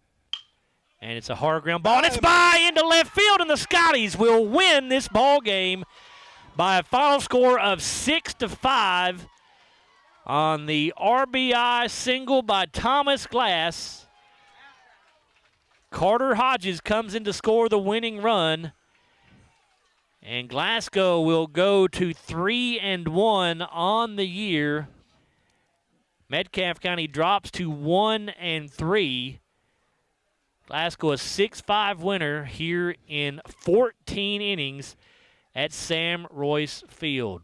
We'll come back in a moment with our TJ Regional Health postgame show, where we'll take a look at the McDonald's final stats, our Hardee's Hot and Fresh play of the game, and also our Farm Bureau Insurance Agent player of the game, brought to you by Agent Joe Myers. Once again, Glasgow a 6-5 winner in 14 innings over Metcalfe County. We're going to take a 4-minute timeout. We're back after this 4-minute break here on WCLU Blue, 103.1 FM and 1490 AM. At Don Franklin, we're about more than just selling cars. We're about families, generations of them. Founded by my parents in 1968, we've been here growing alongside you.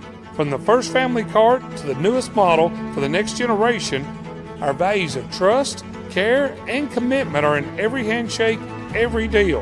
With over 5,000 vehicles to choose from, check them all out at DonFranklinAuto.com. Don Franklin, driven by family.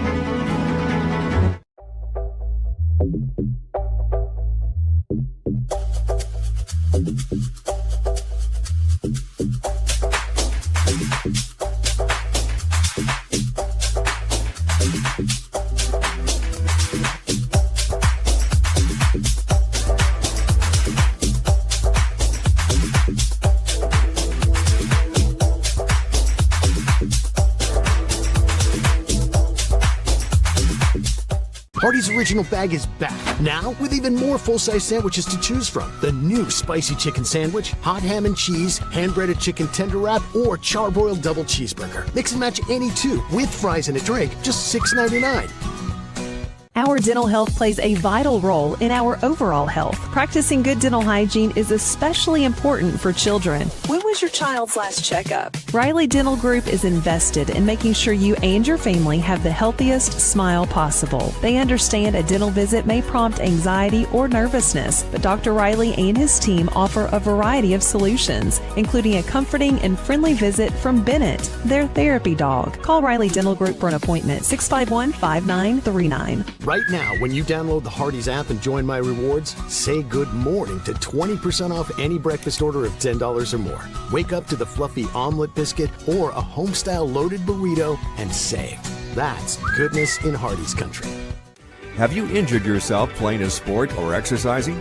Sports medicine experts at TJ Regional Health are trained to get you back on the road to recovery. Whether you're dealing with sprains, fractures, knee and shoulder injuries, or other common injuries, our goal is to prevent illness and injury in active individuals of all ages and help prevent future problems to maximize your performance. Find out more at tjregionalhealth.org/rehab. Patients first, team always. TJ Rehabilitation Services. When trying to find a bank that satisfies, everyone wants more of this. But where do you go to find great savings and friendly service all in one? A Kasasa account at the People's Bank. Kasasa accounts offer high interest, cash back, and automatic savings growth. Whether you open a Kasasa Cash, Kasasa Cash Back, or Kasasa Saver, your earnings will be through the roof. Come see the People's Bank in Cave City or Glasgow and see the difference in savings and service. Qualifications, rules, and limitations apply. Rates, rewards, and restrictions may vary by account. Contact the People's Bank for details. Member FDIC. We know there's a big difference between being in a community and being part of the community. That's why here in Glasgow, we cheer on the Scotties. We work hard every day to make a positive impact on the community we call home. Behind our golden arches, we strive daily to serve delicious food and treats. If you could only smell this McDonald's ad, you'd smell how delicious this burger and fries really are. Join our McTeam. To learn how, text KY209 to 38000. Benefits include a sign-on bonus up to $500. I just did it, but I waited way too long. Trust me, it's about time you left cable TV behind and started saving with MyStream TV from SCRTC. Already have TV with SCRTC and you still have cable boxes and wires everywhere? Talk to SCRTC about MyStream TV and compare it to your current service. The best thing about MyStream TV, you'll save money and get up to 1 gig symmetrical internet. Visit scrtc.com and click on the MyStream TV logo at the top to start saving on cable today.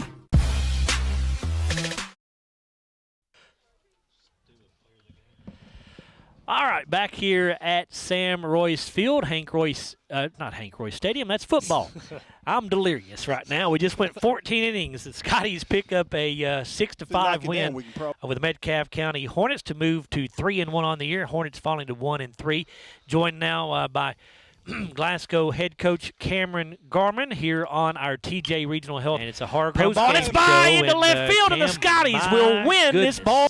Yeah. How do you put words to this one? I don't know. It's all a blur.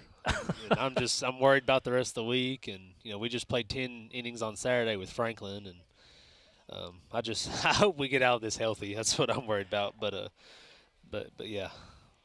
The first 4 innings of this ball game was a pitcher's duel. Really, the first 5. It was 1-0 after 5 innings. Yeah. Then Metcalfe gets a 3-0 lead through 4.5. You guys come back and score, or that was through 5.5. I'm sorry. You guys come back and get 4 in the bottom of the 6th, take a 4-3 lead. It looks like, hey, going to get a victory here in the top of the 7th. Just going to go out and get 3 outs. Metcalfe puts up 2 in the top of the 7th. You guys have to get 1 in the bottom of the 7th to go to extra innings, which you do.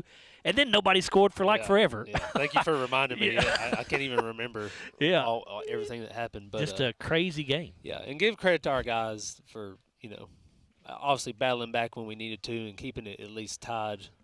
And then there at the end, I think Carter led off, got the sacrifice bunt down, and then boom, we finally put 3 good ABs back to back to get a run across and give our guys credit. But lots of lessons to be learned tonight, and give Metcalfe credit. I've always been a scrappy bunch, and they deserve to win this game just as much as we do. Yeah, your pitching staff, as you said, Cam, you played 10 innings on Saturday. You play 14 tonight. You've got games now 3 consecutive days, Wednesday, Thursday, Friday. So even Saturday. Oh, you've got a Saturday game play too. The 2A regional. 2A semifinals. Okay, that was not listed on the KHSAA when I printed that out. Yeah, so actually, you got 4 games in a row. So 5 games in a row now, counting today.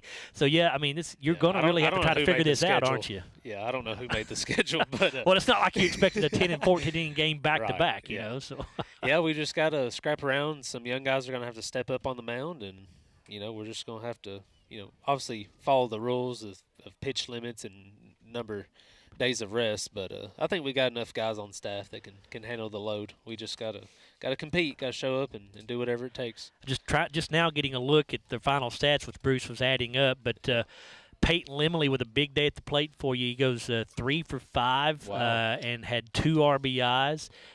Thomas Glass has the game-winning RBI there on the infield. Would have been an infield single if the infield had not been drawn in. But he goes 2 for 7 with a couple of RBIs as well. Also multiple hits for Houston Haynes. He had 2. Hudson Gum had 2. Really multiple hits for everybody, for 6 of your 9 players. Of course, when you get that many at bats, it's not maybe that unusual, but still, your kids had to get some clutch hits some big times, and they did that. Yeah, just very proud of them. And we had guys came, like J.P. Pitcock led off 2 different innings and figured out a way to get on base, and like super proud of him. We just couldn't figure out how to get him to score, but I'm proud of a lot of guys. A lot of guys showed some grit tonight, and like I said, there's definitely some lessons to be learned out there, and I'm proud that we won, but also I think we'll be able to grow from this and fix some stuff that happened out there, so we don't go 14 innings. Yeah. There were some missed opportunities in the game for sure, Cameron. But yeah, certainly anytime you play 14 innings, you put that much effort into it, you want to win it. And bottom line is that's what you did. So congratulations on that. And we're hoping to see you Friday against Logan County if the rain will hold off. That's our next scheduled broadcast. But good luck the rest of the week, Cameron. Okay. Appreciate it. Thank you. Yes, sir. Thank you, sir. That's Glasgow head coach Cameron Garman as his ball club wins it in 14 innings by a final score of 6-5 over the Metcalfe County Hornets. As we continue on our TJ Regional Health postgame show, we will now take a look at the McDonald's final game stats, and here's Bruce with that. Thank you, Joe. Metcalfe County had 5 runs on 6 hits. There was 1 Glasgow. They commit 1 error and they strand 9. Jake Edwards started the game for him, pitched 5 1/3 innings, faced 22 batters, struck out 2, walked 4, gave up 3 hits, 3 runs, 3 earned runs, had a wild pitch and a balk. Hudson Fields came in to relieve him, pitched 1 2/3 inning. He faced 9 batters, struck out 2, did not give up a walk, gave up 3 hits, 2 runs, 2 were earned. He had a wild pitch. Maddox Garrett will pick up the loss as he pitched the final 7 innings, faced 25 batters. He struck out 4, walked 2, gave up 8 hits, 1 run, 1 earned run, and he also had a wild pitch. Individually, offensively, for the Hornets tonight, Maddox Garrett was 0 for 6, had a base on ball and a strikeout. Aiden Harrison was 1 for 6. He scored. Garrett scored a run. Aiden Harrison was 1 for 6. That being a single, he scored a run. He drew a base on ball, struck out once, had an RBI. Chance Garrett was 0 for 3 with 3 base on balls. Hudson Fields was 2 for 5. He scored a run. He had a base on ball and 2 RBI. And all their hits were singles tonight. Braxton Pennington was 1 for 5 with a run scored. He had a stolen base and 2 strikeouts. Braden Dial was 2 for 6 on the afternoon and evening. 2 strikeouts, 1 RBI. Jake Edmonds was 1 for 5. He had a base on ball and a strikeout. Easton Oaks was 0 for 6. He did have a stolen base. He had a sacrifice, 1 RBI, and Jason Long was 0 for 5. He drew 1 base on ball, had 4 strikeouts. I forgot to add those totals up, Joe. I added ours up. But that's going to be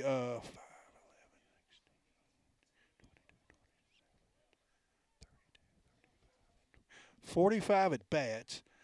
They had 6 hits. Scored 5 runs.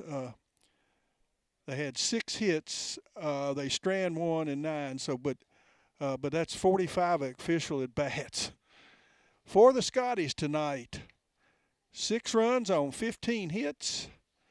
They had 3 errors. They strand 14. Peyton Limley started the game, pitched 6 innings, faced 25 batters, struck out 4, walked 4, gave up 5 hits, 3 runs, 3 earned runs. Carter Hodges came in, pitched 1 inning, faced 7 batters, struck out 2, walked 3. He gave up a hit, 2 runs, both were earned. Stephen Garrett pitched 5 innings, faced 18 batters, struck out 5, had a base on ball. Gave up 1 hit and no runs, and Garrett Shields will pick up the win. He pitched the final 2 innings. He faced 6 batters, struck out 1, and did not give up a hit or a run. For the Scotties, Houston Haynes, 2 for 5 with 2 runs scored and a base on ball. Stephen Garrett was 0 for 6. He had a sacrifice. He drew a base on ball. Hudson Gum was 2 for 4, scored a run, had a double, a stolen base, a sacrifice, 2 base on ball, and an RBI. Keaton Haynes was 1 for 5 with a run scored. He drew a base on ball, struck out twice. Carter Hodges was 2 for 5. He had a double, a sacrifice. He had a base on ball, a strikeout, and an RBI. Peyton Limley was 3 for 5. Cooper Hatton was pinch running for him, or was courtesy running. He scored a run. Peyton had a triple, a sacrifice, 1 strikeout, 2 base on balls. Thomas Glass was 2 for 7 with 2 RBI. J.P. Pitcock was 2 for 7. He had a base on ball. That'd make him 2 for 6. And Garrett Shields was 1 for 5 with a sacrifice and a strikeout. Totals are 49 at bats, 6 runs on 15 hits. We had 2 doubles, a triple, had 1 stolen base, 5 sacrifices, 1 hit batter, 7 base on ball, and 5 strikeouts with 6 RBI. And Joe, with the final right here, and the Scotties win this one 6-5. All right, Bruce. Down here at the bottom. Yep, thank you very much. Those are the McDonald's final game stats brought to you by McDonald's of Glasgow. As we now look at our Hardy's hot and fresh play of the game, and it has to be the game-winning hit by Thomas Glass as the Metcalfe County infielders were drawn in on the edge of the grass with the bases loaded. Glass got a hard ground ball by the infield through the left side, and Thomas Glass gets that game-winning RBI with Carter Hodges coming in to score the game-winning run for the Scotties as Glasgow wins it by a score of 6-5 in 14 innings. And again, that Hardy's hot and fresh play of the game, they're on our live stream brought to you by Hardy's. And finally, to wrap things up for you, our Kentucky Farm Bureau Insurance player of the game. On third base, right? That is going to be Peyton Limley. Peyton on the night was 3 for 5. He had 2 RBIs, also drew a walk, and he had a sacrifice as well. One of those 3 hits was a triple. And Peyton also started the game on the mound for the Scotties and had a nice day there as well, going 6 innings, facing 25 batters, struck out 4, walked 4, gave up 5 hits, 3 runs as well. So Peyton Limley, our player of the game, brought to you by Kentucky Farm Bureau Insurance agent Joe Myers. All right, our next broadcast is going to be on Thursday. And by the way, Jake, back at the studio, we're going to scrap that last break. We've been here long enough, so we're going to just forget about that last break. We've gotten plenty of commercials in. We do want to remind you that our next game will be on Thursday. It'll be a softball contest over at Glasgow High School. The Lady Scotties host the Franklin Simpson Lady Wildcats. A 5:45 start for our Don Franklin Auto pregame show, and then first pitch scheduled for 6 o'clock. So we invite you to join us for that on Thursday. And do want to say thanks to Jake Kessler back at the studio for the long night of work. Also to Will Perkins, who is our video producer. Always does a tremendous job for us. And for Bruce Tribune, I'm Joe Myers. Again, the Scotties win it 6-5 in 14 innings over Metcalfe County to go to 3-1 on the year. Hornets falling to 1-3. Thanks for listening, everybody.